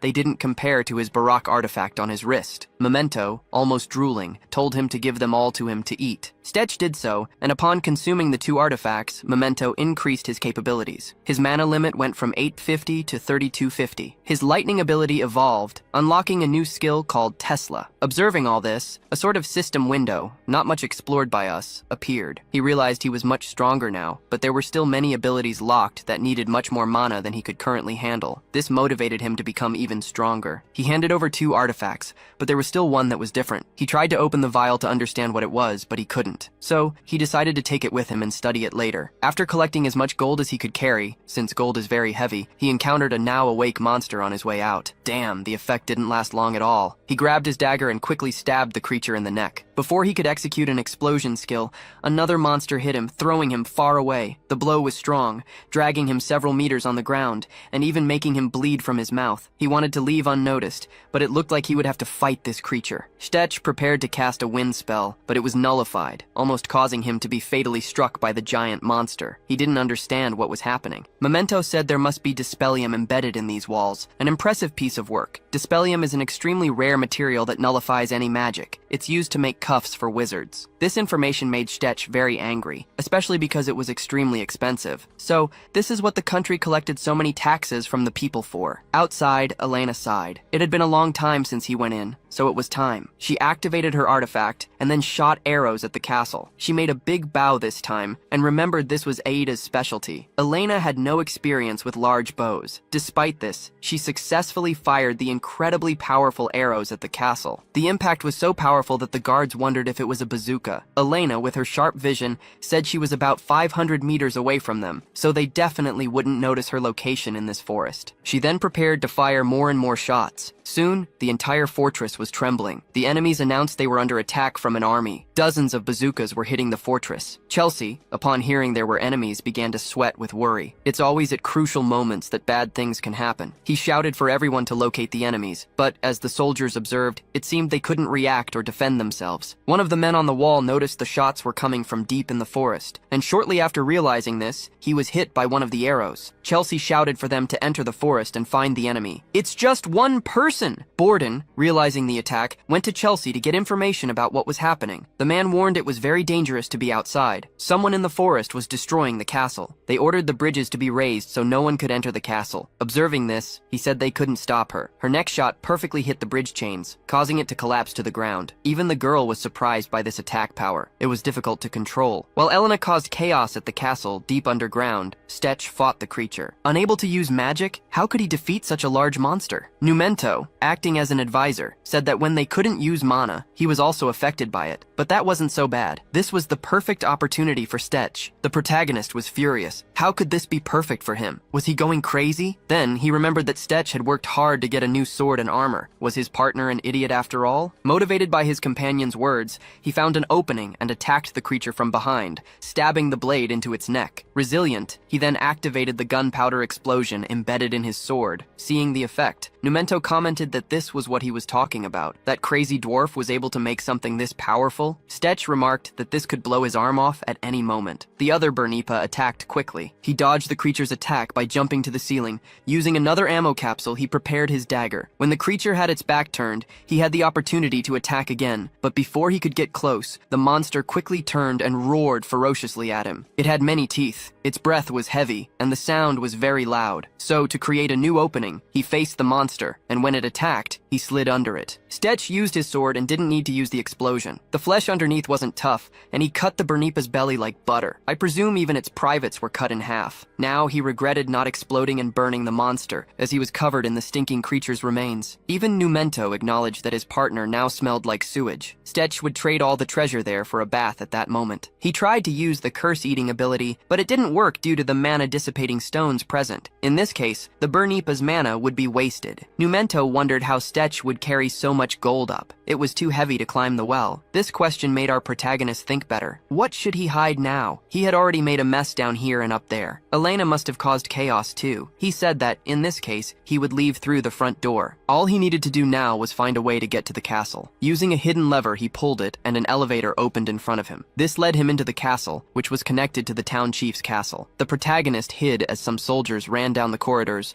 shouting that the castle was under attack and even the gate bridge was broken. Stech, hiding, had no doubt that only Elena could cause such a commotion. Using his animal instincts, he analyzed the location of everything nearby that made noise. He knew where the stables were and heard the soldiers saying the enemy's weapon was arrows, but not normal ones, and that the bridge couldn't be closed. After that, he was sure it was Elena and decided his path. Jumping out a window, he headed to the horses. It didn't take long for the guards clothes to see someone without armor riding a horse, while carrying a sack so large it might be heavier than the horse itself. Stech managed to escape and decided to head straight for the village. During the ride, Elena joined him, asking if the plan worked. He said only half of it was done so far. The next part was to go to the city. She reminded him that they would be followed from all sides now. Did Stech plan to fight the soldiers? No, he was just going to the village, and after some time, they arrived in the city. He asked Elena to stay hidden and do what he had asked when he gave the signal. Stech prepared a large fireball and lit up the entire city with a flame so large it drew everyone's attention. Then he shouted as loudly as he could, "Listen, citizens, this is your only chance. Leave this city immediately. Escape this oppressive regime. If you want a new beginning, use this and leave this city now." At Stech's signal, Elena threw the sack, which must have weighed 2,000 kilos, into the air. Our explorer and outlaw used a wind spell to spread all the treasure and jewels throughout the town square. The man who took him in and all the villagers couldn't believe the absurdity of what was happening. Soon, Chelsea and his soldiers reached them in the city and questioned what the outsider was doing. "Why are you spreading the treasure you just stole? You won't leave here alive." Stech said a few words. "I'm returning it to the owners." Unable to argue, Chelsea ordered the soldiers to kill the thief. Although he disliked Chelsea, Stech knew these soldiers were just following orders, so he used his ice magic to immobilize them. For a few hours, they wouldn't be able to stop the townspeople from taking the scattered gold and escaping. "This is a warning," said Stech before fleeing. "If the leader of this town continues as he has, his life will not be spared next time." And that was how Stech made the town of Belen empty of inhabitants. The next day, they were far away, and the protagonist still hadn't managed to get rid of the bad smell on his body. Elena could hardly stay near him. After trying his best to get rid of the smell, how about using a perfume? He distributed all the gold to the villagers, but he brought this with him. He revealed to Elena that it was actually an artifact. The girl, upon inspecting the vial, managed to open it easily, which he didn't understand, as he couldn't open it with all his strength. Stech took the vial and checked what the artifact's effect was by touching the liquid. When he discovered the effect, Stech said Elena should keep it. Despite being an apparently important relic, Elena didn't accept it. Stech then explained that it increased the physical abilities of the bearer and would be very useful for her. Even with the explanation, the elf girl wasn't happy. Memento then spoke in his mind, saying he shouldn't be so stupid about certain things. Ever since he met the girl, she had shown repulsion for cursed relics. Unlike magical artifacts, relics were something they remembered with sadness. Knowing this from Memento, he apologized to her, saying he wouldn't pressure her to accept something she didn't want. She was speechless. But in her mind, Elena remembered that despite being proud of her strength, she was weak compared to Stech. Her magic didn't compare to his, and in physical combat she had been defeated by other humans. Even her precious bow was destroyed because she wasn't strong enough. These memories weighed on her mind. What if she had been a burden to Stech all this time? Elena then decided to ignore her anger at the relics and took the vial. Our protagonist had changed his mind about it, but Elena told him to shut up, and then she quietly said, "If I'm expelled from my village because of this, you'll take responsibility for me." Those words, even the dumbest Stech would understand the meaning. Tell me in the comments, do you know what this means? He then takes the entire bottle of perfume. Our protagonist asks how she is feeling. Is she okay? The girl responds that it is an artifact that enhances her senses and cleanses the impurities from her body. Its name is Amrita. Stech says that's great. The effect should start soon. And just as he said, the artifact begins to spread on her arm first. Seeing the elf's face of suffering, Stech remembers the time he assimilated with Memento Mortem. For him, it was like truly dying, but she must not panic. Everything will be fine. Elena simply collapses to the ground and passes out. Sometime later, she regains her senses. When she opens her eyes, she feels her senses are overly sharp, and her brain cannot process everything. Even her heartbeat sounds too loud, and she can feel each grain of dirt on her fingers. Stech notices that his partner has finally woken up. How does she feel? Are you tired? Can you control your artifact? Our protagonist was worried, but Elena says that her senses are very enhanced and that smell is killing her. Can he please stop stinking? While things are being resolved between the duo, we are shown the royal family again. The prince has received a letter he was expecting. Laptors is not satisfied with the information he received. To avoid repeating what he read, the prince hands the letter to his general, Mark McDowell, to see for himself. It seems that Noble, who was sucking up to the prince and promised to deliver very valuable artifacts, was robbed by someone. The prince says he doesn't mind the lost artifacts, only his image being tarnished because someone dared to steal something that was his. Mark asks if they should go after the thieves, and the prince says that's obvious. An offense to him is an offense to the royal family and must be punished. The prince, whom our protagonist hates so much, orders his general, Mark, to be responsible for tracking down this unknown person who is tarnishing the royal family's reputation. The man, holding one of the highest positions of power in the kingdom, accepts the mission to bring back the head of this person person. Then we finally return to our duo of adventurers. It seems strange, but the horse complains about being mistreated by Stetch, and somehow the animal feels superior to the human. After all, it is he who has beautiful legs warming his back. Elena, despite being blindfolded, can feel everything around her with her other senses. The elf has decided to deprive her eyes for now because her senses are too heightened for her to process. Since she can continue to travel even blindfolded this way, Stetch looks at the map to see the path they followed to their next destination. He chose the most difficult path possible to make sure they weren't being tracked. However, this path is worse than he thought from now on. They wouldn't be able to continue on horseback. Elena asks him to wait. She can feel something he doesn't imagine is nearby. Elena removes her blindfolds to confirm, its wings flapping and approaching. To confirm the girl's suspicions, Stetch activates his animal instinct to also enhance his senses. To his surprise, he detects nothing. So how can she hear that far? She explains that it's the roar of a monster and a faint sound of humans. She asks Stetch if he will save them. The protagonist says it doesn't make sense for soldiers to be in this forest. That means they are people who deserve to be saved. The problem is how to cross this bridge, and this fog is very dangerous. In that case, Elena tells him to step back. It seems the monster has noticed them. When Elena pulls out her bow, Stetch recognizes that it looks really cool. Even cooler is when the artifact's curse accumulates in her left eye. When her cursed artifact concentrates on her vision, the Sharingan comes into play, and her arrow seems to travel miles to the target. He wonders, did it hit? Just one shot exhausted Elena, and she said yes, and the humans also noticed. While Stetch was trying to see what was in the distance, Elena can't even stand up and almost collapses. Just one activation is very tiring. She needs to get used to it first. They then walk slowly across the bridge. They abandon the horse. As they walk towards the direction of the battle, at the site of the confrontation, the humans are injured. It doesn't even seem like they came out victorious. If it weren't for the external help, they would have died. While they were still treating the injured, the duo arrived at the scene. And what surprises Stetch is that unfortunately, the group in trouble was that annoying guy. It didn't take long for that guy to call out to Stetch and say that this world is really small. They met again. Damn, Stetch thinks. What is he doing here? What is he planning? And the guy doesn't answer. He just says that fate is saying he should join his group. Stop resisting. Even if he refuses, he says he should at least join the meeting to find out what they are doing here, and that Stetch can help. He also greets Elena. He didn't immediately recognize her beauty due to the bandages and large coat. And after all, why is she blindfolded? Stetch seems to get annoyed with Memento because his artifact recognizes that Elena is better than him. It seems the girl is already mastering her artifact. Despite not wanting to do this, they follow to the camp of the thieves. They are camping here because the path ahead requires a bridge to pass. They are still building it. Stetch then asks what this has to do with fighting monsters out there. Then Garrett responds that they seem tasty and they need to eat to survive. Just thinking they would eat those monsters makes Elena nauseous. Are all humans that disgusting? Garrett knows that Ryan Gosling doesn't want to go with him. But still,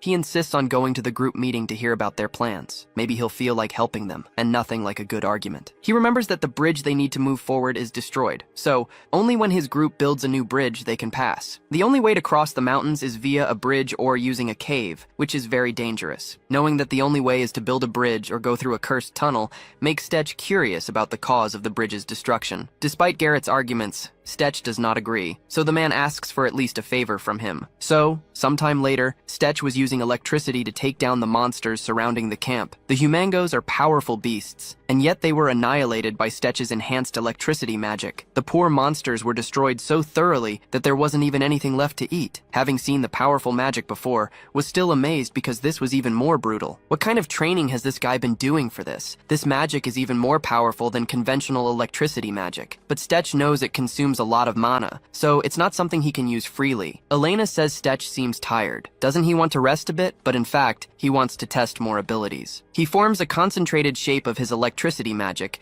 and asks Elena to inform the direction of the monsters. The elf, with her senses even sharper than Stetch's, says they are 400 meters to the right. Then, with a concentrated shot, he fires and hits the school of monsters flying towards them. The target was hit perfectly, but one monster survived. It screamed fiercely, causing Elena to suffer with her sensitive hearing. Unfortunately, among the monsters were some harpies. These creatures are much more powerful, and Garrett's group decides to help defeat them. However, Stetch yells for them to back off or they'll get hurt. When the protagonist prepares to make another electricity shot, Garrett yells for his companions to step back or they'll become barbecued. Stetch uses the full charge of his Arca magic. The surge. A wave of electricity crosses the entire sky and destroys all the aerial monsters in front. This level of destruction was something no one there had ever seen in their lives or even knew was possible. Garrett, watching this, tells his companions that this is why he insists that this guy join them. After the magic, Garrett orders everyone to collect the monsters' bodies and help the injured. After using so much power, Stetch is a bit tired. Garrett even questions why he is making so much effort if he doesn't like him. He also says that the girl, from afar, the protagonist, is tired due to being stunned by the noise. So, the best thing to do is for them to join to rest. They don't need to help, and that was how 2 days passed. While they rested, Garrett's men managed to rebuild the main bridge. Garrett offers food as a reward. Thanks to the 2 adventurers, the monsters stayed away since then. Those things dominated the territory and were eliminated. Now this place will be safe for a long time. Garrett was explaining that they will be safe here for some time, and can even charge a toll for the new bridge they built. Their discussion was interrupted when the little dwarf came to inform that their pursuers were spotted near this place. They did not expect this, so Garrett runs to the location to check if they are safe. They are not friends, but Elena asks if they should help. Stetch doesn't admit that he likes these people,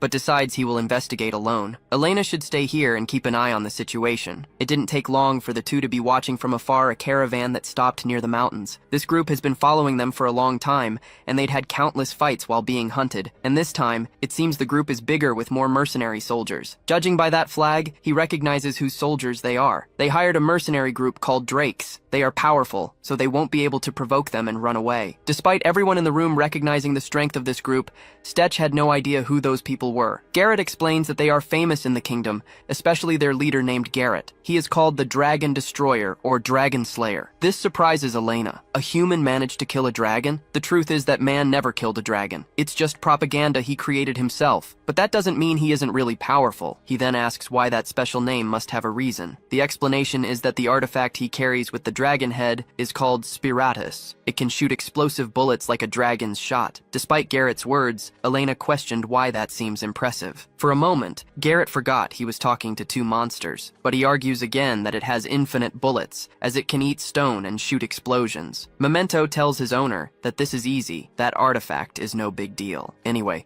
Garrett didn't convince the 2 that that man is really powerful, and so far they have only fled from that group, but now their plan is to defeat them. Stetch questioned if they are counting on his help. Garrett responds that of course. After all, Stetch is the strongest member of this group. Our protagonist never accepted joining this group and questioned why Garrett can't infiltrate them and kill everyone. After all, they have the artifact that makes people invisible. Irritated, the man says it makes you invisible, and if it were possible to make other people invisible, they wouldn't even be here asking for Stetch's help. Memento, speaking in our protagonist's head, says the man is telling the truth. The ability to enter another astral dimension costs a lot for the user. Just one person would already be impossible, and it was only with this explanation that our protagonist understood why Garrett was so tired in the battle they had. If Stetch decided to help, Elena asks what they should do. Stetch questions if she would be able to defeat them. Everyone hears shooting arrows. Although they are powerful, there are many obstacles to the location. If they are discovered, they will lose their advantage. Stetch then asks if the little dwarf can use that magic to make people sleep. Garrett explains that that man is not a mercenary for nothing. That kind of magic has no effect on them. His mercenaries wear armor with magical protection. After hearing all the things they can't do, our protagonist says he already has his plan. Garrett doesn't understand Stetch's plan because he talks about cages and making them run. Then we are shown Garrett's camp. There are kingdom soldiers and mercenaries who are celebrating. For them, each day alive is an achievement, so they drink until they sleep. The soldiers will stay on guard. It's very strange, but even Garrett's artifact deserves to eat too. It feeds on stones for pleasure. It seems this thing has an appetite too. The men's camp was peaceful. Then suddenly something almost pierced Garrett's head. An arrow from Elena almost ended the battle. The men realized they were being ambushed, so they shouted to search where the arrow came from. Before they realized, the weather was cold, and ice magic took over the whole place. They were stuck to the ground. Garrett doesn't understand who would dare to attack a fearless group like his. Elena aimed directly at the head, and even so, the man defended the surprise attack. This proves the Dragon Slayer is strong. Stetch, impatient, decides the only way is to face them directly. Long-distance attacks won't be enough. Garrett had to admit that Stetch has giant balls indeed. He can't even imagine what lies between them. Don't judge me. Those were the character's words. I didn't make it up. Garrett was surprised to see that the attack against his powerful group was being done by only 2 people. Now that the enemies appeared, he breaks free from the ice easily. He was just waiting for the enemy to think he had an advantage. What most bothered Garrett is that the mercenary was insulting. calling them bandits. But the man identifies himself as a righteous man helping the poor. Even Stetch agrees with Garrett that they are bandits. No need to try to deceive people. Garrett was completely confident in his victory against these two people. Stetch tries to attack them with his electricity-imbued blade. It had no effect, and he almost had his face crushed with a punch. The man didn't have the speed of the two thieves, so Garrett hit him from behind easily. But Garrett's defense made up for his lack of mobility. The attack was useless, and the enemy's counterattack was almost lethal. Luckily, he could enter the dimension of idiots to escape. I mean the astral dimension. Garrett realized they were not just ordinary bandits,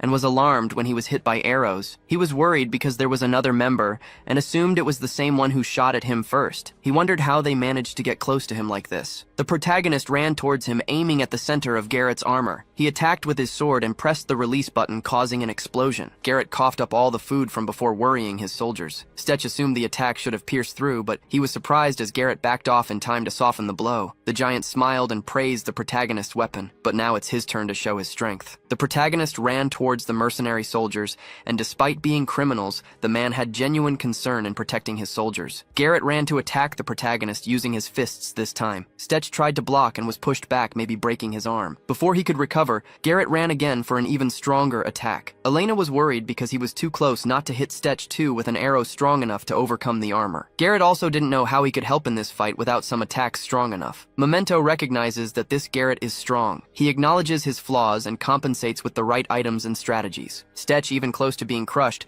told Memento to save the praise for when they defeat the enemy. The protagonist decided to try to block the artifact's blow with his sword with electricity magic. He was able to repel the attack, but it didn't cause any damage to the giant man. Then he wondered if his magic would work. He used the explosion ability and attacked, but Garrett absorbed the attack with his artifact. This shocked Stetch, as Garrett was a much more difficult opponent than he thought. Garrett reveals that he expected the man to have a magical artifact. He claims to have defeated countless people like Stetch. Garrett ran to attack him but missed because he is very slow. The soldiers cheered for their leader, and despite the disadvantage, Stetch insists on the same attack. Even Garrett questioned if he is dumb enough to try the same attack that doesn't work several times. And despite being underestimated, Stetch was smiling. Garrett was ready to attack again, but unexpectedly, he fired his artifact at the ground, destroying the entire place's ground. And with that, the ice holding his soldiers was destroyed. All his men were free now. They were ready to join the boss in battle, but Garrett ordered them to stay out, as it's very dangerous for them. Understanding their leader's words, the men retreated because they knew the man was ready to do something much more dangerous. The giant challenged Stetch again to continue the battle, and so the protagonist did, attacking directly with more speed. He didn't expect the man to choose close combat. Is it really a good choice to want to fight at close range? The closer he is, the farther he is from using his soldiers as a shield. Stetch, with his malicious smile, replied that this was what he wanted. Now his men are in his cage. Garrett didn't immediately understand what that meant, but soon, the screams from afar made him realize what Stetch meant. All the soldiers were in shock on the ground, literally. They were well done inside. Garrett didn't realize another wizard was with them. The truth is, there's no other wizard, but Stetch's ability used on a large scale, creating a cage that hits anyone trying to leave its area. The weaker soldiers can't resist like Garrett and can't escape. Even Garrett found Stetch's methods cowardly. This bastard is the true villain here. Now that they can escape, what remains for them is to try to help their boss in combat. This explains how Stetch wanted to make a cage. Now Garrett comes into action and, with his artifact, defeats the weaker mercenaries. Garrett feels weak dealing with these wimps, while Stetch faces the real boss alone. Even Elena, who is distant, can handle the common and weak soldiers. For Garrett, it's even more surprising to realize that the woman aims directly at the joints. It's not just the boyfriend, she is also scary. After a few seconds, all the soldiers were defeated, and one was taken as a hostage. Garrett was furious and questioned if they had no dignity. How can they fight so dirty? Stetch even gets annoyed hearing these words from a mercenary. A life and death duel has no rules, and dead people can't complain. He prepares to cast his wind magic, and Garrett repeats that magic has no effect on his magical armor. Despite all Garrett's confidence, this attack has a great physical power, and even his strong armor doesn't block the powerful impact. Garrett now realizes his opponent was conserving energy before. That wasn't his most powerful attack. Stetch shouts that now he got him. Then Garrett helps and attacks directly the giant dragon slayer. The combined attack's force throws the man against the wall. At this moment, Garrett wonders, who is this guy? That magic is more powerful than a traditional wizard's. The man's armor was broken. Garrett then decides he can't hold back anymore. He will use everything he has now. Before he realized, one of the black spheres was above him and hit him powerfully with the electricity magic. Garrett can't help but be impressed with Stetch. Even so, Garrett, burned like barbecue meat, was still standing, but the sword would deliver the final blow. Facing his last moments, Memento shouted in Stetch's mind, "Dodge that now!" A shot almost took a piece of his ear, and then exploded in the background with deadly energy. This firepower goes beyond what they told. That's why he didn't use it. For sure, it would kill his companions. Now, on the brink of death, that's no longer a concern. Garrett was shooting in all directions, hoping to hit the enemies or cause the most damage possible before dying. Stetch didn't count on that. This way, he has no way to counterattack. While the two men didn't know what to do, suddenly a green light hit the dragon's head. Garrett, curious about what that was, had only a few seconds to realize it was an arrow blocking the cannon. The explosion was so powerful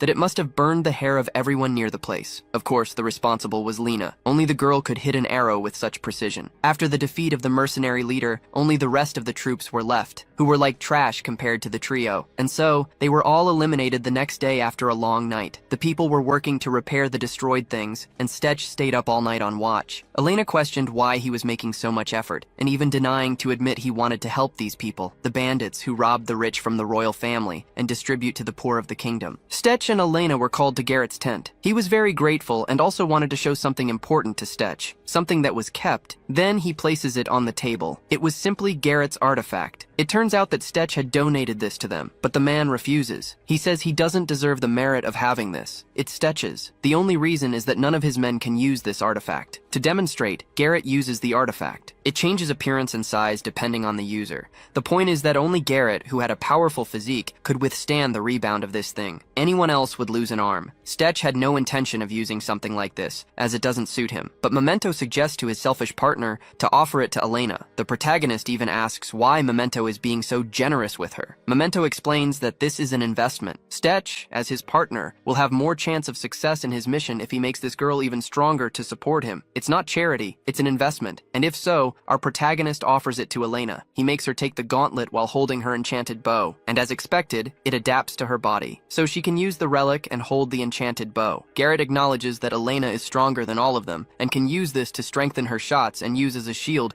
because the item is resistant to magical attacks. Stetch then accepts the gift and questions, what are these papers and maps on Garrett's table? These things were in Garrett's possessions. Stetch then realizes they are direct orders from the royal family. This crest is unmistakable. Garrett was specifically a client of Alfred Messer, one of the kingdom's princes. The information was about an escort mission of supplies on the northern front of the country. The information here is about the route of the supply wagons. There are 35 industrial-sized wagons going from the south to the north of the country. Given the importance of this cargo, Stetch soon thinks it would be a great loss for the kingdom. And Garrett, if he could harm that guy with this, he will try. The protagonist then questioned how long they would take to reach the location to intercept these wagons. Garrett assumes the only way is to intercept them in 20 or 25 days at this place in Lycia Canyon. Despite the question, Garrett didn't expect Stetch to suggest they take all these supplies. Stetch even says if Garrett owed him, this is the chance to pay his debt and still make a profit. They can make this straight and intercept the wagons and steal all the supplies. This would be perfect. No mistake. Despite knowing this is bad, it's an exaggeration. Garrett accepts, but says that according to the map, it seems the distance is short, but it's immense. They wouldn't reach in time if they went around the canyon. The only way is to go through the underground dungeons. However, the risk is even greater, as they would face much more powerful monsters than harpies and humongous. Garrett's words had the opposite effect on Stetch. He became even more determined to defeat all the dungeons that exist on the way to the location. This makes Garrett rethink if this lunatic won't end up killing all of them. So after some time, Stetch was in front of a dangerous dungeon that crosses the canyon. This dungeon is rank S, and its entrance emanates a terrible energy. Stetch thanks the man's guidance and heads to the cave's entrance. Memento comments that it's probably one of those death worms that is the boss of this dungeon,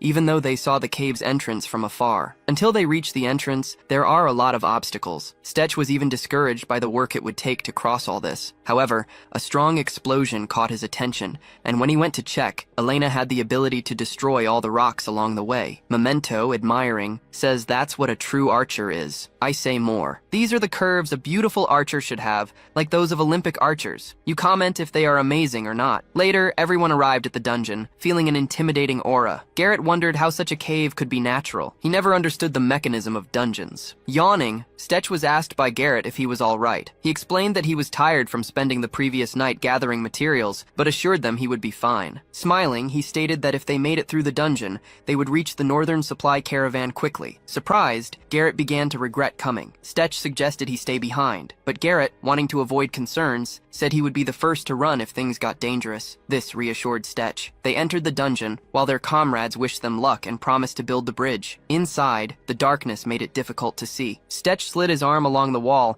and soon they heard a loud noise which impressed Garrett. The dark energy seemed to indicate an S-grade dungeon. Suddenly, Stetch mentioned 65%. Confused, the others asked what it meant, and he explained that it was the survival rate for dungeons ranging from D to A, but this one seemed much worse. Concerned, Garrett asked about the survival rate for S-grade dungeons and was alarmed to hear it was 15%, dropping to 1% if they encountered the dungeon guardian. Memento, irritated, urged them to focus on moving forward. They delved deeper, and along the way, Memento Morton warned to watch out for traps behind them, as there were magical traps. Stetch used an automatic reflex to grab the two and quickly moved away. He looked at the trap and was certain they were magical traps. Elena was constantly scanning the area with Amrita, but didn't notice anything and had no time to react. Stetch clarified that they were magical traps, so she couldn't detect them with her senses or mana flow, and most people were killed without even knowing what hit them. Memento commented that he was lucky because he was alert. Garrett asked Stetch if they could move forward, worried about the dangerous traps. Stetch suggested using an air blast to destroy the stones with the traps, an idea that pleased Garrett despite the risks. Memento considered that continuing to cast spells could exhaust their mana or cause the cave to collapse. Stetch reflected on the options, but Memento reminded him that the traps were triggered by living energy, suggesting that Stetch use the ring under his gloves to conceal his energy. Stetch, using his cursed equipment, covered his energy with a dark aura. Although he felt nauseous, he found the idea of using the curse interesting since it didn't consume much mana. He asked the others to stay back and move forward. They reached a huge magical trap. Memento instructed Stetch to pass through it, which he did cautiously. To his surprise, everything seemed to work as expected. Garrett asked what he was testing, and Stetch, excited, called them to follow, saying he had found a solution. "I never want to do that again, you damn." At the end of the dungeon, they spotted a group of rock eaters where the real adventure began. They jumped and used a tracking ability, guiding them to the center of the trail. Later, Stetch applied an elixir to Garrett's dagger, explaining that it was an extract of mahjong flower, capable of melting metal and minerals. Surprised, Garrett asked if it was safe to use that on weapons. Stetch assured him it was, as the extract only melts what's necessary, like the soil for the roots of mana flowers. He instructed Elena to pour some into the mouth of her artifact so her arrows could pierce the rock eater's shells. However, he warned that the effect diminishes with excessive use, so she should conserve her arrows. If they encountered any rock eaters, the plan was simple: focus on getting past them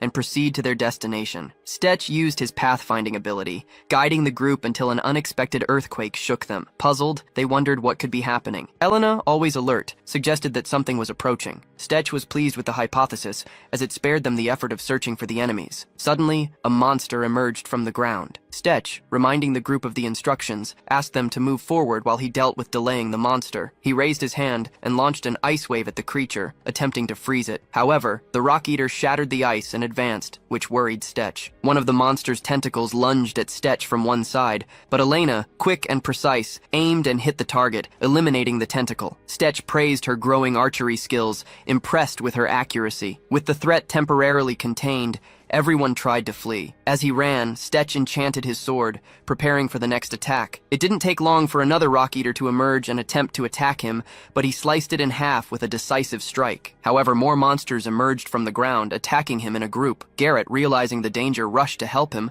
blocking some attacks and giving Stetch a chance to react. Even so, Stetch knew they couldn't face all those monsters alone. He instructed Garrett to keep fleeing, reminding him it wasn't the time to fight. As they ran for their lives, Elena, with her strength and arrows, easily destroyed the approaching beasts. They kept running until they found an empty cave. Seeing a door, they quickly opened it, entered, and closed it behind them. Silence filled the place, and they sighed in relief, thinking the worst was over. But Stetch didn't let his guard down, knowing the real danger still followed them: the dungeon guardian. The guardian observed them from a distance. Memento Mortem suspected it was indeed the guardian, but Garrett wanted to be sure, questioning why it only watched them without attacking. Stetch was also uncertain, so he picked up a stone and threw it at the guardian. The monster responded with a mocking smile before attacking him with an ice blast. Stetch barely managed to block it with his sword, but still got injured, bleeding. Quickly, he used a fireball to break the ice forming around him. Wiping the blood from his face, he smiled. excited to test the strength of this S-grade guardian. Concerned about how easily the guardian attacked, Stetch wondered if it was merely toying with him. The guardian retreated, seemingly uninterested. Stetch instructed Elena to cover him from behind while he and Garrett attacked head-on. Garrett, realizing they were facing the dungeon boss, trembled with fear. Elena positioned herself at a distance, preparing her bow, while Stetch advanced with a fireball. Before the fire attack could reach the guardian, its cooling ability extinguished the flames, covering the area in a dense fog. Taking advantage of the visual obstruction, Stetch approached and attacked with his sword, but was surprised when ice emerged from the ground,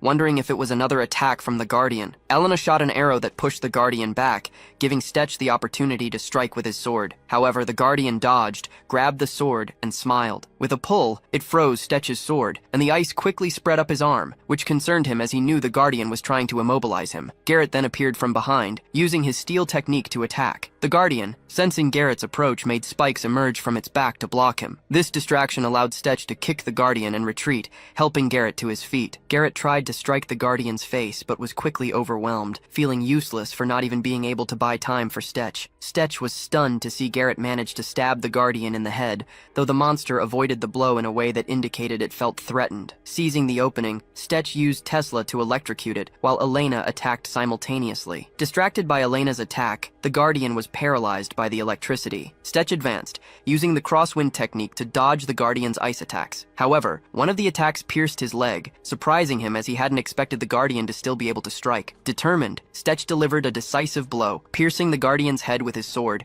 using all his additional attributes. For a moment, they thought they had won, but to their surprise, the guardian's head engulfed in flames, which quickly spread around. Stetch immediately warned Garrett to be careful with the rapidly spreading flames. He used an air blast to launch Garrett away from the danger. Elena, stunned, tried to understand where all those flames were coming from, and then, a shadowy dungeon guardian, now with fire attributes, emerged before them. Confused, she questioned whether it was still the same guardian or if it had transformed or evolved. Elena jumped down, searching for the other two, when she heard Garrett groaning in pain and spotted him. Worried, she asked if he was all right and why he was alone. Garrett explained that he used the wind pressure ability to escape the fire, and upon regaining consciousness, realized he was alone. He wasn't worried as he trusted Stetch would find a way to survive. However, he was shocked to see Stetch's body engulfed in flames, realizing he had sacrificed himself to save him. Elena was also shocked and confused, as she couldn't hear anything, not even with Amrita, and she couldn't detect Stetch's heartbeat. She feared that he had passed away, regretting not stopping him and cursing herself for feeling powerless. Assuming she still wasn't strong enough, she apologized to him. As the dungeon guardian approached, Garrett tried to get Elena's attention, but she seemed to be in shock. He reminded her that it wasn't the time to lose focus, but she remained out of sorts, believing that the mission had failed and that their only option now was to try to survive. Garrett, aware of the danger, doubted if they could escape the guardian, even with his hiding skills. He worried about how they would get around the guardian's flames and how they would avoid the rock eaters outside. Even so, he knew they had to act quickly, as they were the guardian's direct target. Suddenly, an energy surrounded Stetch's body, surprising Elena, who finally heard his heartbeat. Garrett was also astonished to see Stetch's body enveloped in an aura that healed him, regenerating his flesh. This happened thanks to the passive ability of a bound soul. When Stetch regained consciousness, his artifact asked if he was ready. Stetch heard his artifact asked if he was finished, and it hurt him, as he never imagined he would go through the resurrection process. The dungeon guardian, sensing the opportunity, tried to attack him again, but Stetch dodged with his crosswind ability. Furious, he commented that this could be his second death, but now he had more mana than ever. With the crosswind, he pushed the guardian back, picking up his sword and realizing that all his clothes had been burned. Stetch cursed the guardian. Meanwhile, Garrett and Elena, still in shock from Stetch's resurrection without a single scratch, stared at him. Garrett, terrified, asked if he was still human. Elena, with a furious expression, made Stetch feel uncomfortable. Would they have preferred if I hadn't come back to life? I'm very sorry, explaining that he had no intention of deceiving them. Elena, however, focused on the battle, said he could explain later, as the dungeon guardian was the priority. Garrett knew the guardian was the focus, but he was confused when he saw two of them. He asked if it was normal for a dungeon to have two guardians. Stetch, also perplexed, didn't understand what was happening, as it was the first time he had seen something like this. Faced with the situation, he instructed the two to deal with the Ice Guardian while he would handle the Fire Guardian. He knew they needed to keep the Guardians separated, even if it was risky to fight one of them alone. Stetch charged at the Fire Dungeon Guardian, attacking it with his Ice Wave despite the elemental incompatibility. He wanted to show who was the boss and used Cursed Devourer, absorbing the dark energy from cursed items to strengthen his ability. Even after using some items, they still had 5 left for future situations. situations. Stetch then enhanced his active ice wave ability into an avalanche, which surged towards the Guardian with massive waves of ice and snow, destroying everything in its path. The Fire Guardian emerged with huge flames, but the avalanche engulfed it. Stetch instructed his companions to hold off the Guardian, while he, grabbing the Fire Guardian's head, used the ice wave to fight one-on-one with it. Elena fired an arrow, but the Guardian caught it. Stetch was surprised when Garrett attacked the Guardian with his sword. Though it was difficult to pierce the creature's body, ice spikes emerged from the Guardian, trying to hit Garrett, but he vanished from sight. The Guardian, furious, was struck by an arrow from Elena right in the opening in its head, which made it give her a fierce look. Garrett seized the opportunity and ran, kicking the arrow deeper into the Guardian's head, pushing it back. The Dungeon Guardian then charged at Garrett, punching him in the head and sending him flying toward Elena. Ice spikes began to emerge from the ground behind her, but Garrett warned her, allowing her to dodge in time. The situation was becoming critical, and if they didn't act quickly, it would be impossible to win. The Guardian's ice blast obstructed their vision, isolating Elena, who was attacked. She tried to defend herself, but the cold energy was so intense that it froze her artifact, making her arms almost immobile. Surrounded by ice tentacles, she couldn't find a way out. Stetch instructed her to use her vanishing ability,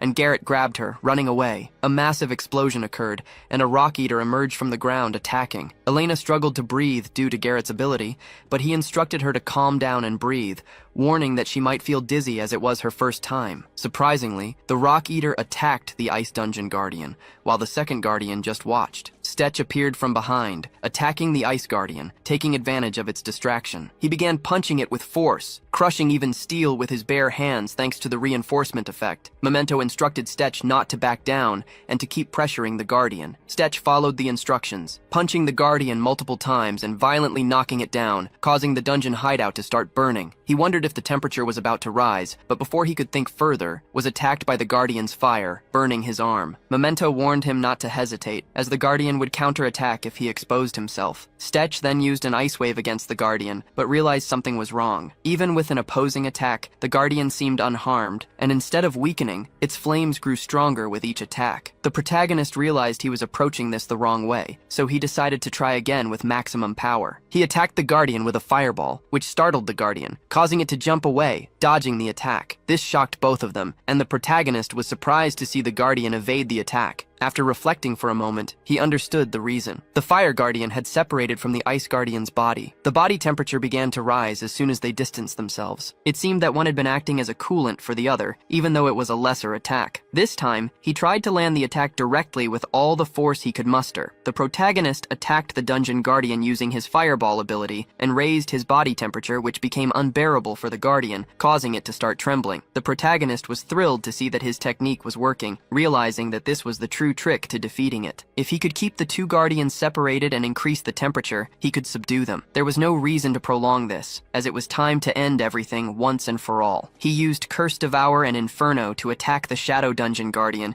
giving it his all. Suddenly, the Dungeon Guardian attacked him with flames. Avoiding the attack, he ran toward the Ice Boss. Memento became alarmed when he noticed that the Guardian was trying to approach the Ice Boss, so the protagonist instructed Garrett not to let them get close, as the Ice Boss was protecting the other. This was easier said than done, as Garrett wasn't sure what to do from a distance, so he asked Elena to lend him her artifact for a moment, and a firing nozzle appeared on the artifact. He shot at the Ice Boss, wondering if this was how the artifact was supposed to be used. The Ice Boss was thrown back, which made the other Guardian furious, causing it to attack. It was difficult to dodge, as the recoil effect made aiming difficult. Elena advanced to cover him, hoping that her technique would be enough to block them. She enhanced her active ability with wind gusts, transforming them into a whirlwind that pushed the enemies away with a strong gust of wind and temporarily reduced the chances of disarming the enemies within the spell's range. She was amazed, wondering if this new ability was also one of the effects of the artifact. Elena managed to push the boss back. The protagonist placed his fist on the fire boss's chest,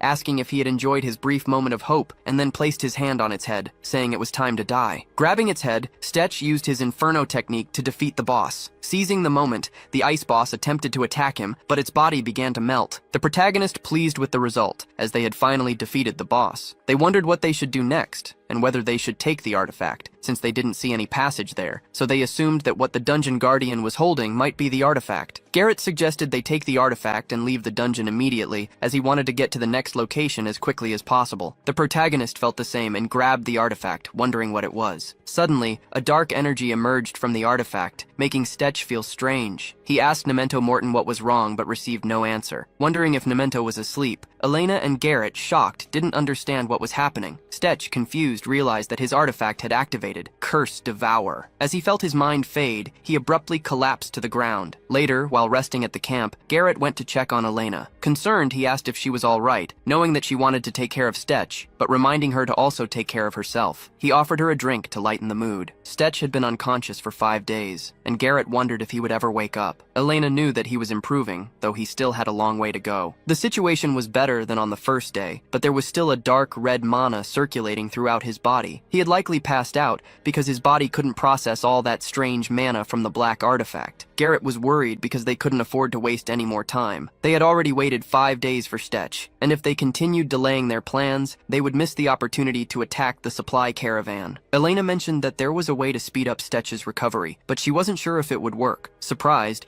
Garrett asked why she hadn't mentioned this before. Elena explained that she had never been in a situation like this, and didn't want to risk something she didn't fully understand, fearing it could worsen Stetch's condition. She had hoped he would recover naturally, but she knew that if they kept waiting, it would ruin their plans. So she decided to try to help him recover as quickly as possible. Garrett liked the idea, and left Elena in charge of waking him up while they prepared to leave. He was confident that if they set out now, they could catch up with the caravan, so he trusted in Stetch's quick recovery. Elena took Stetch's hand, which began to glow. She knew that to overcome the dark mana, she needed pure mana to cancel it out, just as she had done before. She channeled her pure mana into his body, eliminating the impurities and maintaining her rhythm in Stetch's subconscious. Stetch, however, didn't remember where he was, his name, or what he was doing. Flashbacks of his memories appeared, but a strange flashback of an unknown man left him confused. He wondered if that was someone else's memory. In the flashback, the man was sleeping with his head on a table, and upon waking, realized he didn't know when he had fallen asleep. He was happy to see 3 people standing before him, as he had finally created new life, but wondered why they weren't moving. He then remembered that he hadn't yet given them names, so their individual minds hadn't been activated. He used magic and wrote her name, Destra, the kind and supportive elf. After receiving the name, she was able to breathe and move. He named the dwarf Axton, an annoying and stout dwarf, but fair and honest. The human was named Cain, a stubborn and determined human. All received the gift of life, and then the man welcomed them into the world, declaring himself the creator of the world. They asked their master to entrust his name to them as well, and before the man could say what his name was, we fast forward 500 years into the future. Cain was in the forest when Axton appeared calling him. Empty-headed, furious, Cain retorted, questioning Axton's ridiculous clothes and his father's taste in fashion. Irritated, Axton suggested a fight to see who would still be standing at the end, an idea that Cain gladly accepted. Before they could start, Destra appeared, asking why they were fighting in their territory. She suggested that if they wanted to fight, they should choose a place where their father couldn't see them. Embarrassed, the two gave up the fight, agreeing not to brawl. They arrived at their father's house, where he greeted them with joy. He asked how they were and apologized for not visiting them sooner. The father, however, didn't mind, knowing they were busy with their own lives. He invited them to sit and brought out fruit to eat. Seeing the mess, Destra commented that the father needed to clean more often. She began tidying up the place using magic, which surprised Axton, who found it strange that after all this time, all she wanted to do was clean. When he remarked on this, Destra suggested that instead of cleaning, she could get rid of him. It had been 500 years since the man gave life to Destra, Axton, and Cain. They inherited his ability to create, and over time, each of them created life forms similar to themselves, filling the once empty world with life. Soon, they were revered as gods by their creations. The man asked how things were going, as he hadn't seen them in a decade. Cain commented that the people were almost the same as 300 years ago, farming and building resting places. But recently, more work had been needed due to the appearance of monsters. The man, surprised, wasn't aware of the monsters, so Axton explained that about 50 years ago, strange creatures began to appear and attack everything. They didn't know where they came from, but their numbers increased each year. The The man realized why everyone was armed, something that hadn't been necessary for centuries. Kane mentioned that although they didn't need the weapons, they needed to set an example as rulers. He noticed some manuscripts and asked what their father was creating. The father abruptly snatched the paper from Axton's hands, making Axton suspect it was something precious. The father assured them that he would show it when it was ready, but for now, it would be a secret. He wanted to hear more about their creations. Destra, despite enjoying the visit, said she needed to go, as her creations were waiting for her. Axton also asked their father to visit his home when he could. The father promised to go once he finished his research, and asked Kane if he was also leaving. Kane confirmed that he was preparing to depart. Shortly after they left their father's house, he closed the door and collapsed, feeling the weight of keeping his secret. Meanwhile, Elena was infusing her energy into Stecha's body, trying to cleanse the impurities. Suddenly, her energy was repelled by Memento, but she persisted, placing her hands on Stecha's chest and trying again. Elena was worried because Stecha's mana was resisting absorption, almost as if it had a mind of its own. Garrett asked if there was any progress, and if Stecha was showing signs of waking up, but realizing he was pressuring her, he decided to remain silent. Shale took the reins of the carriage and asked the chief to rest. Upon entering, he saw Elena sitting quietly in a corner and asked if she was all right. She said she was, but it was clear she was tired. It had been 8 days since Stecha had been unconscious, and Garrett, though worried, asked Stecha to wake up as they had already waited too long. Suddenly, Shale heard a strange sound coming from the forest and alerted the chief. Upon checking, they saw a shadow in the forest,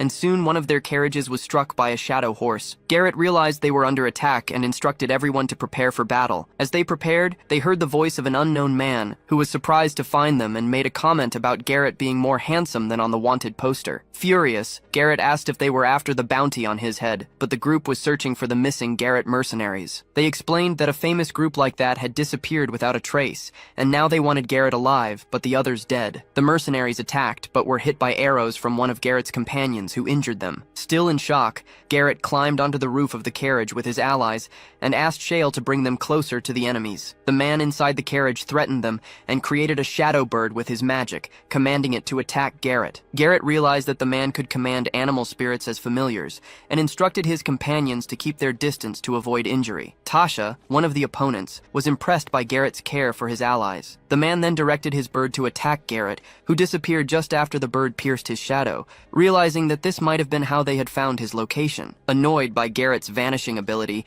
the man instructed Tasha to handle him, as controlling 2 creatures consumed a lot of mana. Garrett, on his part, spotted 2 opponents on the roof of the carriage and attacked, disappearing from their sight and placing a dagger at the throat of one while kicking the other. Tasha instructed her men not to go after Garrett, but to look inside the carriage, suspecting that he was protecting someone. This worried Garrett, but before he could act, they jumped down. Garrett quickly intervened, delivering a kick so hard that it made one of their noses bleed, leaving him in agony. Garrett made it clear that they could attack him as much as they wanted, but he wouldn't let them enter the carriage. When the man tried to strike him, Garrett vanished and reappeared immediately afterward, killing him. He apologized to Elena for involving her in the mess. While he was distracted, another man attempted to attack him stealthily, but Elena, noticing the threat, threw a dagger from a dead opponent at the attacker, saving Garrett. Impressed, Garrett praised her precision. Excited, Tasha raised her weapon and remarked that, although they seemed delicate, they didn't use friendly tricks. A strange aura emerged from Tasha, alerting Shale, who asked Garrett to be careful. Using this aura, Tasha broke and flung the roof of the carriage away. Garrett decided to confront her and asked Elena to try to wake Stech while he dealt with the situation. Exhausted, Elena continued to infuse mana into Stech, even coughing up blood due to the effort. Tasha, covered in the red aura, asked if Garrett thought he could stop her. Garrett, aware of Tasha's immense power, knew that trying to block the attack would be fatal, but hiding would doom Stech and Elena. With no other choice, Garrett prepared to sacrifice himself. Suddenly,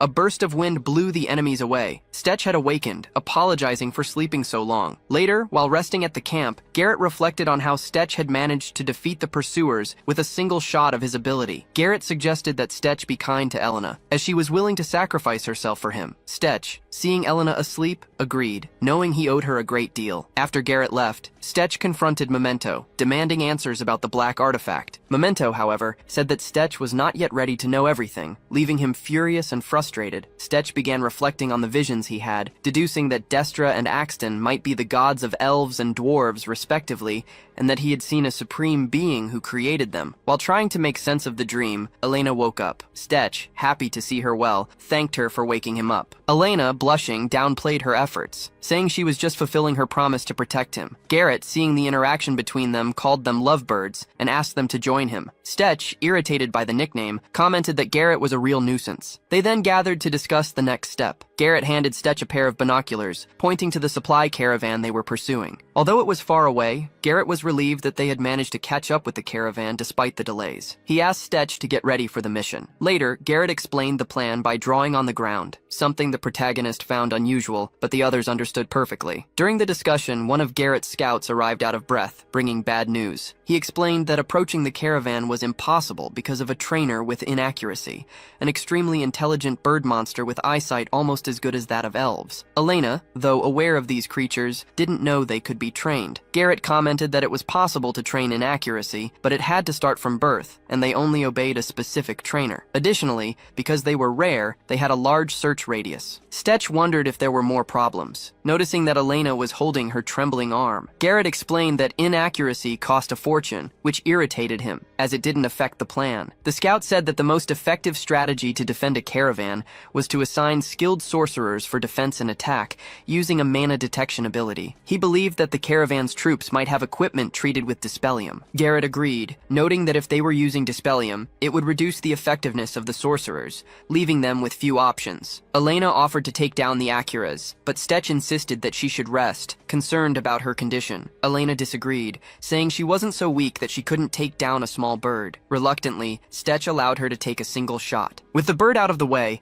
they would have a strategic advantage over the caravan, but there was still uncertainty about the Dispellium. Stetch assured them that he had ways to get around it, even if it was present. Meanwhile, the caravan continued toward its destination, led by Sir Benedict, who noticed his assistant's fatigue. He assured him that they would soon reach the northern front, and asked him to hold on a little longer. The assistant reported that the Pidgeot was scanning the area around the caravan. After surveying the area, the bird returned, impressing the assistant and Sir Benedict with its performance. The Pidgeot prepared to make another round, but suddenly fell dead to the ground, surprising the group. Seizing the opportunity, the bandits attacked, putting everyone on alert. Sir Benedict was shocked by the sudden attack, wondering who would dare to rob a royal caravan in broad daylight. Even with their troops well armed and protected with Dispellium, Garrett easily destroyed them. He smiled, satisfied with the progress of the plan. Sir Benedict, in a state of shock, suspected that the bandits were using an artifact powered by dark energy, which explained why the Dispellium wasn't effective against them. He ordered his troops to follow him to support the front, while the rear guard held firm. Assistant Atoll screamed in terror as he realized they were in trouble because someone was approaching from the rear. The most worrisome thing was that the enemy was a sorcerer, immune to their attacks. Memento, observing, found it amusing that they thought they could defeat him with mere shots, but he knew that wouldn't work. They were concerned because if the enemy was a sorcerer, they would need to engage in close combat, but they didn't want to show fear. Atoll instructed his men to use the equipment coated with Dispellium if they could get close enough. The protagonist asked about the artifact, mentioning whether it would take an hour, but Memento reassured him that it wouldn't take more than 5 minutes. Stetch, irritated upon hearing this, thought that Memento was becoming too cocky. He aimed at the opponent and fired a beam that hit him squarely in the head, causing his eyes to roll back and turn white. The man began to tremble, which worried his friend, who asked what was happening. Before he could get a response, his companion slashed his own throat and blood gushed out. Atoll, witnessing everything, was alarmed, unable to comprehend what was happening, while the protagonist was fascinated by the scene. Memento smiled sinisterly, and his face began to emit mana, ready to defeat them all. Assistant Atoll was paralyzed and confused, unable to understand what was happening to his companions, who, one by one, began to kill themselves. They were being possessed by Memento, and ended up attacking each other. After absorbing the black orb and fulfilling the requirements, Memento unlocked a new ability called Seizure. This ability allowed him to leave the ring and enter another person's body, completely controlling them. The most terrifying part was that, for an entire hour, Memento could enter and exit people's bodies at will. Atoll should have paid more attention to what was happening. The protagonist, enchanting his sword, attacked and killed Atoll. Memento appeared right behind, possessing one of the bodies and feeling powerful. He didn't know having his own body would be so convenient. The protagonist questioned Memento about his surprise, asking if he had had never thought of this before. Memento held the sword, bringing the blade closer to the body he possessed, and commented that sometimes when Stech irritated him, he imagined taking over his body. The protagonist smiled, considering letting Memento do it, and slit the throat of the possessed man, killing him. Memento then remarked that if Stech was so afraid to fight, he should retreat and stay with him, as he wanted to make the most of this new ability, which made Stech uncomfortable. Benedict, meanwhile, was confused by the situation, but knew that the supplies needed to reach the front lines. He wondered who that ghostly being was, and why the soldiers behind him were fighting each other. Assistant Toll, still dazed, wanted a direct order from Benedict, fearing that those individuals would steal the entire caravan if they didn't act quickly. Benedict dismounted from his horse and organized the troops, devising a plan. He rushed toward Garrett to attack him, surprising him with his speed. Benedict attacked him with a sword, trying to corner him. Garrett, impressed by Benedict's speed, retreated, jumping back. Determined to prevent Garrett from using the artifact again, Benedict advanced and kicked him, interrupting his movement. Garrett was thrown against a tree and was surprised to see that Benedict had captured him before he could activate his camouflage. Benedict quickly approached and attacked with his sword, which Garrett managed to block using his dual swords. Benedict asked if Garrett was trying to sabotage the kingdom and if he didn't realize who he was stealing from. Garrett was perplexed to hear they were sabotaging the kingdom, recalling that the royal family of Venetia had been looting its people for centuries. Furious, Garrett asked if all they cared about was maintaining the front lines, even if it meant plundering their own people. Benedict, filled with rage, saw Toll running toward him and ordered him to attack Garrett. To his surprise, instead of attacking Garrett, Toll attacked him, leaving Benedict shocked and confused. Memento observed, impressed, as Stech fired from another angle, preventing Benedict from reacting. The protagonist commented that the fight ended in less than 10 minutes after the ability was activated, which was positive as it avoided greater risks. Garrett, on the other hand, asked where Stech was, knowing he was around, probably feeling nauseous. Garrett handed him a drink to help ease the side effects. Stech accepted the drink and remarked that it could be useful, as nausea was one of the side effects of the ability. He asked Garrett and his men if had finished organizing everything. Garrett confirmed that they were almost done, and that his companions had done an excellent job thanks to his leadership, as they had suffered almost no damage. Stech, drinking water, asked if they were nearly ready to depart. Garrett confirmed that they had gotten what they wanted, but asked why Stech was so curious, suggesting that he could continue working for them if he wished. The protagonist, irritated, decided to take his leave, saying he would return to the Regia Valley, as the mission had taken longer than he expected, and he wanted to return quickly. Garrett explained that by sending the supplies where they were needed, many people in the kingdom too weak to defend themselves or starving would benefit. Since the journey was long, they should start moving soon. He pointed to Bernard, instructing him to take the group wherever they wanted in the kingdom, as Elena seemed exhausted and deserved a rest. Garrett then asked Stech if he had decided where they should go, but Stech was still reflecting on it. Meanwhile, in the Venizon kingdom, Lapters was resting when his brother asked if he had gone out again. Lapters was happy to see his brother and invited him to have a drink, asking why he didn't take a break. Looking at the table, he saw a bottle of Allswell 95, and his brother commented on the wonderful smell. However, Laptor's younger brother was there to know how much he had collected. Laptor said he got 3 artifacts, but gave 2 to his personal guards, and kept a beautiful sword for himself. His younger brother didn't like it, reminding him that he had already asked Laptors not to distribute artifacts freely, as the royal family was restricting the number of artifacts to avoid internal conflicts. Laptors thought his brother worried too much. He kept the most useful ones elsewhere and saw no reason for such concern, unless his brother also wanted an artifact. His brother replied that he didn't need one. One was enough to protect him. He wanted to know if there was any interesting news about their younger brother. Laptors commented that their younger brother wasn't doing anything important, was out of trouble, and had traveled but returned discreetly to the castle. As he picked up his drink, Laptors commented that this wasn't what Idril had said. At that moment, he stared at his brother and asked for honesty, wanting to know if things were really as calm as they seemed. His brother replied that, as far as he knew, things were calm, but Laptors didn't seem convinced. Although, to the public, the 3 princes of Venetia appeared friendly with each other, the reality was that the fight for the throne kept the castle in a constant atmosphere of tension and thirst for power. In this struggle, Laptors had a significant advantage over his 2 brothers, being the first in line for succession and having loyal servants like Idris and Mark, which further reinforced his power and influence. His 2 brothers, on the other hand, acted more like aides than true competitors. However, out of pride, either of them yielded easily. Gerald completely rejected Laptors, which earned him the disdain of his older brother. Even though he was the farthest from the line of succession,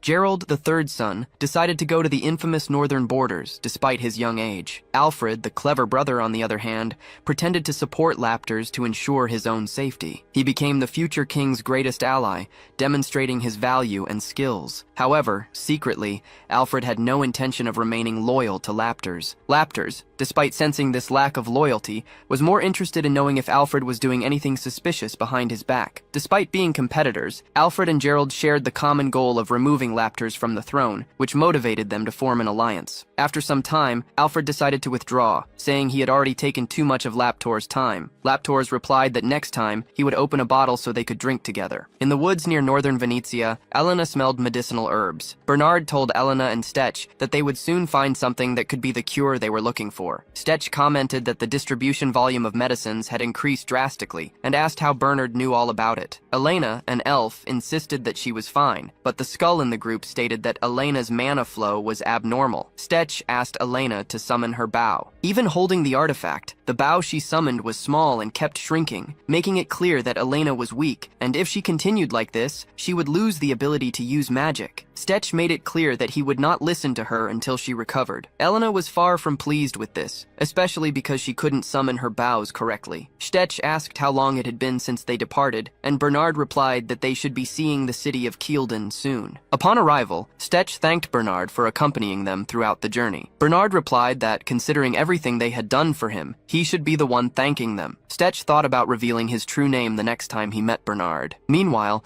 Elena was in bad shape, writhing on the ground, and the skull wondered how she could remain so calm with her mana flow so unregulated. The skull grumbled about how they were all a bunch of fools for not realizing the seriousness of the situation. Stetch asked to stop the carriage, saying he would go look for medicinal herbs or anything that could help Elena. He knew that simply ingesting herbs wouldn't help mana circulation, but maybe he could find something to aid the healing process, which led him to the city of Kielden. Upon reaching a stall, Stetch asked the medicinal herb vendor if he had anything to restore mana. The elderly man kindly said no. Stetch was incredulous. How could the medicinal city of Kielden have nothing to restore mana? The vendor explained that the city sold general medicines, but no one there knew how to restore mana. Stetch became even more frustrated for not finding anything to help Elena. At that moment, an old lady caught Stetch's attention, asking him to stop causing a commotion in the village. She explained that the city had no mana restorers. She mentioned that the main ingredient for the remedy he sought was the Dunlight flower, which only grew at the top of Rocky Mountains, and no one had been able to reach it for months. Stetch asked if, by getting those flowers, they could make the remedy. The vendor confirmed, but the lady warned that it would be very dangerous to try and retrieve the flowers. Even so, Stetch ran off, saying he would soon return with the flowers to make the remedy. While in the forest, he wanted to understand who was erasing people's memories. The skull asked how anyone would know if their memories were being erased. Stetch thought for a moment and observed the surrounding plants. As expected, Kielden was surrounded by rare plants, a fascinating place for botanists. Suddenly, with a serious expression, Stetch drew his sword as something was irritating him. Stetch felt a presence approaching, something very fast and enormous, judging by the energy it emanated. He realized the creature was already very close and was preparing to attack him.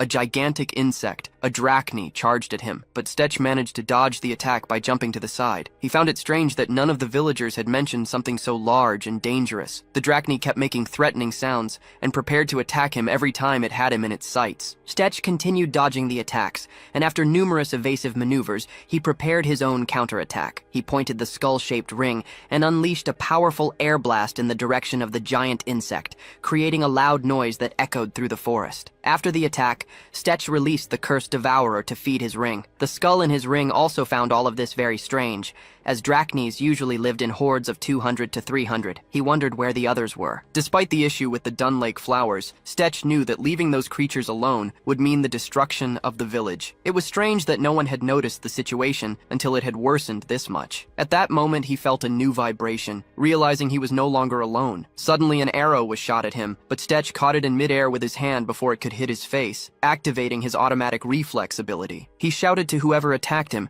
demanding that they identify themselves or risk losing one or two limbs. Whoever it was knew that someone who could catch an arrow with their hands was very dangerous. Without receiving a response, Stetch prepared to launch another air projectile. The shot knocked the attacker out of the tree, and they fell at Stetch's feet. Even with a sword pointed at their face, the attacker said nothing. Stetch ordered them to raise their head and use the sword to pull off the figure's hood, revealing that it was an elf. Surprised, Stetch noticed that the elf didn't like being confronted by a human. It had been a long time since Stetch had seen an elf, and the clarity in the young man's eyes indicated more disdain than fear. Stetch told the elf to stand up and said that after trying to kill him, the least he could do was explain what was happening in the forest. The elf looked at him as if he didn't understand a word. Stetch continued, explaining that an elf friend of his was very sick and needed a remedy that could only be found at the top of the mountain. According to the villagers, everyone who tried to climb the mountain lost their memories. Stetch asked if the elf knew what was causing this. Without saying a word, the elf took advantage of Stetch's distraction and fled, leaping through the trees as fast as he could. The skull suggested that Stetch could easily freeze the elf's legs to stop him from escaping, but Stetch didn't want to scare anyone. The elf fled to his hideout, a beautiful place, and told his leader what had happened. He said that a human had entered the forest while he was on guard. The leader asked if he had shot without consulting her, and the elf confirmed, saying he didn't know what to do. He explained that the human had destroyed a drachni with one hand. The leader understood the report and asked if the elf had managed to kill the human. He replied no, and said things had gotten a bit strange. Furious, the leader slapped the elf's face, reprimanding him for not killing the intruder and saying he had wasted months of hard work. She asked why he thought they erased the memories of all the humans who tried to climb the mountain. Furthermore, she mentioned that the human had said he would find them. Meanwhile, Stetch was coming down the stairs and asked what was happening. He surprised several elves and asked them to continue the conversation. He wanted to know why they were tampering with people's memories. The two elves who had been talking earlier remained silent, which Stetch found strange. The elf leader, looking at him with disdain, began preparing her attack, a sharp air blade forming at the tips of her fingers. She jumped toward Stetch, ready to strike, while he reflected on how insistent elves could be. Stetch saw the elf trying to attack him, and, to protect himself, grabbed her arm before the blow could strike. Realizing that her attack had been neutralized, the elven leader ordered her archers to shoot. Arrows came from all directions, but Stetch simply closed his eyes, concentrated his energy, and summoned powerful winds to deflect all the projectiles. The elves watched as the arrows were deflected without touching him, while the wind impaired their vision. The leader, surprised that a human had neutralized their arrows, began to question whether he was truly human. Stetch, still holding her arm, looked at her and said they didn't stand a chance of even scratching him, and that they should listen to him. He explained that he wasn't there to hurt them, and that, if they had answered his questions from the start, he would have already left. The elf responded that the child he had mentioned earlier didn't understand the situation. Stetch realized he was practically talking to a wall and released her arm. The elf asked if it was true that he wasn't an assassin sent by the humans. He raised his hands in a gesture of peace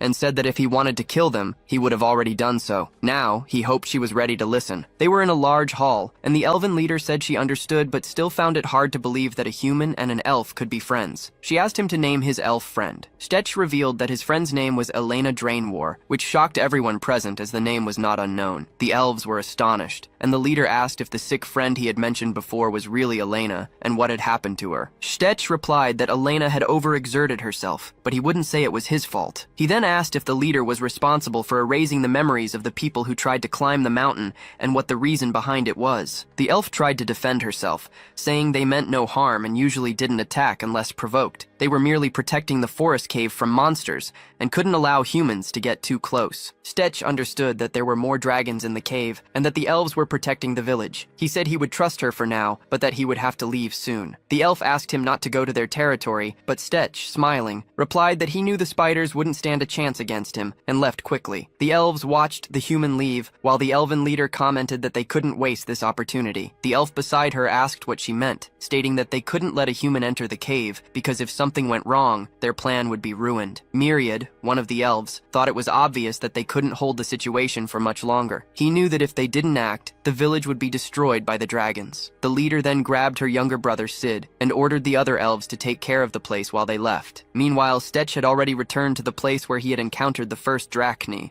He was deep in the forest without encountering any more creatures and began to wonder if the first drachni had been an isolated case. Suddenly, a new drachni attacked him from above, and he quickly used his sword to slice through it, cutting it in half with an air explosion. He also used crosswinds to knock down rocks and trees around him. As soon as he dealt with the first creature, he noticed that a second drachni was about to attack him. Stetch found it strange, as these creatures usually moved in large groups, yet now they were acting alone. The second monster spat a jet of acid at him, which Stetch found unusual. Leaping to avoid the attack, Stetch Stetch dodged the strikes while noticing a glow between the trees. For a moment, his attention was drawn to the glow, and he almost got attacked by the again, but an arrow struck it, saving him at the last second. Tired of the situation, Stetch realized that, in addition to fighting the creatures, he was now also being attacked by an elf. Myriad raised his hands in a gesture of peace, while his brother looked fearfully at Stetch. Stetch, irritated, asked the elf what she was doing there with the younger elf. She replied that they had come to help him, but Stetch didn't want their help and preferred that they stay away. He launched a larger blast toward the giant spider and ordered the elves to get out of his way, as they were only hindering him. The elf was surprised that Stetch didn't want help, especially after witnessing the power of the attack he had unleashed. Stetch would accept help from Elena, but he didn't have time to learn to fight with other elves around. Myriad, visibly saddened, remarked that few people could adapt and assist like Elena, and that it was understandable that he had relied on her support all this time. Still, she explained that the place where Stetch was headed was also the Drachni's nest. Though he was strong,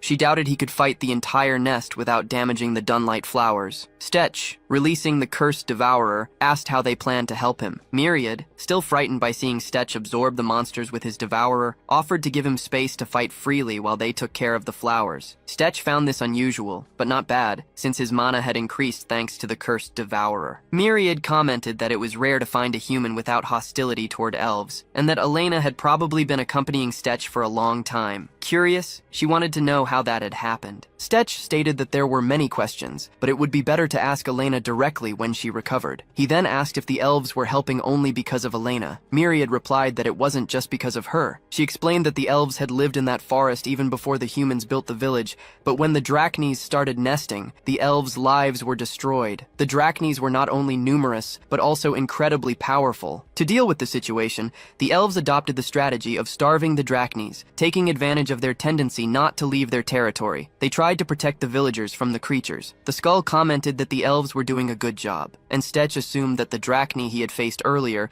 had probably separated from the group in search of food. Myriad explained that they had done their best, and now, with Stetch around, there might be a solution. They then decided to enter the cave to hunt the remaining Drachnies. As soon as they entered, the attacks began. Stetch drew his sword and sliced one of the giant creatures in half, activating his energy. Myriad was also fighting, using both magic and physical attacks to fend off the monsters. The cave was filled with spider webs, turning it into a real trap, which irritated Stetch. Suddenly, a giant Drachni dragged Stetch with its webs. Myriad shouted for him to be careful, and immediately cast a stone spike spell, destroying the Drachni and saving Stetch. He was surprised to discover that Myriad was a mage. She explained that although she had enough power to use magic, she preferred to conserve mana and only used it in emergencies. Stetch realized that this ability would be useful against large groups of enemies, but as they tried to talk, more Drachnis appeared, complicating the situation. At that moment, a large Drachni leaped at Myriad, but it was quickly neutralized by blue lightning. Stetch turned to Sid and asked about the lightning. He remarked that the elf's younger brother was more useful than he had imagined. Myriad explained that, although Sid was talented, he was also very fearful. Stetch concluded that both of them were experienced warriors, and from that point on, he could take charge of the battle. He warned them that he was going to do something dangerous and asked them to be careful. Stetch gathered a large amount of energy and unleashed a fireball, transforming the previously calm forest into a chaos of flames and explosions. The three of them jumped into the air to avoid being hit by the blast. Myriad, furious, complained that they were almost caught in the explosion, but Stetch reminded her that he had warned them about the danger and remarked that she didn't seem so weak. Despite the chaos, Stetch realized that something was wrong. He had expected to find a field of Dunlight flowers at the top of the mountain, but all he saw was a field of spider webs. They were once again being attacked by more Drachnis. Stetch sighed, realizing that the place was infested. Sid, worried, suggested they leave before it was too late, but Myriad threatened to decapitate him if he said one more cowardly word. Stetch smiled, certain that, despite everything, these two were as brutal as he was. Stetch and the others were surrounded by several giant spiders, with more of them continuing to emerge from a specific point. He asked Myriad and Sid to take a look at the location. Upon seeing some different flowers, Stetch asked if those were the Dunlight flowers. Myriad confirmed, astonished by the amount of flowers. Stetch was pleased and asked them to gather the flowers while he took care of the rest. A violet-colored mana began emanating from him, and even his cloak expanded in size. He had reached level 2 of the cursed mantle, which enveloped his body in an aura of malevolent energy,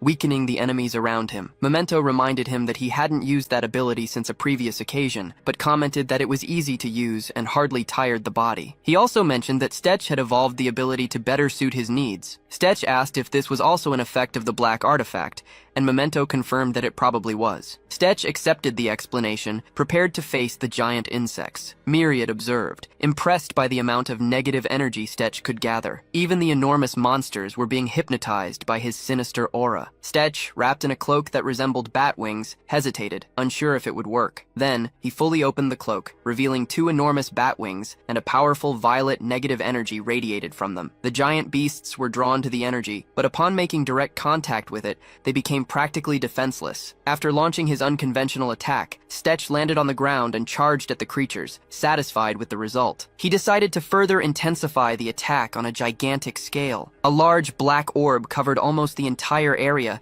making the monsters tremble and lose their strength. Stetch then shouted to Myriad that this was the moment to collect the flowers. Myriad called her brother Sid to help gather the flowers, warning him that if something went wrong, it would be his fault. Meanwhile, the giant monsters were being dominated by Stetch's energy, but the alpha of the nest, the largest of all, seemed to resist. Even weakened by the negative energy, the giant spider was still struck by a shockwave, engulfed in blue light. This was Sid's active ability, which fired a projectile of electric energy. Myriad was also using her active ability, an electric whip that bound the enemy with electricity. She lashed the whip at the alpha, the mother of the brood. While Myriad fought bravely, Sid tried to summon his courage, aimed his arrow, and attacked the large insect, knowing he couldn't leave his sister alone. However, the insect countered with its spiny hairs, putting Sid in a dangerous situation. When the boy seemed to be in trouble, Stetch appeared to defend him, fearlessly facing the giant insect and launching his crosswinds against the creature. The insect gathered momentum with its legs and leapt towards Stetch, but Myriad, positioned above,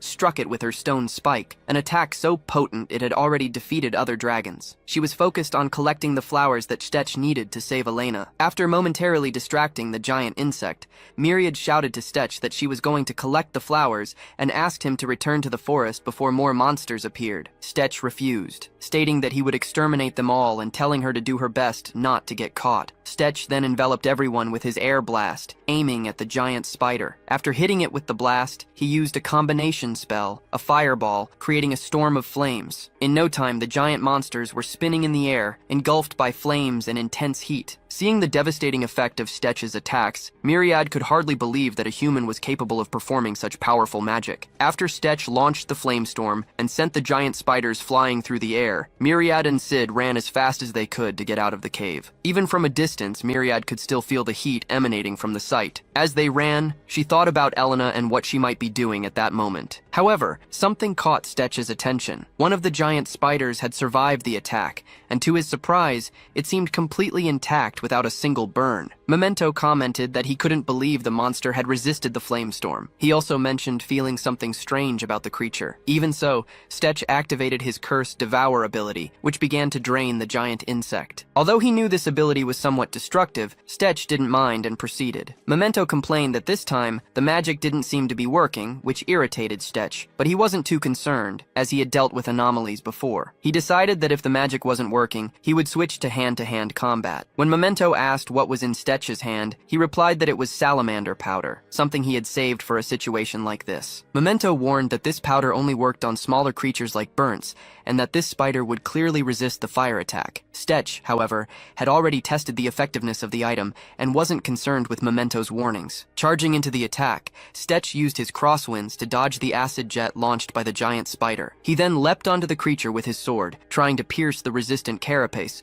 but the spider's agile claws blocked the strike, which surprised Stetch. Knowing he would need to penetrate the carapace to deal real damage, Stetch used an air projectile to create distance between him and the creature. Memento, noticing the difficulty, asked Stetch if he had a plan. Stetch asked for quick suggestions, and Memento suggested combining an ice projectile with another spell to create an opening. Stetch quickly launched the ice projectile, firing several sharp ice arrows at the spider. The waves of the attack began to tear through the creature's carapace, creating the perfect opportunity for Stetch to pierce the giant insect's body. As he approached, Stetch activated an explosive attack with his sword, lighting up the area with a flash of pale blue light. He was pleased, remembering an alchemist who had gifted him that power. As he split the insect in half, Memento asked Stetch to take a look at the creature's innards, as he suspected it was stronger than a typical monster. Upon cutting open the creature, Stetch found an object inside the monster. Memento deduced that the insect had devoured some explorers who were carrying that object. Stetch, for his part, was pleased to have found something valuable. Soon Soon after, Stetch went to Elena and gave her the elixir made from the dunlight flowers he had collected. He explained that he had personally gathered the ingredients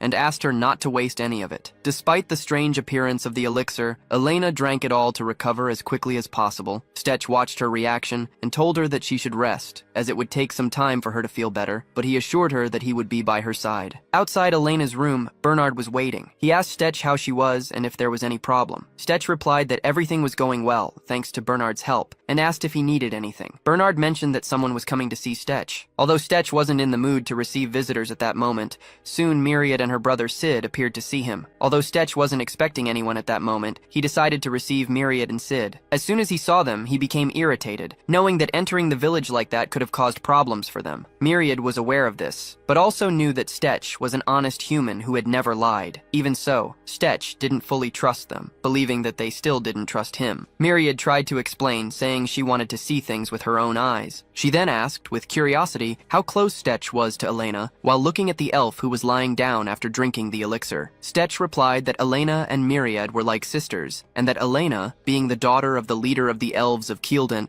was loved by the entire tribe. Myriad explained that when a dungeon appeared in the depths of the Black Forest, she became stronger and stronger, and there was nothing they could do. Elena lost her father during that time, and the situation worsened even more when they lost contact with the tribe. Stetch mentioned that he had recently helped Cain, but left it for Elena to explain when she felt better. Shortly after, Elena began to regain consciousness and recognized Myriad's voice. Surprised and emotional, Myriad ran to hug her childhood friend. Elena, surprised to see her there, asked what was going on and how she had arrived. Myriad looked at Stetch and Sid, who were stepping aside to give the two friends some space. Elena commented that she had heard that humans had settled near the forest, but she hadn't had any further news. Myriad said they were taking care of the area to ensure it remained fertile, and this had attracted unwanted attention. Elena then asked about Stetch's relationship with Cain, and Myriad was impressed to learn that Stetch had actually saved Cain. She jokingly asked if Elena had been following Stetch everywhere to repay such a large debt, and Elena responded shyly, unsure of the answer. At that moment, Myriad realized that Elena might have feelings for Stetch, although Elena denied it. Myriad gave a shout of joy, catching the attention of Stetch and Sid, who were talking on the other side of the room. Myriad commented that if Elena had feelings for Stetch, it wasn't a problem, as he didn't seem to be a bad person, and she preferred that Sid not hear any of it, fearing he might freak out. She said it was wonderful to reunite with her friend, but that she would probably leave soon, not knowing exactly where her next destination would be. Myriad invited Elena to visit her in the forest whenever she wanted, and Elena accepted the invitation with a smile. Myriad then went to talk to Stetch and asked how Elena was doing. Stetch commented that she seemed to be much better, and that the elixir had helped. Myriad took the opportunity to ask Stetch to promise not to let anything happen to Elena, stating that he shouldn't protect her just because of a debt. Stetch replied that Elena didn't owe him anything, and that if she wanted to leave, he wouldn't stop her. Myriad realized he was a reserved person,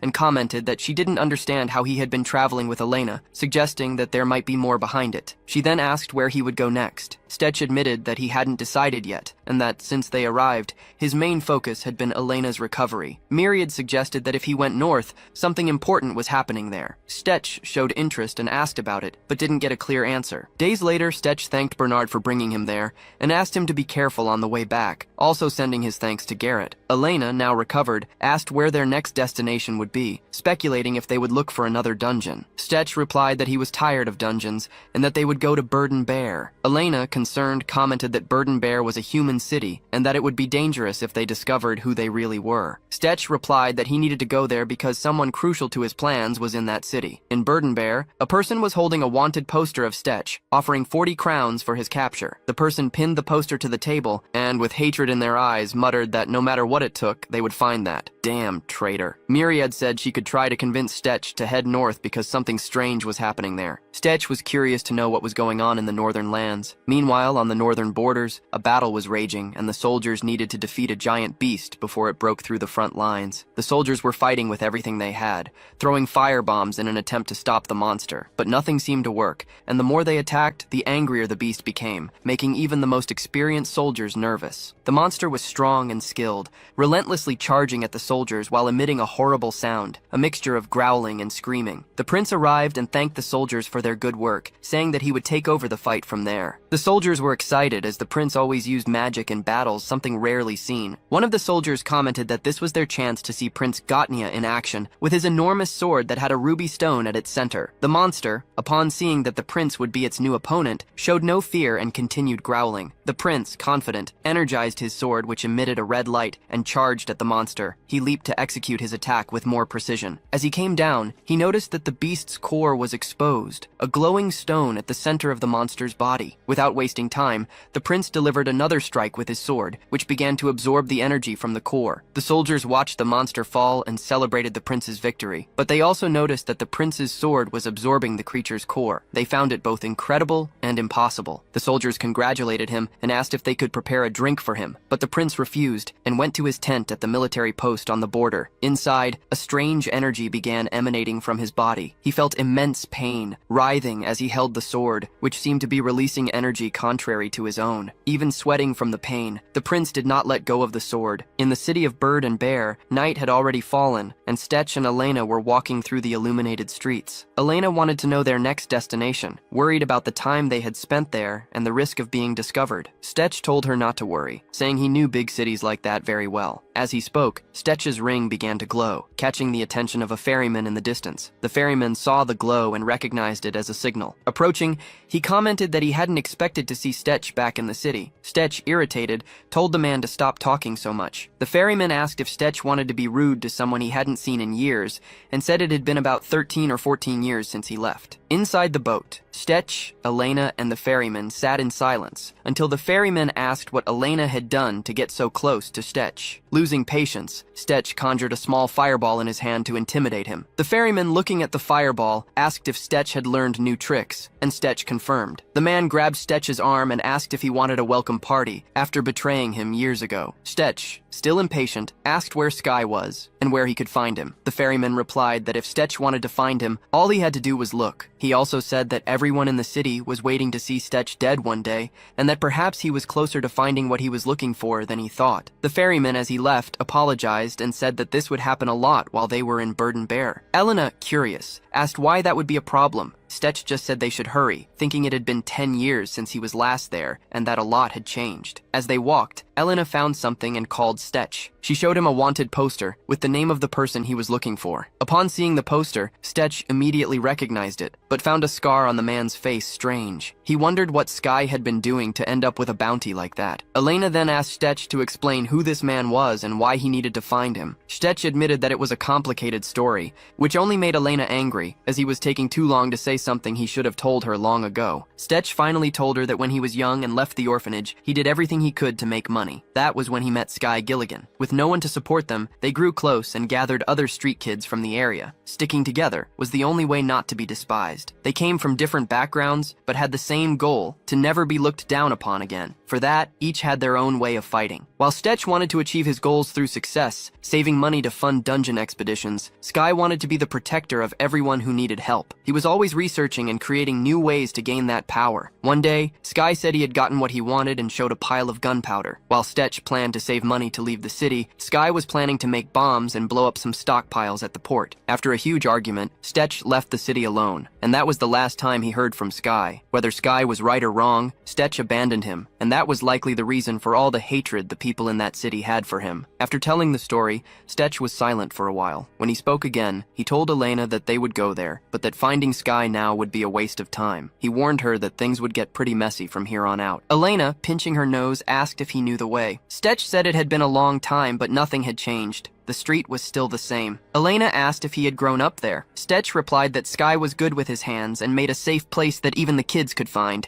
but the city was full of opportunists. It was Sky who created a secret passage. Stetch stood his hand along the brick and opened the passage, leaving Elena startled. Inside the place, which looked like a bar, Stetch stayed quiet, and so did the people until they recognized him. They couldn't believe that the slow guy was really there. Stetch waved and said it had been a long time, but everyone there wanted to take him down. He commented that he didn't need such a warm reception. Even so, Stetch prepared too as the people charged at him recklessly. He delivered a blow to a big guy so strong that it sent him flying. The impact caused confusion and dust. The others were scared, seeing the strength of Stetch, who asked if anyone else wanted to face him, telling them to come all at once. He began focusing energy into his hand with the ring. Stetch landed blows on anyone who tried to attack him, and no one could believe he was so strong. After all, he was just a former dungeon gatekeeper. The big guy on the ground couldn't understand how Stetch had gotten so powerful. All the commotion began to irritate Sky, who came out from where he was and shouted for everyone to shut up, saying that he had told them repeatedly to stay quiet while he worked. But his voice changed when he saw that Stetch was there. Stetch then said to Sky that it had been a long time since they last saw each other. Sky Gulikin was the man with a 1.2 million bounty on his head, and his story was tragic. He was born in the slums of Gridlock, one of the largest cities in the south. His mother, Lasha Gulikin, was so beautiful that it seemed impossible to believe they came from the slums. Her smile always shone, even in poverty, but all of that was destroyed by a single nobleman. A bored noble decided to visit the slums to break his monotonous routine and found Lasha. That decision changed Sky's life. Even in the hostile environment, he was raised with love by his mother until he turned 10, when his tragedy began. One rainy night, upon arriving home, he found the door open and his mother lying on the floor. Her last words were for him to run, and he obeyed, fleeing without looking back. Soon after he left, he heard that everyone in the neighborhood had been killed. Years passed, and Sky lived for revenge. He met a friend in the slums of Burden Bear, and together they began to form their own faction. During this time, he received information about the person responsible for his mother's death, Duke Marcus Crossford, his grandfather. When the Duke learned that a child with his blood was living in the slums, he decided to eliminate that threat personally. The Duke's abuse of power only fueled Sky's anger, and his actions became increasingly out of control. When Sky learned that Crossford would be in Burden Bear, he planned his revenge using barrels of gunpowder, which eventually led to his fight with Stetch. However, his revenge failed, and his faction suffered a severe blow from the consequences of that failure. Now, after all this time, Stetch was standing in front of Sky. Sky could hardly believe it was him. Stetch greeted him, saying it had been a long time. The men who had been beaten by Stetch asked Sky to do something, but Sky just asked what they expected him to do. Nervously, the men said they couldn't let the traitor escape again. Sky thought for a moment while Stetch watched, waiting for his decision. Sky then pointed a gun at Stetch, but Stetch quickly used his crosswinds to dodge the attack and counterattack. Sky was surprised, saying it was impossible to dodge that shot, and noting that Stetch had returned with new abilities. Stetch responded that it had been a long time since they last met, and the first thing Sky did was shoot at him. Sky, for his part, admitted that he was happy to see him, but also angry, and he threatened to put a new hole in Stetch, holding his enormous weapon. Memento warned Stetch that this wasn't an ordinary weapon, and could cause more than just a wound. Stetch asked his old friend what he was doing now. Sky, irritated, shot again from the top of the stairs, but Stetch, using his crosswinds, defended himself while cursing Sky for his attitude. Meanwhile, the other men were preparing to defend Sky, fearing what Stetch might do. Before they could act, Elena, with her bow in hand, shot an arrow that hit one of the men, warning everyone not to if they wanted to stay alive. The man who was hit, surprised, complained about Elena's attitude, but was soon silenced by another. Stetch was preparing to perform a combined ice attack against Sky, who continued to point his weapon. Stetch used his crosswinds again, and Sky noticed ice forming at his feet, distracting him for a brief moment, which allowed Stetch to get close and strike, knocking Sky's weapon to the ground. Now disarmed, Sky had a sword pointed at him. Stetch reminded Sky that he had never won a fight against him, and never would. Sky, irritated, said that Stetch talked too much, and that this fight was a continuation of what happened 14 years ago. He asked if Stetch was there to finish what he had started. Sky begged Stetch not to waste time with words and to end it quickly, but Stetch replied that he was there for the opposite reason,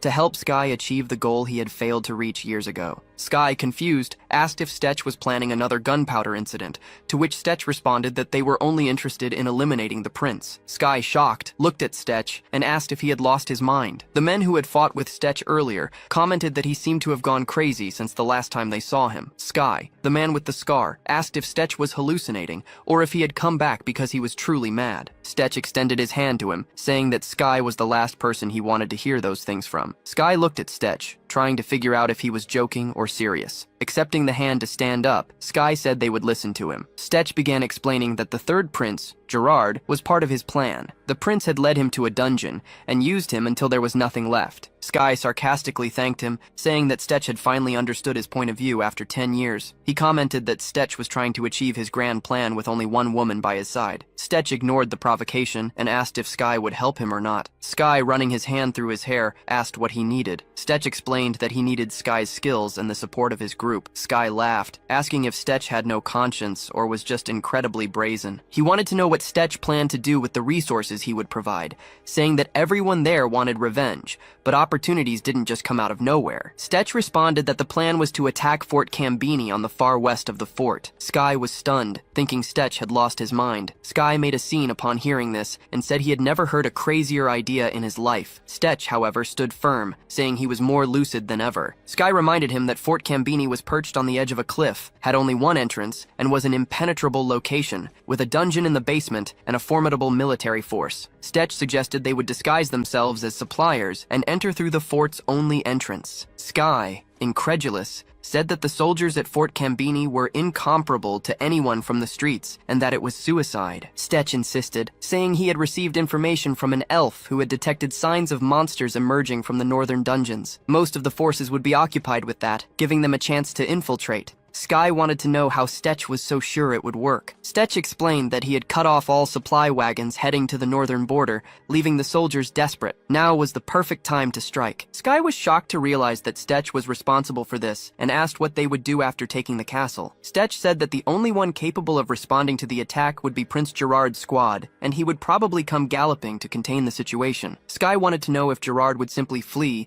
and Stetch, seething with hatred, said that if he saw Gerard's face, he would make sure that never happened. Sky's men began to get excited, believing that now was the right time to attack. Stetch, seeing the enthusiasm, asked if that was devotion or worship of their leader, thinking Sky was embarrassed in front of him. Stetch wanted to leave and execute the plan as soon as possible. Sky said there was no rush, as even if they left immediately, they wouldn't be able to get out of the city that day. He asked if Stetch knew who the first prince's circle ruled the area, and any large movement would be noticed. They would have to wait until the following night to leave. Stetch, curious, asked where Sky was going. Sky replied that he was going to his workshop, where he had a stockpile of high-quality explosives ready for use. He also took Stetch's sword, saying he wanted to examine it ever since he saw it. Sky found it interesting how someone used gunpowder in a sword and asked who had made it. Stetch replied that it was a dwarf named Clyde. At that moment, Sky had a brilliant idea and suddenly ran off, locking Stetch and the others in the place. Stetch, furious, asked what he was doing. From the other side of the door, Sky shouted that it would be good for Stetch to relax a bit. Stetch and Sky continued talking from opposite sides of the door, but Stetch decided to stay there for a while. The place was empty, and Stetch felt like he was the only one not doing anything. When he saw Elena return, he asked if she wanted to take a walk and if anyone had bothered her. Elena told him not to worry. She commented that she didn't know Stetch had such an audacious plan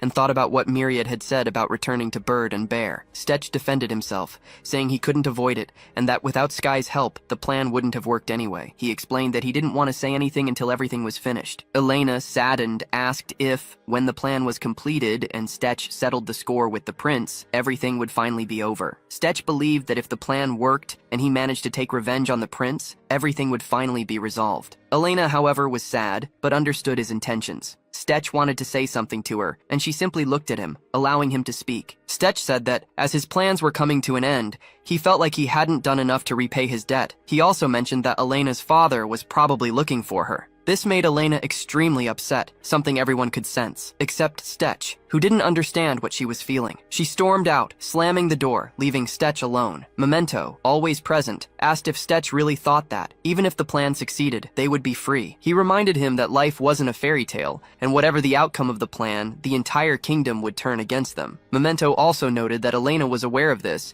but didn't seem interested in giving up. With the plan orchestrated, the group made their way to the northern border. Stetch asked Sky to check the details again, as he felt something might go wrong. Sky, curious, asked why Stetch was so restless, but Stetch just wanted to ensure everything was in order. Sky then explained that he had made a special adjustment to Stetch's sword. He had inserted a feature in the center of the guard, which could only be used once in an emergency. Sky said it represented the pinnacle of his 14 years of experience, and Stetch should use it carefully. Memento thought that Sky had inserted some kind of magical circuit into the sword, but he placed an anti-transparency spell on the outside, making it impossible to predict exactly what it would do. Even so, Memento warned Stetch to be cautious. Meanwhile, the soldiers at the fort were complaining about the lack of supplies. It had been nearly 2 weeks since they had received anything, and they were on the brink of collapse. A guard spotted a carrier pigeon and went to check the message. The letter stated that the dungeon under Fort Cambini was at its limit, about to be overrun by monsters. The commander, Nicholas, organized the soldiers. Even though many were exhausted, they prepared the 426th excavation team to deal with the dungeon,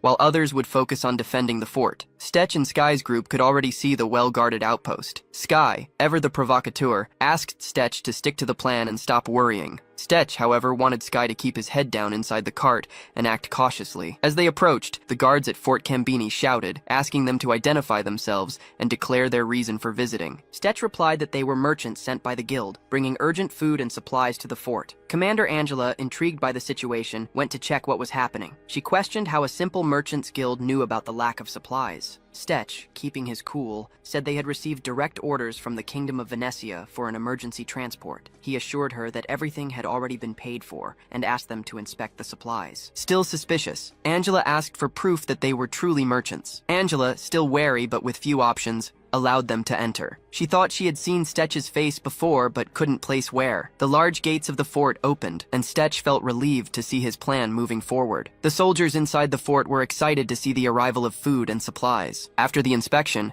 Angela was satisfied and praised their work, saying the soldiers could now hold out a bit longer. Stetch was also pleased but suggested they check the supplies to ensure everything was in order. When Angela, guided more by hunger than reason, went to the back of the cart, she was surprised by a gun pointed at her. The soldiers inside the fort began shouting, realizing they were falling into an ambush. At the same moment, a shot was fired, and the soldiers realized they had fallen into an ambush. The shot was the signal for the hidden henchman in the cart to begin acting. Meanwhile, Elena remained serious amidst the chaos, but Stetch was excited by the commotion. Although the soldiers outnumbered them, they were weak and malnourished, which made the attack easier. Stetch wasn't holding back and unleashed his Tesla strike, from which several glowing spheres emerged and headed toward the soldiers. The men had no idea what those black spheres with green lightning would do to them. When the spheres hit, they were struck by a powerful shot. After shooting a soldier, Sky commented that he had spent his whole life like this, fighting. As he spoke, a group of soldiers armed with arrows took the opportunity to shoot in his direction. However, Elena quickly intervened with her own arrows,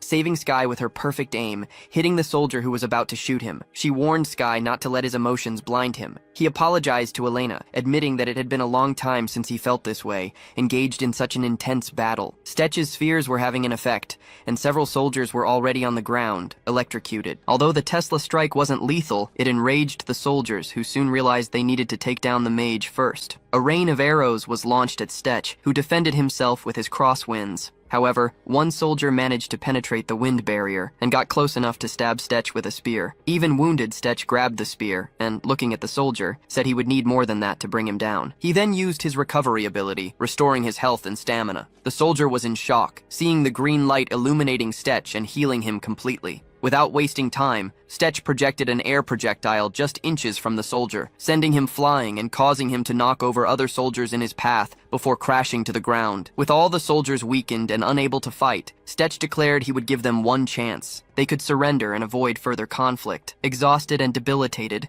the remaining soldiers dropped their weapons, accepting the surrender. Stetch smiled, satisfied, and declared the mission complete. Sky commented that the operation was simpler than he expected, but asked what they would do next. Stetch pointed to Elena and said that he and she would go into the dungeon to deal with the remaining soldiers. Sky, in turn, said that in the meantime he would set up traps and ask Stetch and Elena to return safely. He ordered his crew to confiscate all the soldiers' weapons, tie up the prisoners, and set them aside, as there were still valuable pieces of information to extract from them. As Elena observed the dungeon entrance, Stetch knew this meant the artifact at the core of the dungeon was extremely powerful. Memento commented that it seemed like there had been an intense battle in the area. Stetch noticed the smell of rotting flesh and other unpleasant things, and immediately knew which monster could survive in an environment like that. Elena called him, saying she heard something behind one of the doors. It was probably the soldiers who had arrived first. Stetch approached and saw that the soldiers were facing a monster that looked very much like a giant skeleton. The soldiers were paralyzed with fear upon seeing the skeletal monster. Nicholas, the commander, ordered everyone to retreat,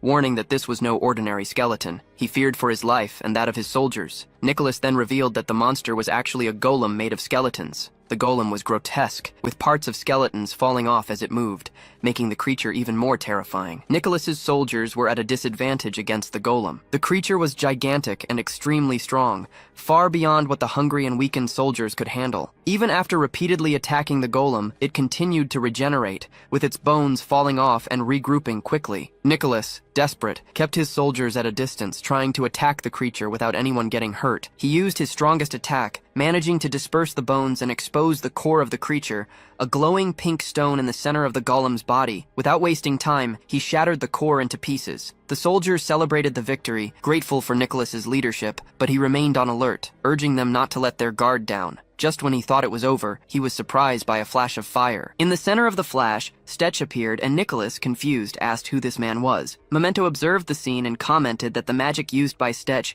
didn't seem to involve wind, and likely used some kind of artifact. Nicholas, intrigued, wanted to know how Stetch had infiltrated the fort, which was supposed to be impenetrable. Stetch then replied that he wasn't there to waste time, and asked Nicholas not to make things more difficult. As soon as he finished speaking, Nicholas attacked with a powerful strike. He wanted to know who this intruder was, and why he was interfering with the soldiers of Venetia. Looking at Elena, Nicholas asked her to explain what was happening. She just smiled slightly, without saying anything. Stetch reacted quickly, launching an air projectile that sent Nicholas flying. Elena realized that Stetch's attack was invisible and had almost no cooldown, making him a frustrating opponent. Memento suggested that Stetch was using some kind of telekinesis. Despite the impact, Nicholas managed to stand up, ordering his soldiers to stay back. He knew that although Stetch was strong, he was still human, and no human could withstand so many attacks without getting hurt. Nicholas prepared for the next attack, but before he could act, Elena fired her arrows, forcing Nicholas to retreat. Stetch thanked Elena for the well-placed shot. Nicholas's soldiers said they would help their commander deal with her, unaware that Elena wasn't an ordinary opponent. She used her windburst ability, raising a huge amount of dust that obscured everyone's vision in the area. As Nicholas's soldiers tried to recover, unable to see what was happening, Stetch took the opportunity to crouch and regain his energy. He then activated his animal instinct ability and attacked several soldiers at once, moving quickly through the sandstorm created by Elena. Nicholas, frustrated, shouted for his soldiers to get out of the sandstorm, realizing they were being attacked without being able to see the enemy. Meanwhile, he was attacked by Stetch, who used an ice spell. Nicholas thought he could dodge the spell, but Stetch surprised him by emerging from the mist with a sword, revealing that he wasn't just a mage. Stetch struck Nicholas with the sword, but the blow was shallow, giving Nicholas time to counterattack. Stetch barely managed to dodge Nicholas's lethal strike. He shouted for her to avoid direct contact at all costs. Aiming for Elena, Nicholas prepared a potent strike. The elf saw the attack forming but was unable to react in time. Nicholas hit her, then bellowed an order to eliminate them from a distance. Atelier saw that the scoundrel had attacked Elena and surged forward to counter. This was precisely the enemy's plan. He managed to ensnare Atelier with his attack,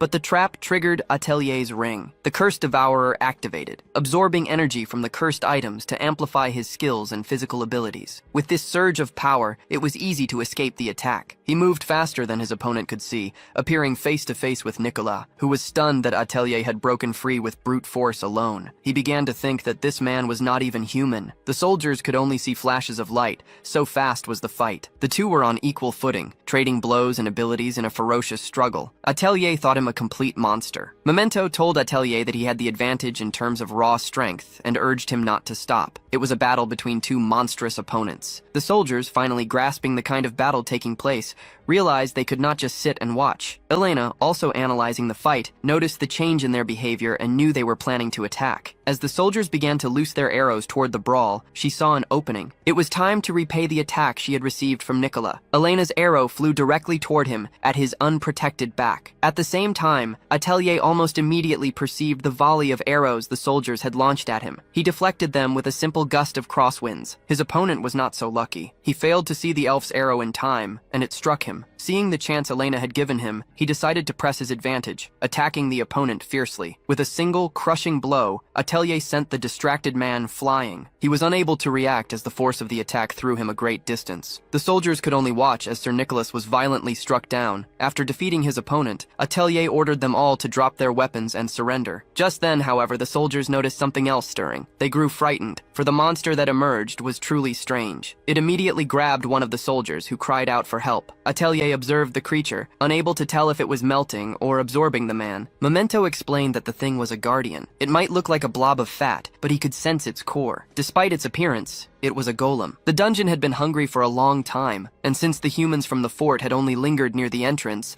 the guardian had decided to march out and hunt prey for itself. Elena realized the monster was about to attack and wanted to know Atelier's plan. He replied that it was the same as always, already preparing a ball of fire. He then launched it at the guardian, which took the blow directly to its face. Memento warned that it would regenerate. Non-lethal wounds would not destroy it. They needed to find the core. The golem's flesh reformed, and it lunged at Elena and Atelier. He asked Elena to try and locate the core within its body. She tried, but realized the energy surrounding it was too thick to see through, and her arrows would not pierce its viscous form. Atelier did not like this. It meant he would have to search for it manually, and that slimy body was the problem. He told Elena to prepare something big. Since it was not human, there was no need to hold back. Atelier unleashed his ice wave attack, taking advantage of its long range. The blast froze the creature, setting it up for the next blow. He yelled for Elena to shoot at that very moment. The elf was already prepared. She confirmed her aim and let the arrow fly. The golem reeled from the impact, thrashing wildly as pieces of its frozen form shattered and fell away. Despite the damage, it retained immense strength, and its fury only grew. Atelier noticed it was gathering energy for a final effort, but from the creature's movements,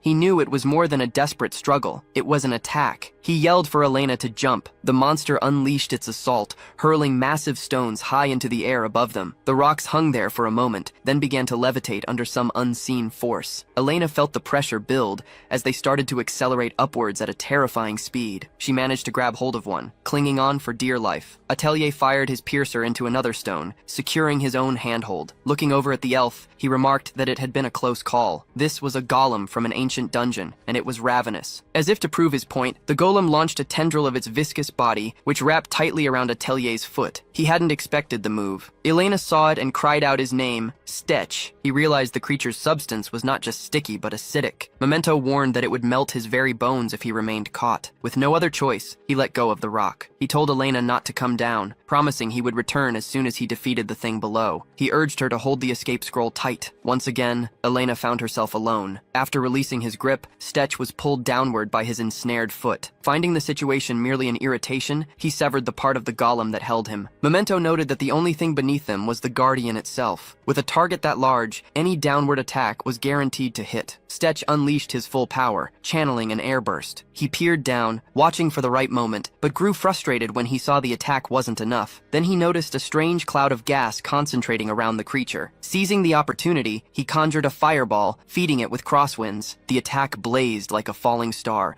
descending from the heavens until it engulfed the golem in a torrent of flame. Even from her perch high above, Elena could feel the sheer power of the explosion. The scale of this battle was still something she found difficult to comprehend. After unleashing his spell, Stetch descended to the ground. It was shrouded in darkness, and he asked Memento if he could see anything. Memento drew his attention to the core. A grim expression, one that belonged more to Memento than to Atelier, crossed his face as he muttered that all these damned golems were the same, and this was how you killed them. However, the remains of the monster were beginning to stir, crawling toward him. His sharp eyes detected the movement instantly. He attacked with two powers at once, an ice wave and an air burst. The combination formed a blizzard, releasing the frozen winds of the tundra to inflict a crippling frost upon the entire area. He unleashed the full force of the storm, determined to end it all. He told Memento he knew exactly how to exterminate every last one of them. He thrust his sword into the golem's core to cleanse it. A massive explosion erupted, blanketing the dungeon entrance in a thick cloud of dust. The people waiting on the surface felt the violent vibrations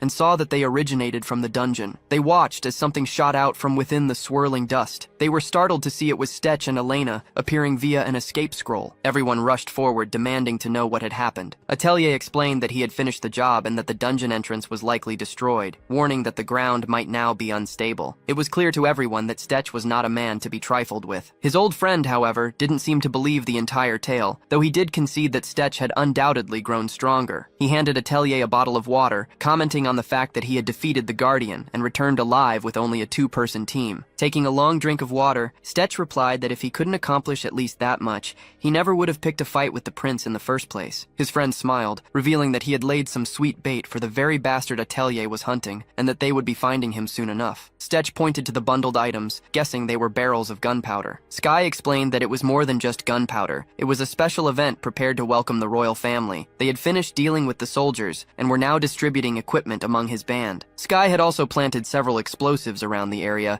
prompting Stetch to remark that his friend was as prepared as ever. Sky felt they had done enough preparation for the moment and asked Stetch to finally hand it over. Stetch tried to feign ignorance, but Sky grabbed his arm, saying he was talking about the artifact and asking if he wasn't going to show it. Stetch wanted to know how he had noticed. Sky thought it was too conspicuous to miss. An object he couldn't tell was made of leather or metal. He wanted to examine it, but thought it better for his friend to get some rest first. Stetch wondered why he was being so empathetic. Sky replied that it was written all over his face. He looked like he was about to die. He added that he had left 2 tents open for them to rest, as it would be some time before the prince arrived. Entering one of the tents, Stetch realized his friend had been as observant as always, but his problem was something else entirely. He took off his boots and noticed his leg looked strange. Memento advised him that the recovery ability only healed wounds, not poison. It couldn't help him with this. Despite having taken every antidote he possessed, none had any effect. Memento explained that common antidotes were useless against a guardian's venom. It was a mixture of a minor curse and poison. Since the one who cast the curse was now dead, it should eventually purify itself, but there was no telling how long that would take. Stetch was incredulous. With such an important battle approaching, he couldn't understand why this was happening now of all times. Seeing him panic, Memento warned that his anxiety would only numb his body further. It reminded him not to forget that he wouldn't die as long as it was there with him. 3 days passed, and the prince's small caravan was already on its way. Gerard, who had received a letter 3 days earlier,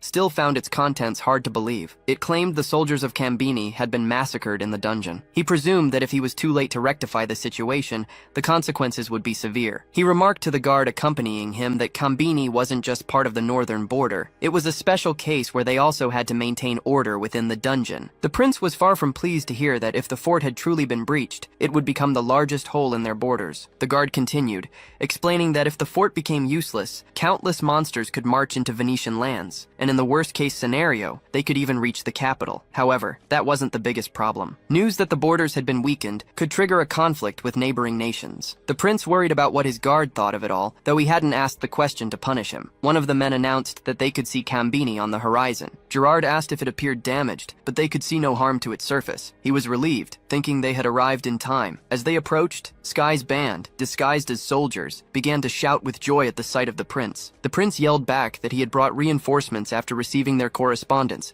and asked for the fort's commander. He was told that the commander was currently holding back monsters in the dungeon, and they didn't know how much longer he could last. The prince said he understood and ordered all reinforcements to enter the fort. After they were inside, a man posing as a soldier ran up to the prince, claiming it had been a close call and that they would have been lost if he had been a day later. The prince found it strange that he couldn't see any of the other soldiers. Smiling, Sky remarked that he was surprised the prince hadn't figured it out. After speaking, he used his ignition ability, conjuring a small flame. Prince Gerard, not expecting this, was briefly startled. Sky's flame shot toward a specific area lined with gunpowder barrels. The prince turned just in time to see a massive explosion. The blast tore through the wall, trapping him and a few men inside, while the majority of his soldiers remained outside. He didn't know if it was a coup or a trap, nor who could have done it. Sky appeared before him, declaring that art was an explosion, and that the look on the prince's face had made the journey worthwhile. Gerard demanded to know who he was. Sky said he would love to introduce himself, but someone else there had important business to settle with him. A man appeared with a sword in his hand, his face hidden by a cloak. The prince did not know who he was. Stetch pulled back the hood, asking him how long it had been. Recognition dawned in the prince's eyes. Revealing his face, Stetch said it had been a while, addressing Gerard as his dear client. Seeing that Stetch was alive, Gerard immediately drew his sword. He lunged forward, and the two men unleashed their powers. Stetch told him that he was the one who should be angry. Gerard yelled that the ring was his, and that he hadn't gone through all this trouble just for Stetch to take it. Stetch told him to shut his mouth. Sky told Elena that the prince belonged to Stetch, so she was to handle the soldiers outside. She then instructed her band to enter the fort's walls and form a circle. The prince was seething with rage. Stetch called him a disgraceful coward who had been too afraid to face his own judgment. As he listened to the taunts, the prince was already plotting how to eliminate this unforeseen problem. Stetch told Gerard not to hold back, promising to show him the very pain he had endured that day as he activated the cursed mantle. Gerard felt the pressure of the assault at once. Stetch unleashed a blast of air, and the prince prepared himself to block it. As he launched the attack, Stetch roared,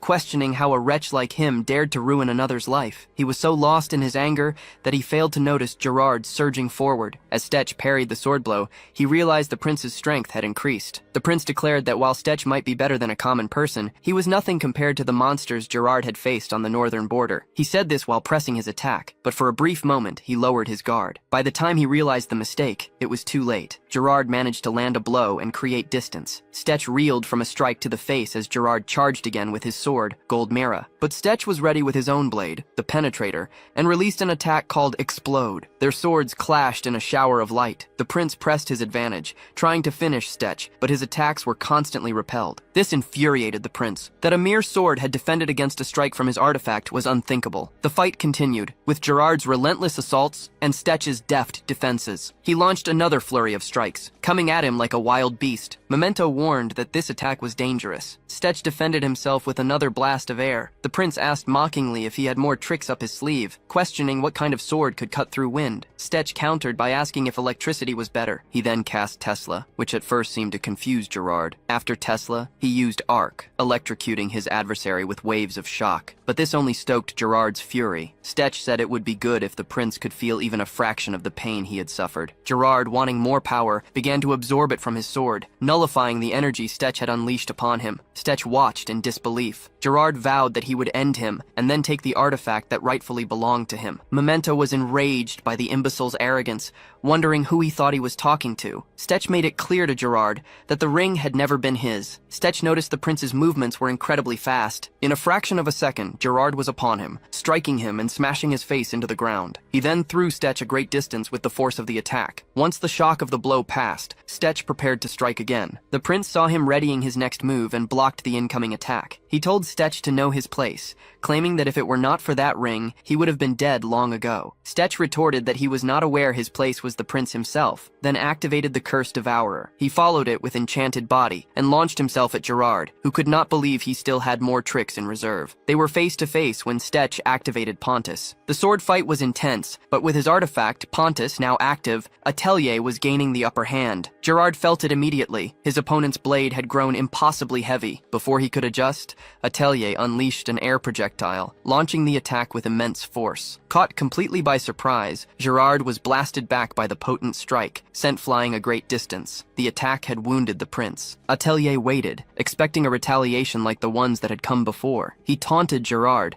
asking if this was truly all the Prince of Venezia had to offer, he who was lauded as the defender of the northern borders. He wanted to see if the prince could defend himself as well. Minutes earlier, one of the prince's men had ordered an all-out assault on the fort. All the soldiers who had remained outside now swarmed the walls, creating a fierce crossfire between the prince's troops and Sky's band. But the fort held strong, its defenses barely scratched by the attack, and its defenders still had plenty of gunpowder to spare. The prince's soldiers were being picked off by brutally powerful arrows. With Elena on the walls, her aim true, the band felt utterly invincible. Sky berated his men, who were looking ragged despite their confidence, warning them that they could still lose this fight. Just then, one of them spotted something approaching in the distance. A shape was moving in the area near the fort. As it drew closer, they could make out a lone figure. Sky strained to recognize the man. He issued new orders for them not to lower their guard, suspecting enemy reinforcements were on the way. The man arriving was none other than the General of the North, Mark McDowell. Known as Mark the Iron Wall, he was supposed to be in Syntagma. Sky felt a pit in his stomach. He had thought things were going well, and now the prince's own right-hand man was here. He told his band to get organized and not to attack without his signal. McDowell reached the troops stationed outside the fort. He wanted to know if Prince Gerard was inside. His men told him that due to the enemy's interference,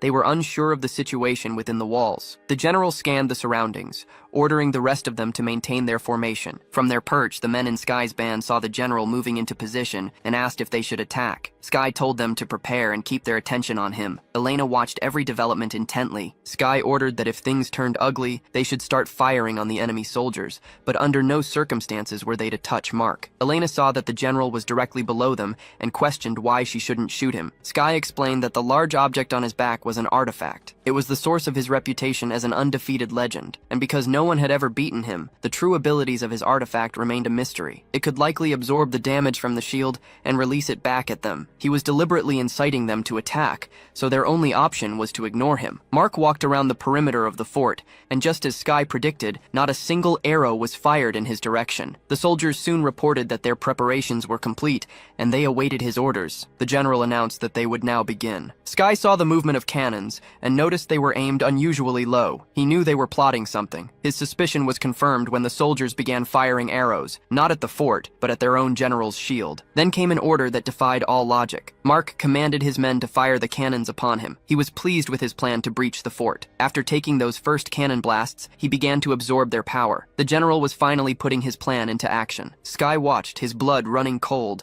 realizing things were about to get much, much worse. Staring up at the fort, a look of grim excitement on his face, Mark prepared to unleash his attack. The fight between Stetch and Prince Gerard raged on. Atelier wondered aloud if this was truly all a Prince of Venice had to offer. Mockingly, he said he would like to see if the prince could defend against this, then enchanted his blade and lunged. Just then, he heard his friend shouting, telling him to get away from the entrance. Stetch turned to see what Sky was warning him about. At that moment, the general was ready to attack. He unleashed his power at its maximum potential, and the fortress wall collapsed into rubble. As the prince's troops saw the breach and prepared to invade, Sky gave the order for his own band to take up arms and stop them at all costs. The prince's soldiers swarmed into the fort, and the general himself entered, intent on resolving the situation. He landed near the duel, taking in the scene. Stetch had no idea who this man was, but he disliked his presence immediately. General Mark, seeing Prince Gerard's condition, prepared to attack Stetch, who could tell this newcomer was no mere soldier. The general surged forward with everything he had, and the impact of the blow sent Stetch flying a great distance. Even the prince was stunned to see McDowell. The general noted the prince's fatigue and handed him a potion. As he drank, the general explained that simply healing external wounds would not restore his stamina. He needed to rest. He also relayed a message from his brother, informing Gerard that he was now in his debt. The general remarked that he had arrived at the most opportune moment to ensure it. He told the prince that he had made a mistake. He could have easily escaped using Goldmira's power, but he had acted otherwise, a result of having lost his temper. He assured the prince he would take care of the enemy while he recovered. From a distance, Stetch glared at the general, wondering how reinforcements had arrived. Someone must have leaked their information. Sky moved to stop Stetch from re-engaging, explaining that the man was the general of the East. Sky was confused by his presence, but warned his friend not to use physical attacks against him. The general called out, asking if they were done with their little chat. He activated a shield that unfolded from his back and charged forward with blinding speed. Sky was astonished by his velocity. Stetch thought his friend would never dodge in time, but then a sharp pain shot through his own leg. Before either could react, the general struck them both at once, sending them hurtling away. Sky was left unconscious. The general noted that one was already down. He told Atelier not to drag this out, saying he could give up if he wanted. Atelier realized he would have to distract him with magic and launched a fireball. General Mark noted that Atelier held a sword, but chose to cast spells instead. He absorbed the attack and several more that followed with his shield, now certain his opponent was some kind of mage. The general was well prepared. He produced 2 spheres and threw them before Memento could even finish shouting for Atelier to stop him. The spheres erupted, forming a thick curtain of smoke. Atelier asked Memento what it was. Memento explained that it was Dispellium. It seemed the general's body was not the only thing he trained. Atelier covered his nose and mouth, trying to inhale as little as possible. The general's voice taunted him from the haze, saying it was already too late. The particles were inside his body. Memento's voice was grim. He noted that in physical abilities, stamina, and strategy, they were no match for the general. Atelier told him to be quiet and make a plan. Memento advised him to forget the prince for now. If they lost here, the entire plan would go up in smoke. In that moment, Memento prepared to initiate possession. Prince Gerard's right-hand man was a skilled warrior, and he wasted no time lunging toward Atelier. A single punch connected with Atelier's face, sending him reeling from the brutal impact. The general drew his sword, preparing to strike down from above, but Memento had already initiated his possession. The general noticed a strange, joyful look on Atelier's face, and suspected a trick. Just then, something struck the side of his head, near his ear. It was Memento, now inhabiting Sky's body. He had found the man's modified weapons,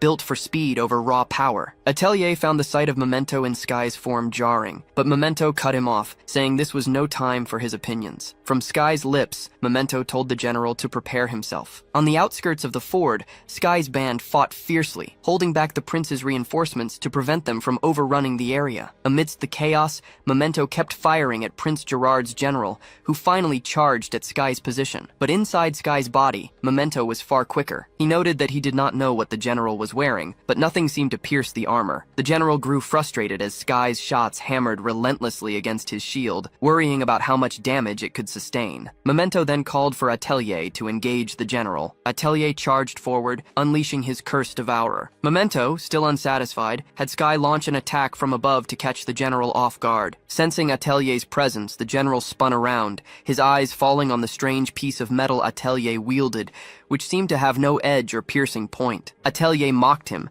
asking if he truly thought his cumbersome armor could block everything, and then activated his enchant ability. He moved on the general, his blows landing on the shield with potent electric force. The general could feel the power in each strike, and found Atelier's abilities intensely irritating. Atelier was faster now, closing the distance to the shield. Once he was close enough to make contact, he unleashed his artifact's power, commanding it to increase Pontus. The ability made anything he touched impossibly heavy, and the general felt the weight of his shield multiply tenfold. Seeing the opening Atelier had created, Memento surged forward in Sky's body to attack the struggling general. With the man having difficulty just holding his shield, Memento struck at his hands, landing heavy blows on his arm. At the same time, Atelier intensified the power of his artifact. With one hand pressing down on the shield and the other holding his sword, Atelier pressed his advantage. The general tried to hold the impossibly heavy shield with one hand, while using the other to parry Atelier's enchanted blade. But as the sword neared, the general released the power of his own shield, creating a blast of force that pushed Atelier back. The general admitted that Atelier was an admirable enemy, saying he never thought he would be pushed this far. Just then, Prince Gerard arrived, shrouded in a crimson light that mirrored his sword, Goldmera. The general saw his prince and called out to Stetch. Hearing the prince use his name, Atelier wondered how the bastard had suddenly gotten to his feet. In a blur, the prince was upon him, his hand reaching for his neck. Atelier was faster,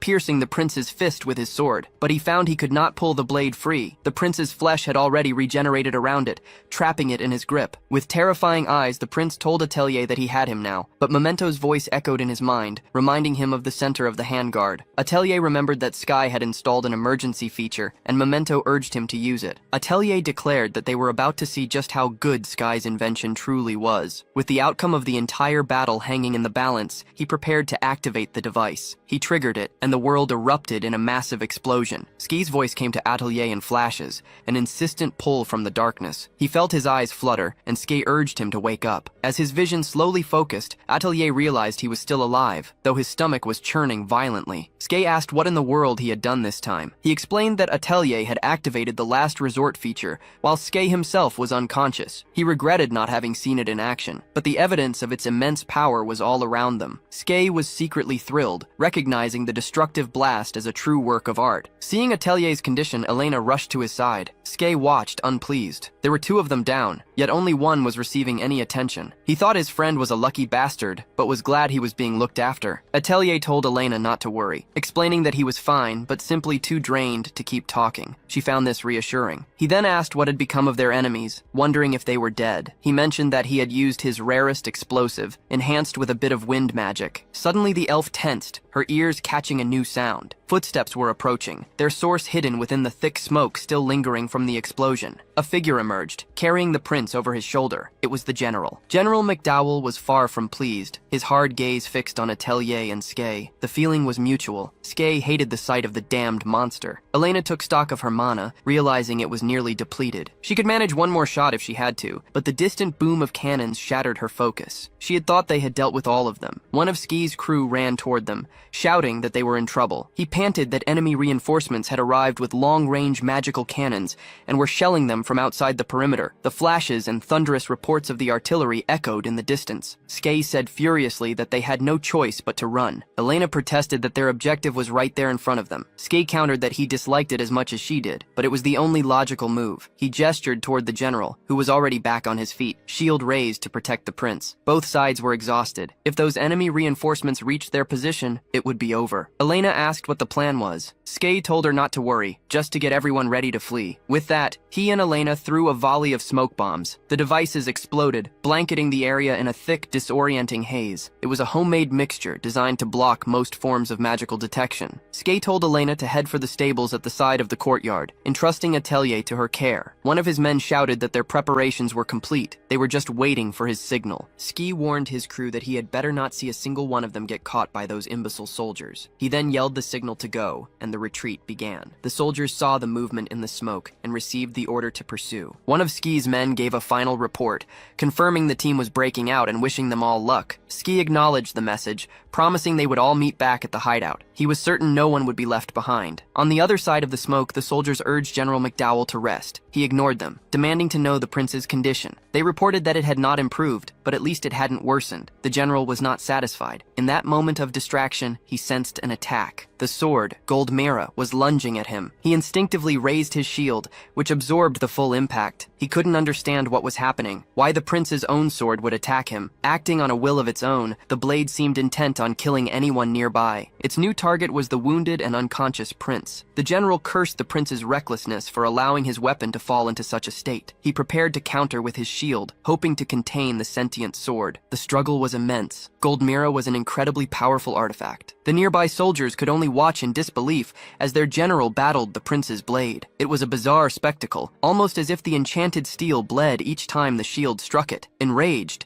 the general noticed several new cracks spiderwebbing across the sword's surface. He raised his shield one last time, determined to finish it. Elsewhere, Elena, Atelier, and Sky navigated a city on high alert. They found every inch of the place swarming with guards, forcing them to move with extreme caution. Sky found the whole situation infuriating. He had expected it, but he never thought it would be this difficult. The guards were everywhere. Still, they found a way to the hideout safely. Opening the door, Sky felt a wave of relief at being back in his sanctuary. Atelier immediately demanded to know how Sky could be so cavalier in a situation like this. Sky just told him to stop whining. When the men inside saw Sky, their faces lit up, happy to see their boss was all right. Sky assured them he was fine, and then asked why they were the only ones here. He wanted to know where the others were. They explained that things were complicated outside and that it would probably take some time. All they had were a few men scouting outside the city, and the rest of them inside the hideout. Sky paused to think. He also couldn't see the slowpoke, who was usually by the canal, and asked if they had gathered any more information. One of them asked if he remembered Python, the one infamous for defending the cargo bears. He told Sky they had been captured a few days ago. Sky couldn't believe it. He said they weren't the type to be easily taken down by a few guards. The man explained that General Idril Henrietta had taken care of them all by herself. It dawned on Sky that the Crown Prince's shield and spear were working in concert. Those bastards had ruined everything this time. He looked at Atelier and asked if he was sure about this. When Atelier asked what he meant, Sky told him flatly that he couldn't be here. Atelier didn't like the sound of that, but Sky pressed on, explaining what would happen if the Venetians attacked from all sides, as they were doing now. Just then, one of Sky's men produced a wanted poster for Stetch. He noted that their luck was holding, as the likeness was terrible. Atelier's plan, which had seemed so perfect, now faced an overwhelming number of obstacles. His friend told him there was no point in dwelling on it now, they just needed to plan for the future. Atelier despaired, saying that in this situation, he didn't think he would ever be able to face that bastard Gerard again. Sky's expression turned grim. He told Atelier that if he had nowhere to go in the south, he should head north. He suggested the Chromatos Empire, explaining that even Venice would have trouble conquering their territory. He also told him to realize that even if they eliminated Gerard, it wouldn't be the end. What Atelier needed was the strength to defeat an entire army. As an apology for breaking his sword, Sky said he had brought a ship for him. Atelier considered this, thinking there was no way Sky would go to all this trouble just to trick him. He pointed out that Sky's port had been rendered useless by the kingdom, so he asked where this ship was. Sky told him to wait a moment, as it was almost time for its arrival. Elena noticed the approaching vessel was cloaked by some form of invisibility. It was a perception-altering magic, and she had never seen one on such a large scale. A woman on board called out to Sky, asking if this was his friend. She said she had been worried, but he didn't look so bad. She introduced herself as Claudia and her beloved ship, the Charlie. He introduced himself in turn as Stetch Atelier,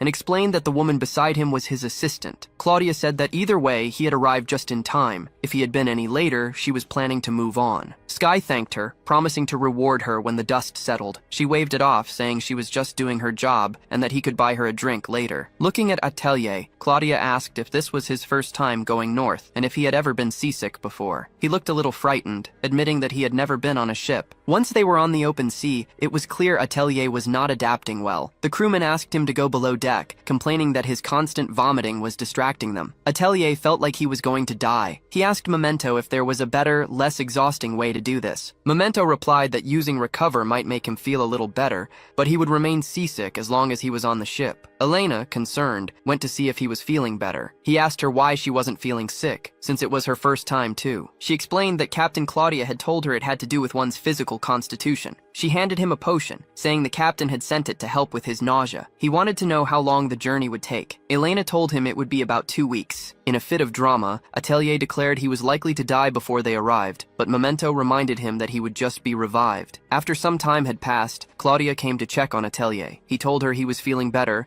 thanks to the medicine she had sent. She told him there was no need to apologize. In the end, they were all fugitives heading for the north. Atelier asked Claudia if she had come just for that. She replied that she also wanted to tell him he needed to be determined. She apologized for being blunt, but even after they escaped the magic storm, it would be a hard journey. She also added that it would probably rain that day. Atelier looked up at the beautiful sky and asked how that was possible. A short time later, the rain began to fall. Dark clouds gathered overhead, and the sea grew turbulent. Elena asked what he was planning to do once they arrived. He told her he would first visit the guild to check if he needed a new adventurer's license. She, in turn, said she would study the culture of the north. Then a strange noise interrupted them. She warned him that there was something outside, that she could hear it approaching. The crew was taken by surprise, believing it was too early for them to be there. The captain announced that lunchtime was over. She ordered everyone to grab their belongings, go to their quarters, lock the doors, and not come out. The two of them were left completely bewildered. Claudia cursed, wanting to know why those bastards had shown up so early. She told her crew to get their weapons. She warned that if any of her passengers were harmed and Charles's reputation was stained, they would all become shark food. Seeing their chief draw her weapon, the crew understood the gravity of the situation and agreed they should arm themselves as well. They sensed there was a reason for her secrecy, but they would follow her orders, gathering their things and heading for their rooms. One of the men on the ship asked Atelier if he knew what was going on. Atelier told him to wait and be quiet for a moment. He tried to listen, but everything had fallen silent. The quiet was too complete, he thought, which could only mean one side had already won. He opened the door just a crack to see what was happening. He recoiled in shock at the sight of an Aquene, one of the enormous sea monsters. He asked if the ship was always attacked by them. Claudia replied that those Aquene always appeared when they passed through this area, calling it a post-meal exercise. She added that you could never be sure, so everyone had to remain alert. The Aquene rarely fought alone, she explained, but there could always be a stray one lost from the pack. She confessed that their frequent appearances were becoming incredibly stressful. As she spoke, another monster lunged forward to attack him. Atelier grabbed the young woman nearby, pulling her to safety as he hurled the beast away with immense force. The others wanted to know what had happened. Atelier explained that one of the creatures was still alive. He then saw a flash of power heading straight for him. Before he could understand what was happening, he felt a weapon pressed against his neck. A young man told him to stop being a bastard and to leave her alone. Atelier insisted it was all a misunderstanding. The girl then struck the young man across the mouth. She called him an idiot and explained that Atelier had just been trying to save her. She told him to stop threatening people. The young man could only say that he had thought she was in danger. Atelier noticed that when it came time for an apology, the cat seemed to have gotten the man's tongue. He simply glared at Atelier with unconcealed anger and said nothing more. Fuming, the young man stormed away, leaving the girl with Atelier. She apologized for his behavior. Claudia admitted that as the captain, she should never have allowed passengers to get involved in such a dangerous situation. Atelier then asked if she could use the invisibility spell she had employed when he boarded. He reasoned that it would probably block the Aquene's attacks. Claudia replied that if she could, she already would have. Unfortunately, she explained, it was a wide-range spell that didn't last long and consumed a great deal of her power. Another day dawned on the ship, and Elena greeted Atelier with a good morning. He thought it would be a better morning if not for his seasickness. She wanted to know how much he knew about the north. He admitted he didn't know much, only that they ate shaved ice with syrup on top as a snack. Elena added that she knew there were sleds made by dwarves that could be used in the snow. Atelier found this strange and asked if she had learned that from a book. She said her roommate had told her, describing the woman as kind and smart. Atelier was curious about who this roommate was. Elena pointed to a person standing behind them. Atelier's mind raced. He wondered if the man he had seen the day before was from the north, but if he was, why was he on a ship heading north from Venice? He did not seem like the sort of man who would conduct business in back alleys. Just then, the young man asked if he could speak with Atelier. Wary, Atelier wanted to know what the man wanted. He explained that the girl had asked him to offer her thanks. He said only that, adding that it was enough, before turning his back and walking away. Atelier was annoyed that this was the only conversation the man wanted to have, but he let it go. Captain Claudia's voice rang out, ordering everyone to their posts. Atelier wanted to know why everyone was so busy. Elena said that judging by the crew's chatter, the weather was about to worsen drastically, and far more quickly than it should. This was clearly not a simple problem. Captain Claudia was trying to quell the rising panic, reminding her crew that they still had time before entering the zone of magical tornadoes, but her crew was agitated. The signs were not good. The flow of the wind and the water currents were completely different from what they had expected. She ordered the helm turned hard to starboard. If something was threatening their journey, they would take a detour. even if it cost them more time. The captain was analyzing the situation through her binoculars. She noticed something strange. It was a flag, but there was no chance one should be in a place like this. From a distance, she saw a great light emerge from the sea. Finally, she could see it with her own eyes. It was a terrible time to behold the ghost ship, the Gray Skull. With the Gray Skull ship confirmed, Claudia knew they would all perish if they did not work as a single unit. She roared for everyone to take their positions, insisting they had to strike before it was too late. She then activated her Kunea artifact. A shimmering, rainbow-like light enveloped their vessel as she commanded the cannons to be loaded. The crew quickly confirmed they were ready. Claudia instructed them to hold their positions and not to fire until she gave the signal. After a final assessment of the closing vessel, she decided the moment had come. At her signal, the cannons roared to life, unleashing a barrage to defend against the approaching threat. To her dismay, she realized the enemy ship was protected by some kind of shield. By giving the signal to attack, she had revealed their location. The Gray Skull now knew precisely where they were and began to close the distance. The vessel was greatly feared, and a wave of concern spread. Atelier wondered what was happening, asking if it was the ghost ship. The passengers, too, were gripped by worry. Captain Claudia shouted that they were under attack and that anyone capable of fighting must help. She warned everyone to listen closely, announcing that from that moment on, the fight would be hand-to-hand. The crew and passengers began to aid in the defense with whatever weapons they could find. A demonic skull-like creature suddenly attacked them. Elena scarcely saw the blow coming for her, but Atelier perceived it just in time, preventing her from being harmed. He threw himself at the thing threatening Elena and slammed it furiously to the deck. He was intrigued, unable to tell what these creatures were, for they looked like a mix of corpses and skeletons. He tried to unleash his curse devourer, but in that same instant, he realized his abilities seemed to have no effect. Then, more of them appeared, surrounding him. Memento tried to get Stetch's attention, asking about a noise he had heard. Stetch was slow to respond, so Memento shouted his name, loud and clear. The sound startled Atelier. He wanted to know where Memento had appeared from. Memento simply said that Atelier should be pleased, because it had taken a very long time to wake him. Memento added that he was short on time and would be brief. He explained that Atelier was, at that very moment, trapped within an illusion without even realizing it. Atelier was confused. Memento elaborated, telling him that everything he had seen so far was a fabrication. The reason he had not yet broken free and returned to reality was because of his own lingering doubts. He urged Atelier to think on it, even as the illusory enemies pressed their attack against his lowered guard. Atelier wondered if everyone else was also trapped in the illusion. Memento asked if he now understood why the enemy would choose close-quarters combat when they could have used bombs, or why his own abilities refused to function. Memento admitted that if he had sufficient time, he would have allowed Atelier to come to the realization himself. But time had run out, and Memento declared he would now wake him. Aboard the ship, everyone else was still caught in the illusion, believing the voyage was as quiet as ever. This, one of the intruders remarked, was nothing less than what they could expect from their captain. It was impressive to think that an illusion cast from kilometers away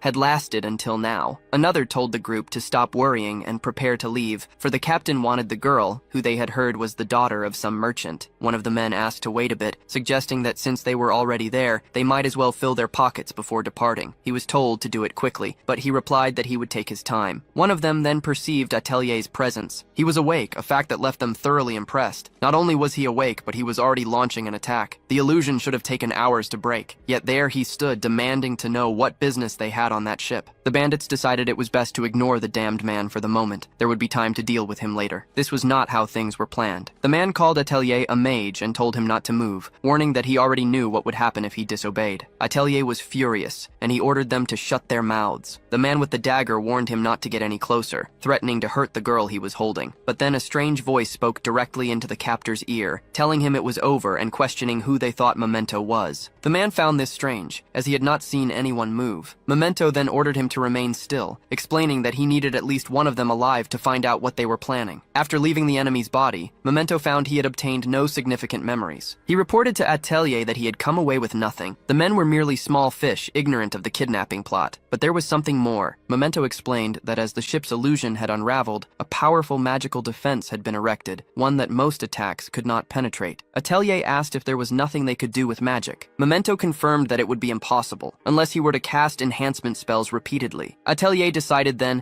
that he had to wake the other passengers. Surely, unless they were complete idiots, they would sense that something was deeply wrong aboard the ship. Elena was just regaining consciousness, and she startled at the sight of the changed scenery. Frightened, she asked where the enemies were. Atelier urged her to take a deep breath, assuring her that everything was all right. Elena then turned to Stetch, demanding to know what had happened on the ship. After Atelier recounted everything he had seen, she was horrified to learn that the men had intended to kidnap Cassia. Atelier had not known the girl's name until that moment. Elena could not understand why anyone would do such a thing. Unaware of the true motive, Atelier asked Elena to explain the situation to the captain. In the meantime, he had questions for their captives. When Cassia's friend awoke, he had no idea how he had gotten there, having assumed he would be safe in the cabins. The girl was furious with him, telling him to watch his words and asking what he expected her to do when they both woke up in such a place. He retorted that, as the association's aide, it was her problem, and that she should have been more cautious. As they argued, Atelier came down to speak with them. The young man demanded an explanation. They had no memory of the events that had just transpired, and the entire situation was confusing. Just from the man's altered tone of voice, Memento could tell they were suspicious. Atelier then explained everything that had occurred on the ship. He told them that a group had attempted to kidnap Cassia, and that he had defeated them. The girl was terrified to hear how close she had come to being abducted. Atelier then pointed to the men who had sought to capture her. The young man insisted he did not know any of them. The clothes, the ship, none of it meant anything to him. His mind was a blank. The captain was livid. She declared that from that moment on, those wretched men would not get near her ship or the young woman they were escorting. Atelier stated that, as she could see, the evidence was right there before them. Claudia swore she would not forgive the bastards. She raged at how they had dared to deceive them with the tale of the Grey Skull ship, snarling that even tearing them limb from limb would not be sufficient. Atelier knew her combat forces were not capable of sinking the enemy vessel, so he told her he would handle the problem himself. He asked the captain to leave the men on the other ship to him,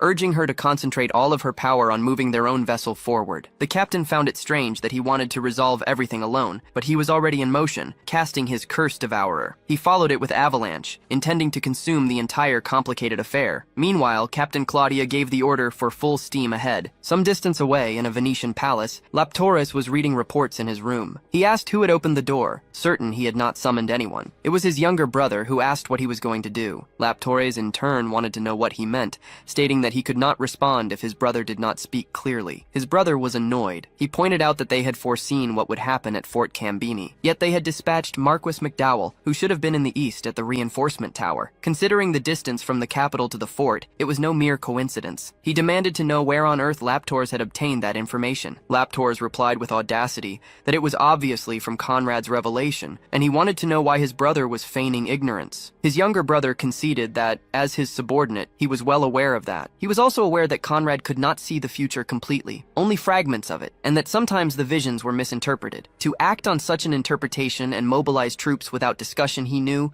was incredibly dangerous for the kingdom. Laptorus was impressed. He had not thought his brother capable of such extensive reasoning about the realm. What a confident line of thinking his younger brother possessed. Laptorus had assumed his brother was acting so cold and fierce only because he had used his subordinate's abilities to gain credit on the northern front. It seemed he had been mistaken. His brother remained serious for a moment, not responding, simply continuing to listen. Laptorus went on, saying there was no need to be so pessimistic when the outcome proved his decision correct. They were already in a situation of considerable loss. They ought to be grateful that nothing worse had occurred. All the younger brother could think was that they were supposed to be grateful for sustaining such heavy losses. While many things concerned him, his primary search was for the truth of how Laptorus had stolen Conrad's premonitions. Until that was discovered, it was no exaggeration to say that their every step from that moment on would be monitored by his brother. Laptorus told his brother that if he had nothing more to say, he could withdraw. He had no time to waste in such chaotic circumstances. With a grim expression, his brother turned his back and said he would do exactly that. He left, slamming the door behind him. He knew that until he uncovered the truth, he could not make a single careless move. He had to find the answer, and quickly. The ship had reached the north, and the port city of Mir was now in sight. Atelier felt a deep sense of satisfaction. He was truly here, in the empire of Chromatos. The captain, Claudia, called for Atelier and Elena to join her on the deck for a moment. She had something important to say before they reached the port. She took Atelier's hand, thanking him profusely. She explained that thanks to him, Everyone aboard had managed to arrive safely, narrowly escaping death during the mass hallucination. Atelier advised that while their kidnappers had failed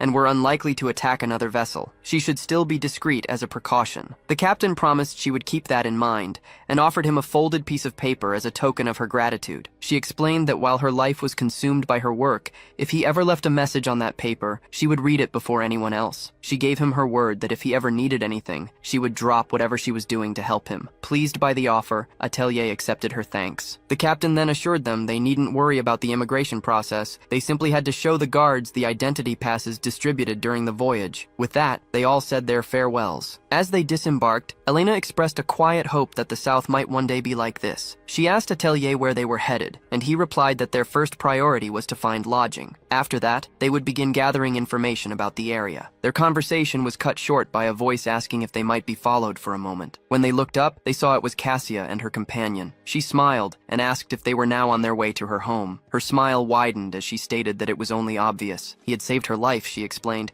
and she could not possibly let him go without a proper thank you. She apologized for her forwardness, but said she needed to ask what had brought them to the north. As Atelier considered how to explain, Memento's voice echoed in his mind, suggesting a simple story. He had attempted to kill the southern prince, failed, and fled, but all Atelier said aloud was that it had become difficult for him to live in the south. Cassia nodded in understanding, assuring him that his reasons were not important to her. She remarked that most people who took passage on that smuggling ship were starting new lives in the north with nothing to their names. Remembering that his own funds had been depleted financing Sky, Atelier conceded that her assessment was more or less correct. In that case, Cassia declared she would help them. She would provide transportation, lodging, and funds, everything within her power to ensure their success in the north. Atelier found the offer to be absurdly generous. She then said that, while she should have done so sooner, she wanted to introduce herself formally. As she spoke, Elena was completely captivated by the view of the bustling city. The girl presented herself as Cassia Hadenbrook, the successor to the most renowned merchant family in the north. By the time her introduction was complete, their carriage had stopped before an enormous house that was more accurately described as a mansion. Elena, too, was visibly impressed by its sheer size. Atelier remarked that being the successor to such an established merchant family was a significant position indeed. Cassia was pleased they seemed comfortable, but when Elena addressed her formally as Miss Hadenbrook, she insisted they treat her as casually as they had on the ship. Seizing the opening, Atelier said that in that case, he had a question for her. He explained that while he understood her offer,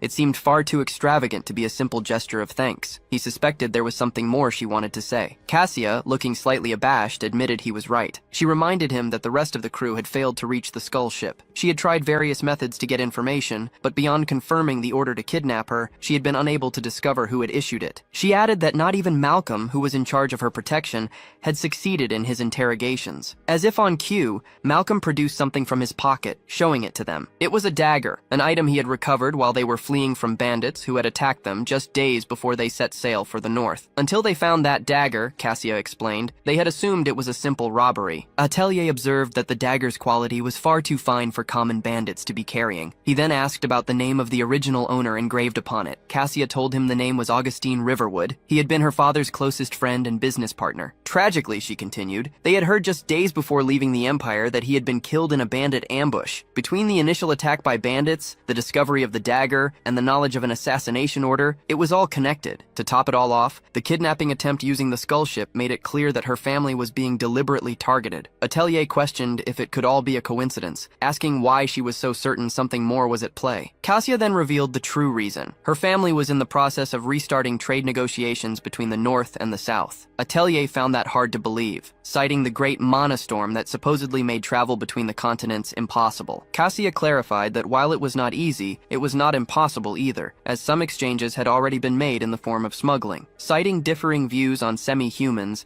and the immense profits at stake, some of the North's most powerful merchants had begun making moves in secret. Her father was leading them, a group that included Augustine and several others. As her family's representative, she had traveled to the South in secret to finalize the contracts and negotiations. She explained that just as everything seemed to be falling into place, people began to be killed, a chain of events that culminated in the attempt on her life. It was all a bit obvious, was it not? Atelier agreed that regardless of how obvious it seemed, to make a move as risky as kidnapping her, knowing her precise location, meant that whoever was behind the plan had to be a traitor among them. Atelier surmised that this meant she had a secret motive. Kasia pleaded for their help, saying she truly hoped they could find the person responsible. She assured them not to worry. Her original offer would stand even if they refused this new request. This was a separate matter, a commission of sorts. Atelier asked if there was a specific reason she had chosen them. After all, they had only just met on the ship and had absolutely no knowledge or experience of the North. They seemed like the worst possible candidates for a problem so vital to her family. Kasia countered that this was not the case at all. They were, in fact, perfect, precisely because they didn't know who was behind the incidents. In her current situation, hiring anyone local to investigate would immediately alert the enemy, which would be pointless. Atelier understood her logic. The enemy wouldn't be able to find any information on them, no matter how hard they tried. That was why she had brought them here. Kasia explained that besides Agostinho, a great merchant who was part of her plan, there were 2 other individuals she needed them to watch. She would provide everything they required and promised additional rewards. Memento's voice echoed in Atelier's mind, noting that it was a good proposal. Their plan was already to gather artifacts in the north, where the flow from dungeons was strong. To find information on the great merchants, they would need to move around anyway. This was a chance to travel freely while receiving support, a clear victory. Atelier agreed to the commission,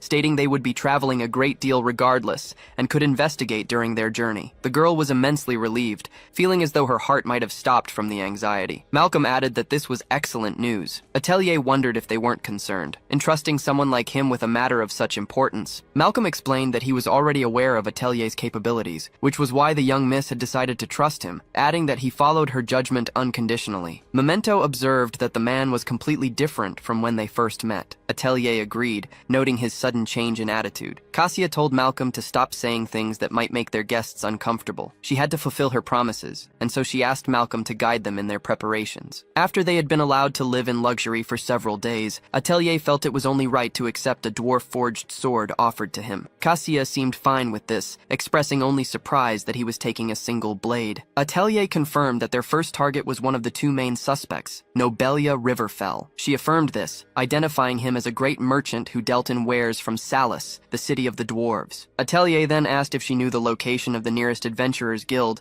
as he was thinking of acquiring a license. She offered to issue one for him on her own authority, saving him the trouble of the test. He questioned if that wasn't illegal. She replied that while it might be, the stigma of illegality seemed to apply only to the world's poor. For Atelier, who had been living the life of an adventurer for some time, hearing such a thing from a great merchant was quite unsettling. Malcolm returned to inform him that the carriage was ready, stocked with rations, money, and other necessary equipment. He handed Atelier a sphere, explaining it was a communication crystal with a direct line to Kasia for him to use whenever he needed. He also gave him an adventurer's license. It was for rank A and would be usable as soon as the verification process was complete. Atelier guessed it was a way to prevent forgery, made with a gem that glowed only when touched by its registered user. Malcolm wished them well, stressing that a great deal depended on their success. Atelier told him to relax, reminding him they were experienced veterans from the south. As the carriage departed, Atelier called out that they would see them later. Once on their way, Atelier warned Helena not to display her artifacts. He explained that acquiring such items normally required a large party to conquer a dungeon. It would be wise to be wary of anyone who took too much interest in them. They eventually entered the headquarters of the Adventurers Guild, where Atelier noted that despite being on the right path, the pay for the available commissions was surprisingly stingy. He approached the counter and told the guild master he wished to accept a commission. The hulking man looked menacing and remarked that he had never seen Atelier's face before. He demanded to know his rank. Atelier replied that he was rank A. When he announced his rank aloud, every eye in the guild turned to stare at him. Atelier had another question, wanting to know if anyone else had taken this particular mission. The guild master replied that about 5 others had, and that honestly it was a miracle so many were willing to work under such conditions. He told Atelier the group was to gather at noon on the west side of the post, and that he had better hurry. Outside, they noticed a commotion. Atelier surmised that the sudden appearance of a stranger with a rank A license would certainly not have been met with joy. He figured this gathering was where he needed to be. A very surly-looking man approached and demanded to know who he was. Atelier stated that he was there to accept the commission, the bodyguard hired for the journey to the Duchy of Raken. The man took his license and grumbled that someone decent had finally shown up. Even for a rank A, he could only pay 200 quad, complaining that times were tough. When Atelier began to question the terms, the ill-tempered man told him to forget it, hurry up, and get on board. Several carriages were waiting, and the man began shouting orders, telling everyone to do their jobs and pay attention. Atelier thought to himself that the people of the north and south shared the same temperament, a fact he was not pleased to discover. Another adventurer introduced himself as Cloget, adding that he was still still only a rank B. Atelier assured him that was very decent, a sentiment from a rank A that seemed to please the young man. Atelier explained that he hadn't done much to earn his rank beyond simply surviving, believing that one should not take on adventures that went beyond one's known capabilities. Cloget seemed to interpret this as a lesson to keep surviving, believing that if he continued to look for opportunities, he too would eventually become rank A. Atelier reflected on this. It was certainly easier to rise in rank with money, but then again, if one had money, there was no need to be an adventurer in the first place. Elena had a question. She had noticed several different commissions posted, and she wondered why he had chosen this one in particular. He answered that it was not just because the commission made a stop at the Nobelia Riverfell Merchant Association. For a simple merchant to be delivering goods to the main branch of a major trading house was, on its face, ridiculous. This meant it was a good opportunity for them. Once the commission was complete, they could deal directly with the Merchant Association. The owner of the commission was constantly shouting, making sure the carriages stayed as close together as possible, warning them not to lose sight of the one in front. The B-rank adventurer began to comment on the sudden blizzard, calling it bad luck to have such weather fall on their New Year's shift. Atelier realized this was the perfect time to show off a few tricks without anyone noticing. He made a small cut on his finger with his blade. Elena saw him sprinkle a powder on it, and he explained that it was an herbal powder for hemorrhaging, commonly used in recovery potions. But, he added, it could also be used this way. The scent of blood would now grow stronger. This was the opportunity he had been talking about. He told Elena there was no need to worry. He could perform a detection scan of the area. Elena then sensed presences approaching their position. Atelier asked for the distance. She told him they were about 150 meters away and asked how he planned to act. He replied that there was no point in doing anything if no one was watching. He needed to wait until they were closer, so the others could see. So they continued on their way as if nothing was wrong. Soon one of the other men called out, pointing to something he had spotted. It was an enormous monster, and there were several of them. The carriage owner identified them as snow monkeys, saying it was unusual for them to appear so suddenly. He shouted for everyone to prepare for a fight, warning that they were also coming from behind. Atelier drew his sword, his time as a simple lookout now over. Elena also readied her weapon. Memento asked why he was using a sword when magic could end this much faster. Atelier replied that it was better to show them some of his tricks. He then positioned himself before one of the enormous snow monkeys. Atelier was confident. To him, this was just a bit of fun. Upon reaching the stop at the Twin Merchants Association, the guards halted the carriages to inspect the goods. A few of the men who had been in the convoy recognized Atelier and called him over. They told him he had done a good job and that their own work there was almost finished. One of the men expressed his disbelief that Atelier had defeated so many snow monkeys, remarking that it was what one would expect from an A rank. He then asked what they planned to do when this was over. Upon hearing that the men were planning to explore a dungeon, Atelier said he would pass, claiming he was not very good at teamwork. The man replied that it was his choice, but they could use another for the team. They began to talk amongst themselves about an old man who was present, wondering if he was also there to drink. But it turned out the old man urgently needed to speak with them. Atelier and Elena watched the man approach. Atelier asked what the problem was, noting that it was not yet time for them to be paid. The old man explained that someone wanted to see them both. He led them to another location where a man greeted them, saying it was a pleasure to meet them. He introduced himself as Ruth, the manager of this branch of the Twin Merchants Association. Atelier watched him, thinking that he had approached them much faster than he had anticipated. The man continued, saying he had heard what happened from Coleman and wanted to first extend the association's gratitude for protecting the merchandise. He said they had helped them out of a tight spot and that they were very lucky. Atelier dismissed the praise, saying it was a commission after all, and they had only done their job. The young adventurer noticed his ring and how brightly it shone. Atelier asked Elena if anything had caught her attention. She said she saw nothing special, but he confirmed that he had been looking too. The adventurer from before asked them what was wrong. Memento, who was possessing the merchant, warned that the possession would end in 10 minutes. Atelier hadn't even noticed so much time had passed, thinking he would have longer to search. Memento told him not to give orders so arrogantly. Elena found the two of them strange, suspecting that he possessed an artifact that housed a soul. Atelier had just found him, Nobelia. He realized Cassia had been right. His companions had been living discreetly all this time. Elena wanted to know what the possibility was that he was the one behind the attack on Cassia. Atelier replied that they still didn't have enough information to judge, as there was nothing in the records. He wondered if he could search for some information. Memento warned that while possession was a good skill, it was not omnipotent. If they tried to forcibly search the host's mind, it could be destroyed. Atelier said he knew that, and besides, he didn't need to look into Ruth's mind. It didn't seem like he knew anything about Nobelia's situation. In the end, what they needed to know was where those letters were being sent, and who the the recipient was. Memento explained that the method of sending the letters would be decided by Nobelia. That would explain why the only thing Ruth knew was where to place the letter.